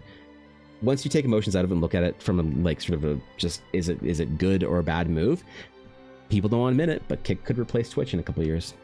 Much as none of us want to admit it, but... If you do, I can help get you your stream key. I have an agency that handles a lot of stuff for me. Oh shit, really? Yeah, I mean, so the thing is, I had one and then I didn't stream enough and then I lost it and I tried to reapply and basically they said fuck you. But I'm almost at 10,000 followers on TikTok. I think that if I get over 10k, I think they'll give me another stream key if I hit like 5 figures. I'm pretty sure. I don't actually, be honest, Naja, I haven't posted on TikTok in a week. I have no fucking clue what my TikToks. Hold on. How far am I? Is that like 8,900 or whatever, 9,000? Ooh, I'm muting the shit out of that. This is God. Okay. We're not going to my thing. View profile. Fuck. Damn it. So I'm not trying to apply for it because I can't multi-stream right now anyway because it fried my fucking computer last time I tried to multi-stream to 3 places instead of 2. But if I'm having problems with it once I actually do get a new GPU, I'd really appreciate the help. That's fucking amazing. I appreciate that. You'll have to conform a little to standards, but it's a good thing. Yeah, maybe. I don't know. Like, the idea of multi-streaming on Twitch and Kick, I'm not against it, but people have basically decided that they'll cancel a streamer that does that. And it's not worth it to get people all huffed up and mad. To be fair, the D&D and TTRPG community isn't over there, so like, who cares? But, yeah, I don't know. Kick's growing. People don't like it. And they're mad about it. But it's a crypto gambling scam site. It seems like a lot of people don't seem to care about that. You can want them to care about it. You can want them to boycott the thing all you want, but it seems like a lot of people just don't give a shit about that. You know? I also don't love the idea of the whole like moral whatever thing when it comes to companies or supporting them or using their products. Imagine streaming on an Amazon owned website and telling people on Kick that they're bad people for streaming on Kick. Whatever. I ain't mad about it. I'm just gonna, you know, fucking observe from afar, and if Kick ever kind of starts taking over, then, you know, I'm not opposed to going anywhere for multi-streaming and shit. But back in your amazing Discord server. Welcome back, dude. Welcome back. Your agency gives you free hosting for a Minecraft server. That's the weirdest perk amenity. That's hilarious. I love that. Yep. I'd love to be able to upload your TikTok, but I'm not putting it on my phone. Pity I can't do website version. 100% valid.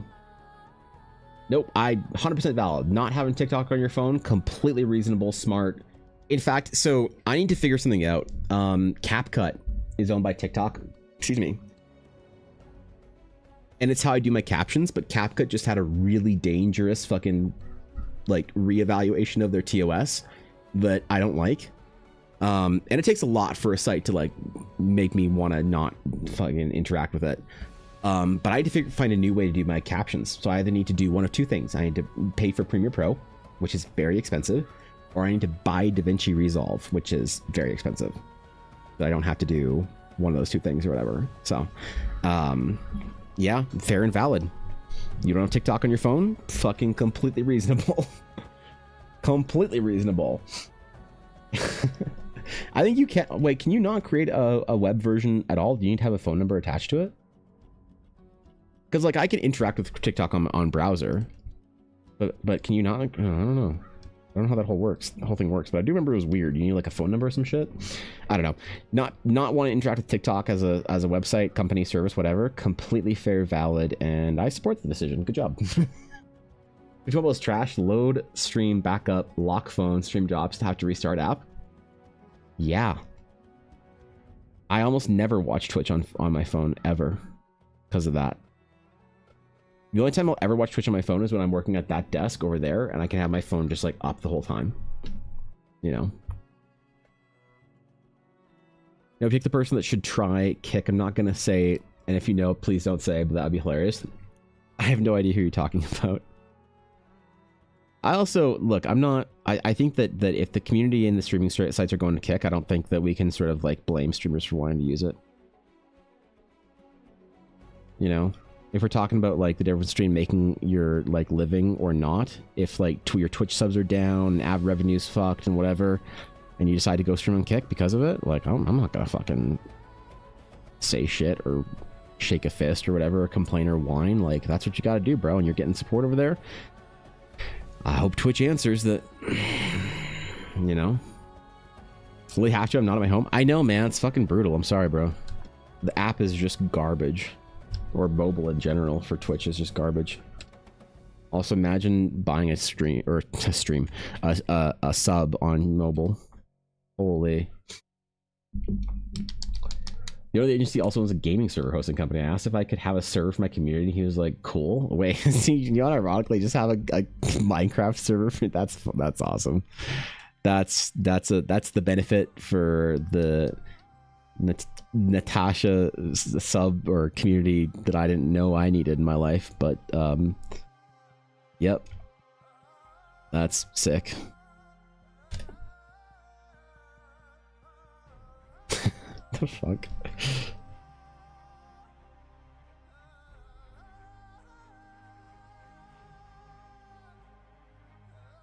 All right, I'm gonna throw our sky in real quick before I figure out what we're doing for the base here. Or figure this shit out. Ooh.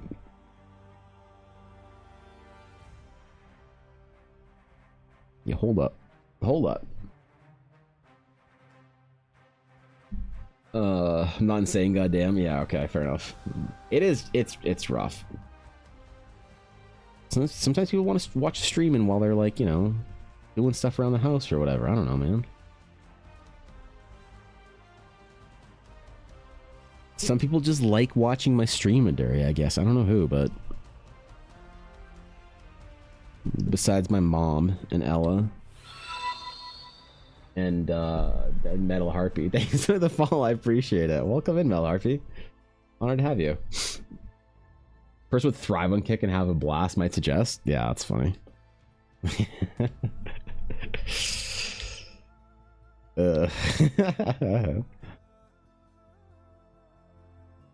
don't know. Like obviously there's not really a D&D TTRPG or art scene on Kick. I don't think anyway. Does Kick, I wonder if Kick has like how many people are watching Kick art streams right now? Hold on. I'm actually curious.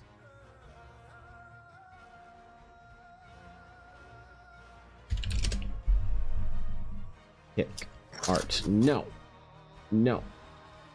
Don't autoplay shit. I don't want that. Art.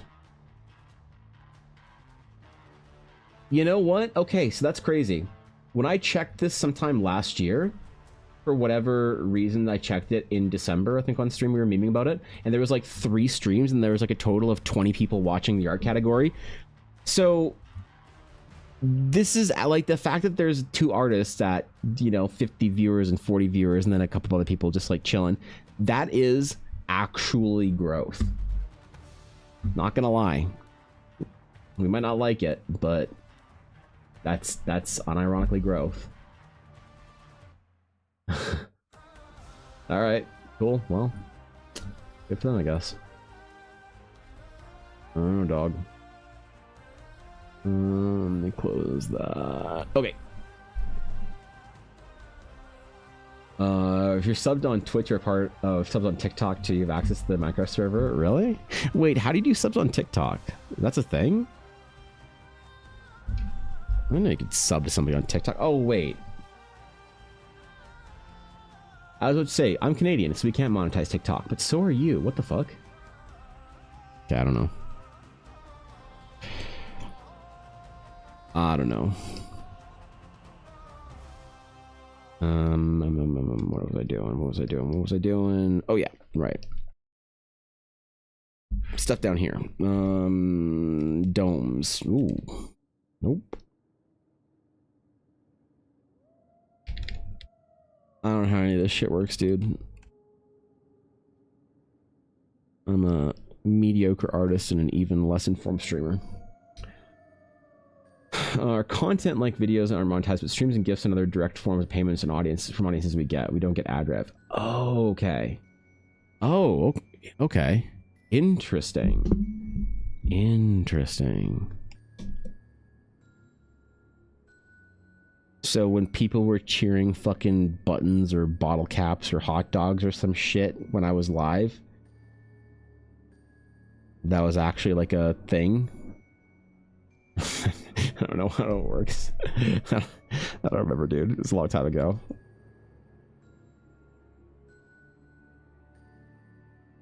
It was a while back. All right. Here to make your debut, TikTok is actually monetized more than my Twitch right now. Really? Wow. Fuck, man. Impressive. Impressive.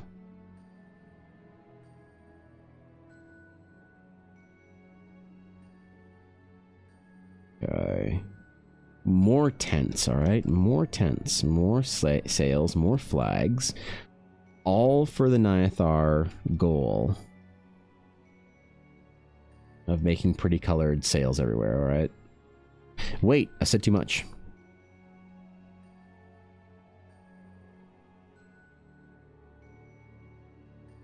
I've played my hand. I've revealed my my tricks.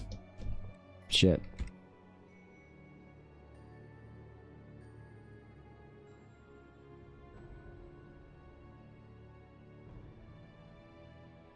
Maybe I'll try and become a TikTok streamer.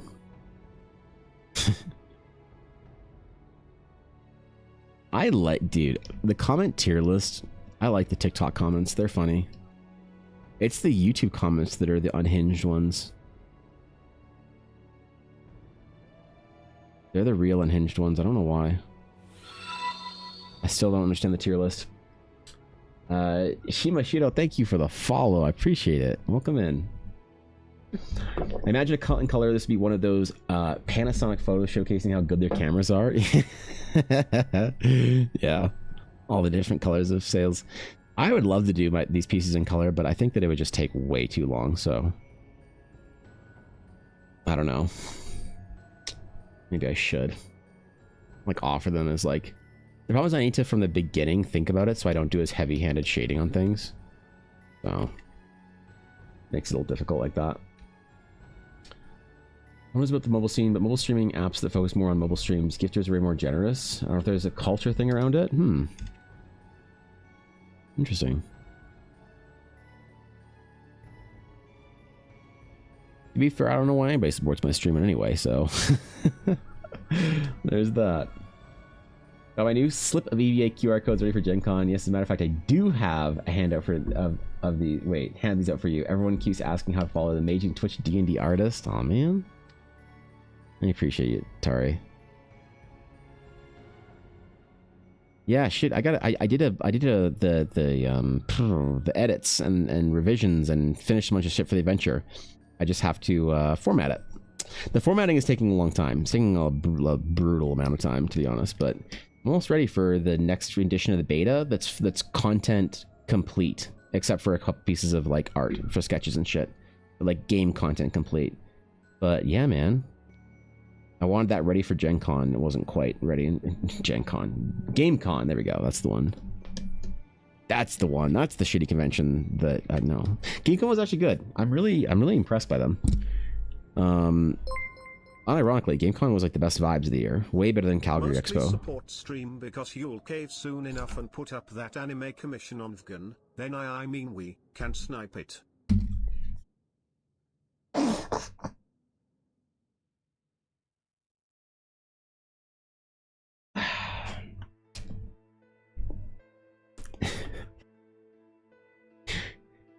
You're not supposed to get the VGen commission.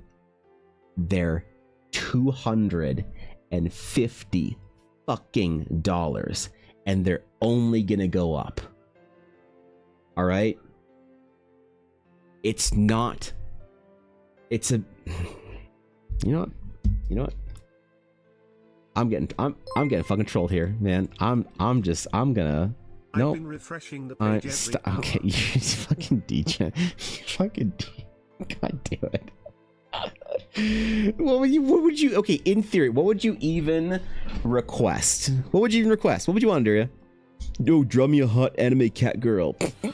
for reasons. Like, what? Don't clip that. I'm gonna fire whoever clips that. DNA coded. Thank you for the follow. Appreciate it. Welcome in, my friend. Honored to have you. Yeah, thanks 100 bits though. I appreciate it. It's weird because you think about it. TikTok doesn't have any incentivization to gift like Twitch does. Yeah, you're right about that actually. I'll make you use that one-eyed Uri stare.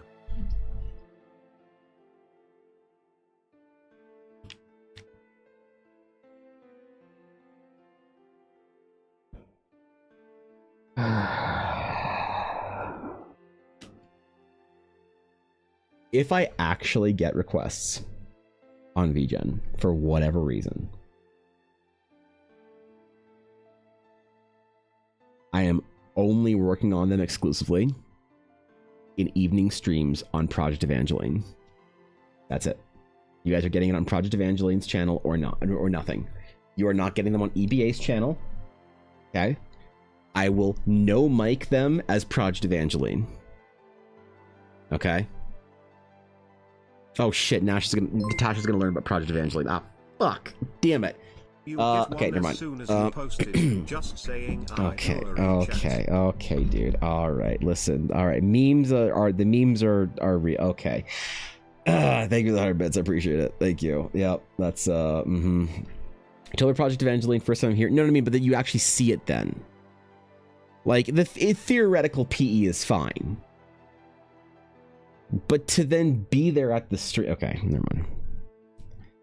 Like Project Evangeline in theory is hilarious. In practice is a challenge.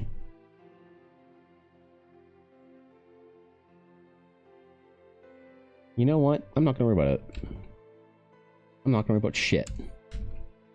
I'm just gonna chill.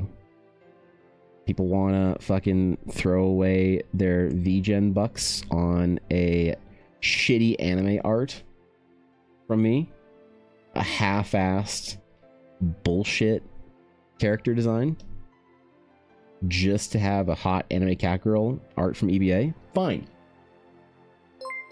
Fine. Yeah, fair. Theoretically PE is great, but in practice physical education is pain. Okay, dude. Okay, dude. I really need to update her emotes. What am I saying her? Like it's a different oh my god. Oh my god, I just had a separation of personality. I'm so cooked, man. I'm so fucking cooked. It's like referring to ChatGPT as a person. It's like thanking your Amazon or Google or whatever. Oh my god. I just lost the fucking plot, man. I just got sauced in the sauce. I didn't drink the Kool-Aid, I just made the Kool-Aid. Oh my god. Okay. Okay. Okay. Oh wait, what did I delete? Oh shit. Okay. Okay. Whew, man. Alright. That was dangerous. That was actually dangerous. Can I use a voice changer for Project Evangeline? I don't think I could. I don't think there's any good voice changers out there, to be honest, that aren't like very expensive or very obvious. I could. That'd be so fun if I used a voice changer and it sounded obviously like a voice changer. And we just gaslight any new viewers into thinking that I'm actually like not, you know. Just ask your girlfriend Siri. Okay. Okay. All right. Wait, I don't use Apple. Okay. Oh, thank God. Ooh, thanks for bits boost. Appreciate it. Mm-hmm. Yeah, we're all cooked. Sabine, I think it's on a different level for me. I'm regretting my life decisions very briefly right now. So, just ever so slightly. Got a little dome here. Our little dinner plate thingy. We should do a tower as well. No, fuck that shit. Screw it.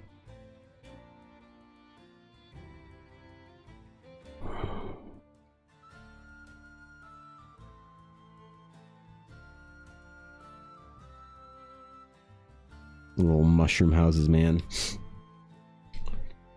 Gotta bounce. Great, productive, healthy conversations. B-Town, a good day to you, my friend. Have a wonderful night. Discord when you get a moment. Sure. Yes, wife.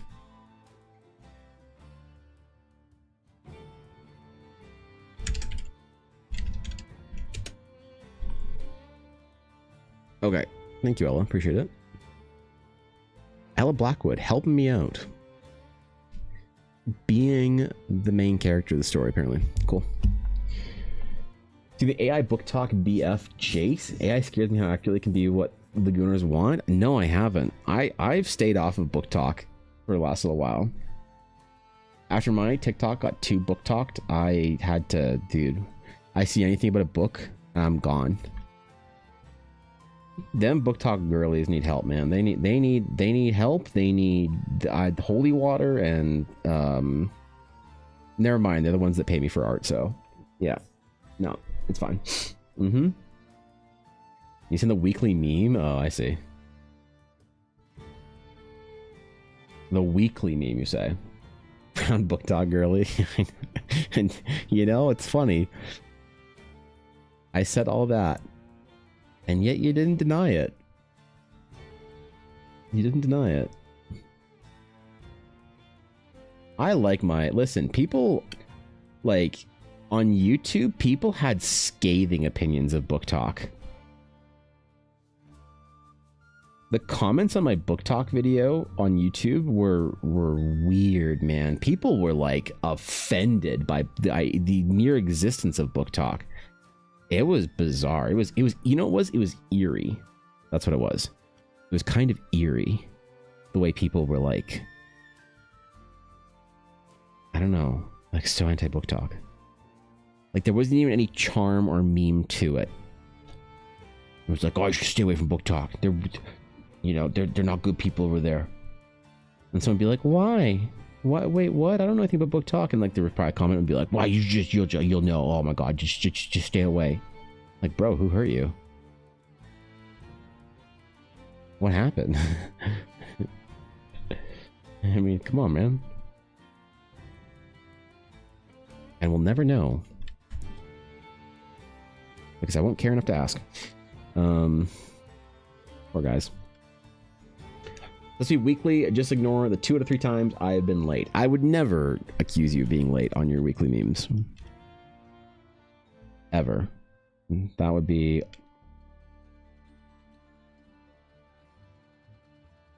probably valid, but also not in my nature.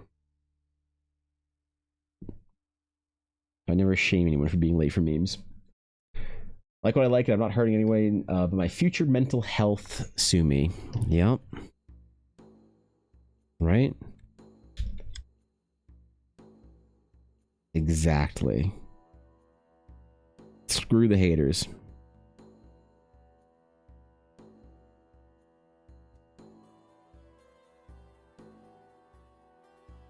Screw them. What are we doing here? Let me just delete the entire delete sketch layer. Ooh, it's gone. I didn't make a copy of it. Well, I'm done. Whatever. My record keeping purposes are the only reason I'd want to keep the sketch. And I've never actually needed it, so I don't know why I'm upset.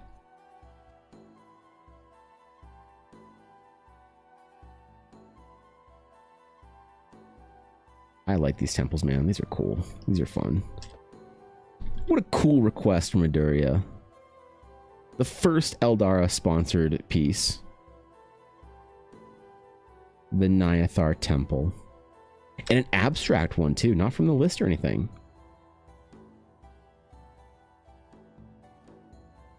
Wait, it's like the third.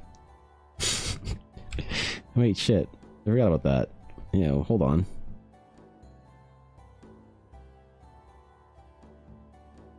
So we need to write some lore for this, I suppose, you know? We gotta get some, deep, important Nyathar lore in there for the good people of Eldara. For the Dragon's Claim enjoyers. Both of them.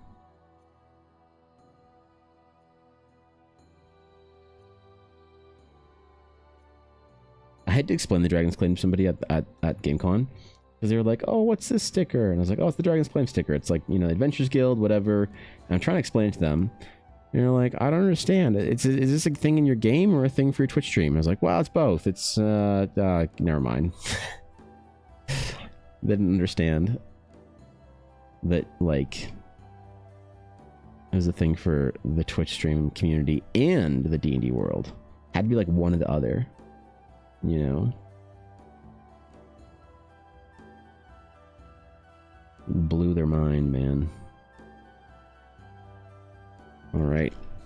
I think we are good. We gonna get a good signature out of this one? Let's find out. Oh. I just went for it, man. That was a good one. That was a good one. Anytime you get that deep E curve, right? I'd rate this like a... It's probably an 8 out of 10. The thing that could, if we were grading this signature, if the L was just a little bit more separated from the B, and if the top of the B had a little bit of separation and looked more like, oh god, like that, just a little bit more separation in there, we're probably losing 2 points there. But overall, good signature. You know, good deep E into the V. Good I dot placement. 25 has a long running cap on it. You know, you rate your signatures.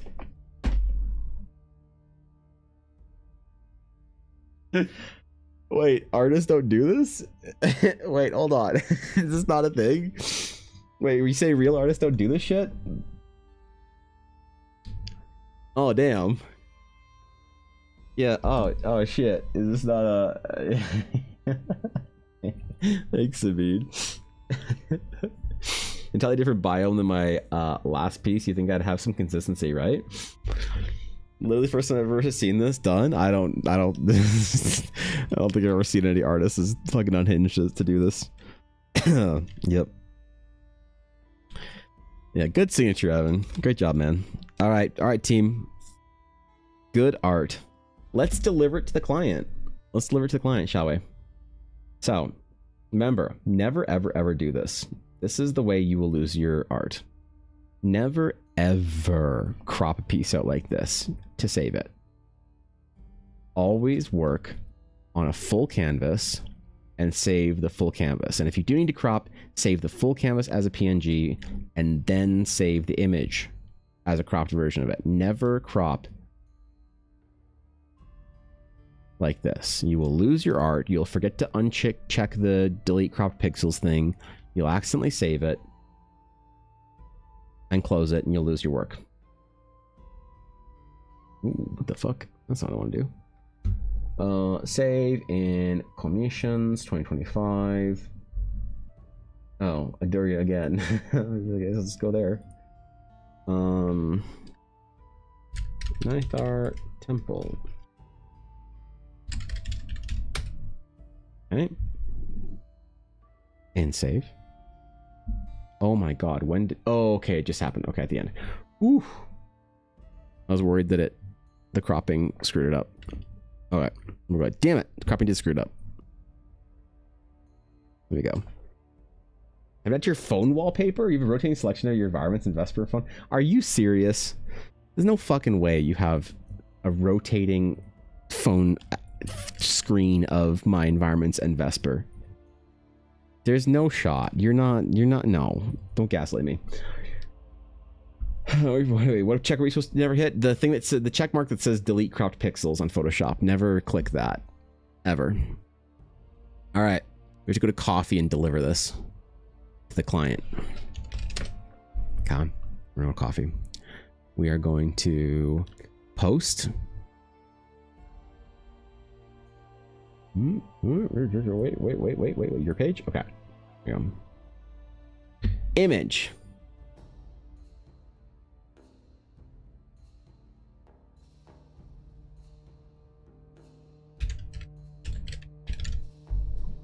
The first coffee spawn Eldara sponsorship post from, and to think it was requested by Aduria. Maybe. We don't know.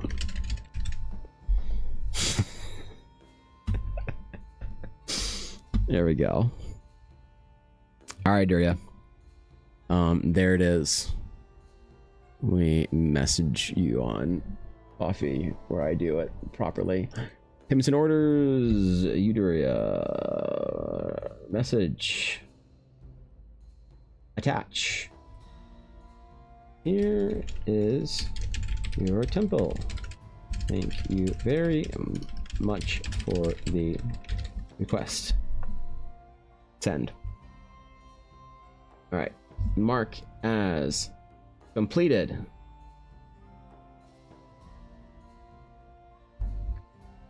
Mark as completed. Mark Brooklyn's things are completed. Mark as completed. Okay. Next up is Second-Hand Samurai's character. We'll start later this week.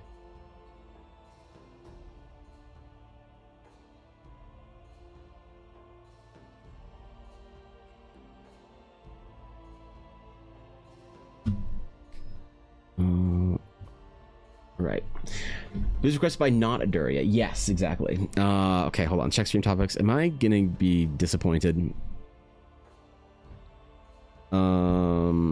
What is this?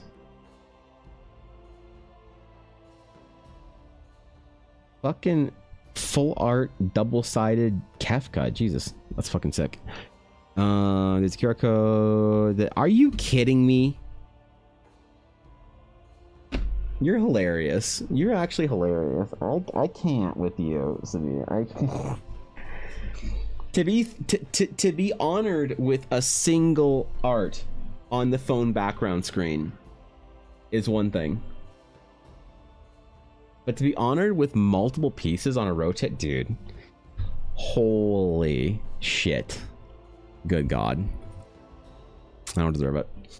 4K for Taco Bell seems like that's like a lot of tacos. Well, the Taco Bell is just to get Ella out of the house so that we can go buy me a new GPU. But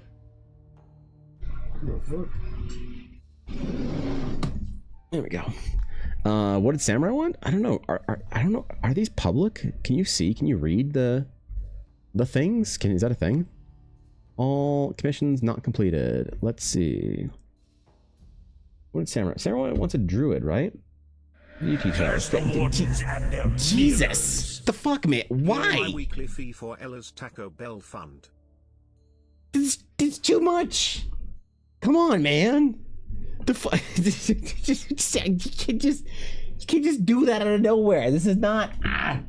This is not acceptable behavior for Ella's Taco Bell fund. You can't just cheer. There's not. You can't just throw $40 and say this is for Ella's Taco. Do you know how much Taco Bell that is?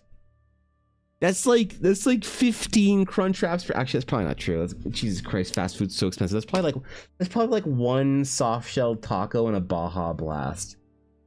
Oh my God, Jesus, dude, Dark, come on, what the fuck, man? Thank you for the 40. What the fuck? Thank you for contributing to Ella's Taco Bell fund. I'm sure it'll all go to her Taco Bell. What the fuck, man? God damn it. Okay. Stop it. Watch me. Here is more Taco Bell money. Why? Please, Dark, you don't have to do. Come on. So much. What the fuck? Holy shit, dude. Come on. Fuck. I don't. Come on, man. Oh, that's so much, dude. You. Yeah, fuck my pen. God damn it. Thank you for the 80, Dark. Oh, okay. Oh, we're composed today. I'm not losing composure at this late in the stream. I'm just gonna say, hey, wow, hey, cool. Thanks for the Taco Bell fund. I'll take Ella out for Taco Bell this week. Not this week. Not that this week. The Ren Fair. So here's the thing, Dark. You may not like this. Ella's gonna use that to buy a bag of mini donuts at the Ren Fair. That's her Ren Fair snack, is she buys a bag of mini donuts. I know this is a betrayal. Ella's gonna we as a guild, we as a group, we all collectively created the Taco Bell fund for Ella. And to think that Ella is so disrespectful of our efforts for the Taco Bell fund that she would dare use it for mini donuts. The powder dusted ones, no, that's her crack fucking cocaine. The ones she gets at the fair, though, at the Ren Fair, are the cinnamon sugar ones, because they don't have the powdered sugar ones. If they had the powdered sugar mini donuts at Ren Fair, I would never see Ella again. She would go on just a world tour of Ren Fairs. No, these are the cinnamon sugar mini donuts. So, yeah, those are the ones. But god damn it, Dark, that's so unnecessary. I don't deserve. Okay, he did say it was Taco Bell fun, so it's not for me. So I would say thank you for the support, but it's not a support at all. It's for the. Okay, you think you're fucking funny? That's fine. Here is some more to get some Ren Fair donuts. Why did it TTS? Here are some more to get some Ren Fair donut. What, like...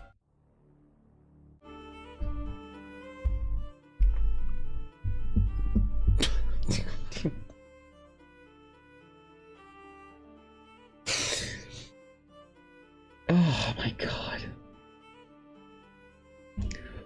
Oh, my fucking heart rate. I don't get used to this. Oh, fuck. Thank you for the support, Dark. I appreciate it.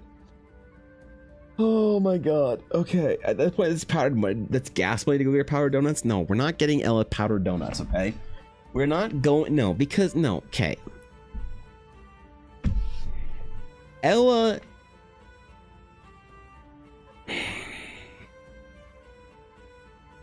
I demand we get Ella powdered donuts. No, we don't demand Ella get any donuts. Okay.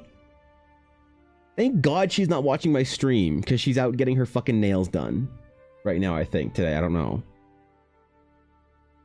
Ella is particular about the place in which she gets the powdered donuts for. Now, this is me revealing that I don't know my wife very well.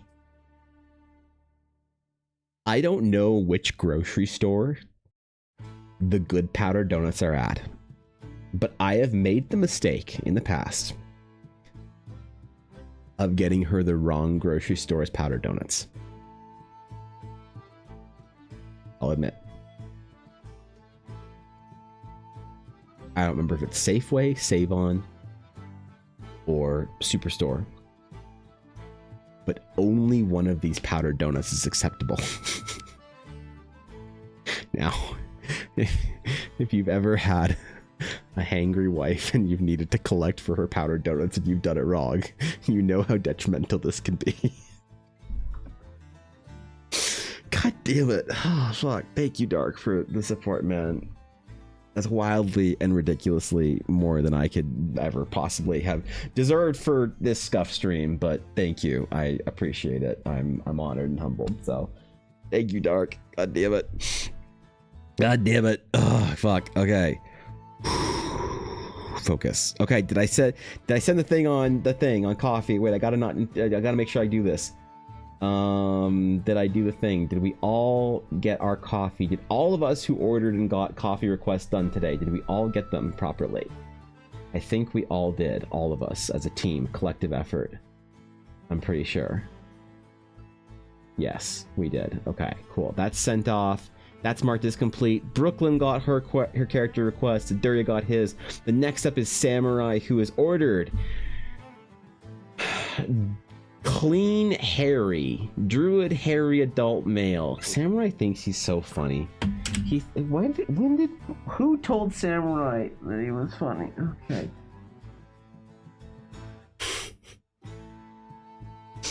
Items of note: monocle and a mystical badge of office for some sort of fey nonsense.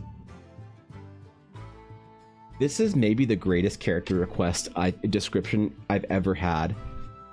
Mystical badge of an office of some sort of fey nonsense. And you know what the problem is? When you say mystical badge of an office of some sort of fey nonsense, every single person here knows exactly what that means.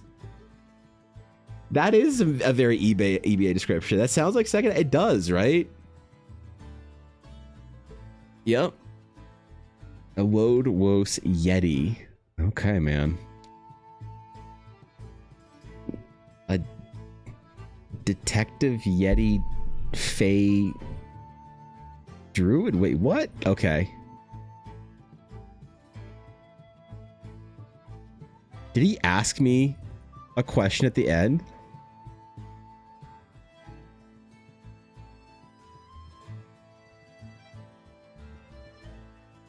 Will our hobo homes with a heart of gold prevail, or will complications like the arranged marriage to some Appalachian Trail Yeti bride they have never met and brewing clan problems mean endless autumn on the horizon? Let's write, play, draw to find out. What the fuck? What the shit? That's literally how the request ends. What is this? Who is the request trying to be your friends with them? It's Secondhand Samurai. Samurai is in my chat all the time. Samurai also runs the World Anvil Twitch channel for the most part. I don't want to say that it's a single person effort. Okay, listen, I don't want to start any trouble. But this is Sarah. Yeah, this is, what the fuck, man? Will our hobo homes with his heart of gold prevail, or will complicate? Wait, okay. Detective investigates the murder of the concept of summer in the deepest, darkest backbone of England, the Penny's Hills. Is that funny if you're from England? A mountain range and now apparently decided crime scene. Will our hobo homes with a heart of gold prevail, or will complications like their arranged marriage to some Appalachian Trail Yeti bride have that they have never met, and brewing clan problems mean endless autumn on the horizon? The murder of summer. Jesus Christ. Okay, dude. Okay, dude. I feel like we gotta start on this one, man. We gotta get, like, I know I wasn't gonna start on these formally until the last, like right at the end of June. We might have to get into this sooner rather than later, because this is a whole narrative as far as I'm concerned. This is like a, you know, this is like an endeavor to get this done. Okay, man.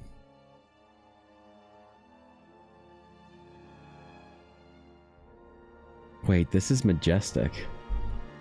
Is this part of the swimsuit calendar? No, this is not part of the swimsuit calendar, Nick. This is, no, what the fuck, no. God damn it. Oh, man. Thank you for the follow, Myriad. Thank you. I appreciate it. Welcome in. What a time to follow. Midsummer Murder is a famous UK TV show where half the population are either dead or dying, and the other half is being murdered or thinking very strong about it. Oh. Okay, so this is a reference that I'm not gathering because I'm too NA for this. Got it. Okay. Uh-huh. Mm-hmm. Can't wait for the Eldara swimsuit calendar. Yeah. Well, Clean Harry's not going to be in the Eldara swimsuit calendar. All right. Unless you're all very well behaved. And then maybe we have to add Clean Harry into the swimsuit calendar. The fuck. All right. Okay. You said no details if possible. The thought you might DM me what you wanted to hammer, or what you want to hammer out. I definitely will. So you be ready for that shit. That's gonna be something else. I'm gonna have questions, Samurai, and a lot of them are going to be about vague and strange UK culture. So. Oh, I'll give you something worth the swimsuit calendar when you put up the gun. Please don't. Please don't. Please don't ruin my career. Because I have to draw it, maybe. I don't have to post it, but I want to.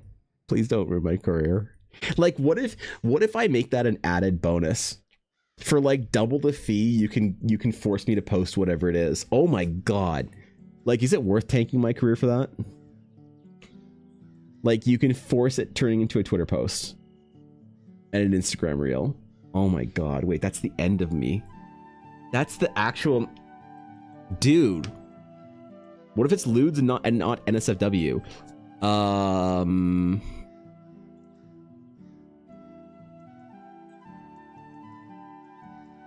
Censored bars. Censored bar. That's what I do. Censored bar. Yep.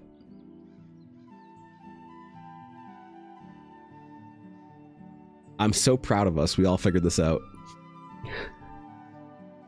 Subscribe to Patreon. Oh, dude. I mean, so actually, so somebody did at the convention, somebody did ask about Narya. So, okay. I forgot about this.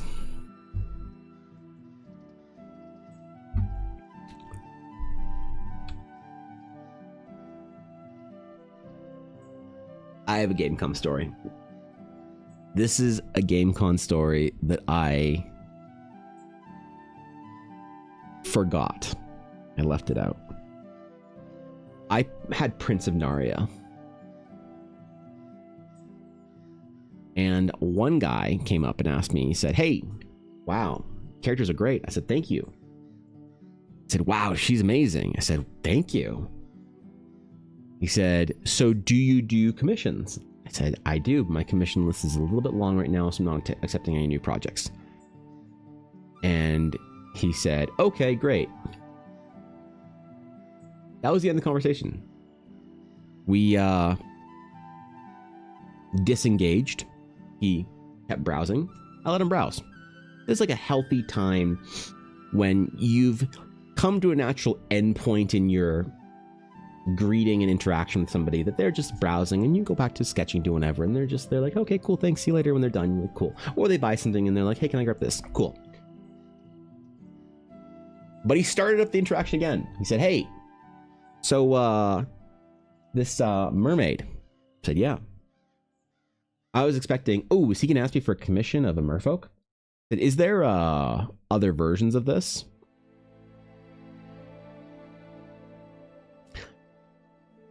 Now I'll tell you the exact way this conversation went. I said, "Are there other versions of this piece?" And I thought, oh, he means, did I bring a 13 by 19 of this? And to which I didn't. I said, "No, actually, the only other pieces that I have different versions, they're all out. So I have 13. I only have it in 8.5 by 11, and I have 13 by 19 of these ones, and whatever." And he looked at me and kind of went, okay." And I was like, did he not get what I was saying? Did he not understand? And he's like, "Okay, thanks." And he like leaves. And I was like, did he not understand what I meant by 13 by 19? You know what? I had on my price sign small versus large. He didn't know that when I said 13 by 19 or 8.5 by 11, that that's what the measurement is. How would you know what 13 by 19 is? Derp, Evan. Pfft. Come on, I should have said, yes, there's small and large prints of this. And as he wandered and disappeared into the sweat-covered crowd, it dawned on me what he actually meant.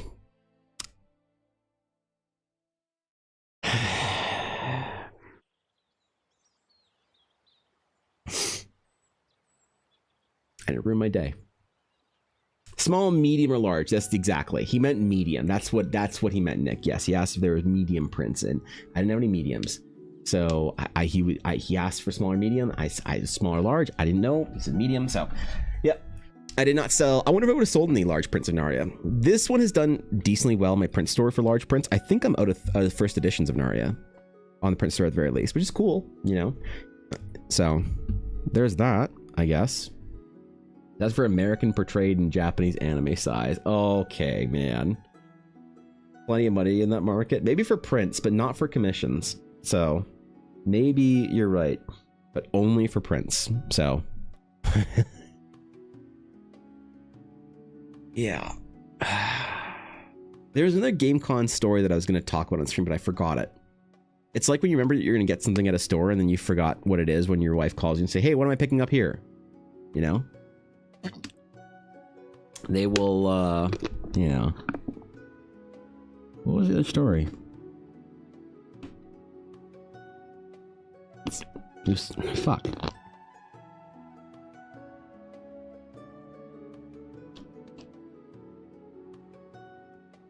I've remembered something twice. Dude, my memory's been on blast recently. I don't know what's happening with me.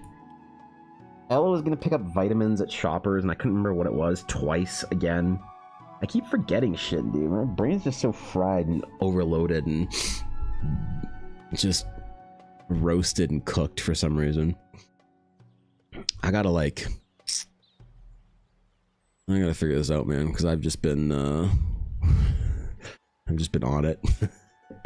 All right. I think that's probably it for today.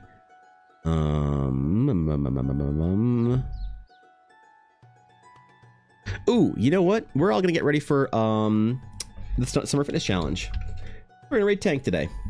We're gonna fucking raid Tank. My boy, my G, Tank Tolman. So if you guys don't know who Tank is a I guess you could say fucking fitness enthusiast, nerd, dude, trainer, whatever. I love Tank. You'll know Tank if you don't know Tank. You've seen Tank on TikTok, but Tank's my boy. I've done some fan art for him. He's really cool. He's given me a lot of advice and a lot of like help with stuff on the creator side of things. So go give Tank some love if you don't know didn't know that he streamed. But yeah, Tank has been really supportive and awesome. Oh my god, what did I just do? That's all full. How outro? What the fuck, Spotify? Where's my outro? There we go. Yeah, Tank's been really supportive with me as a creator and whatnot, and helping me with like YouTube videos and shit like that, and helping me with a lot of stuff. Tank's been awesome. If you guys don't know Tank, but Tank's great. I'll say Tank 3 more times. So Tank is doing his fitness streams, and he's helped me with a lot with like working out and shit like that, and training in the last year. So go give Tank some love. Just show him some hellos and some lovely raid messages or whatever. But anyway, I'll catch you guys later. See you tomorrow. Was there an announcement today? No, whatever. Go have fun at Tank's stream. He's great. Until next time, my friends. Farewell.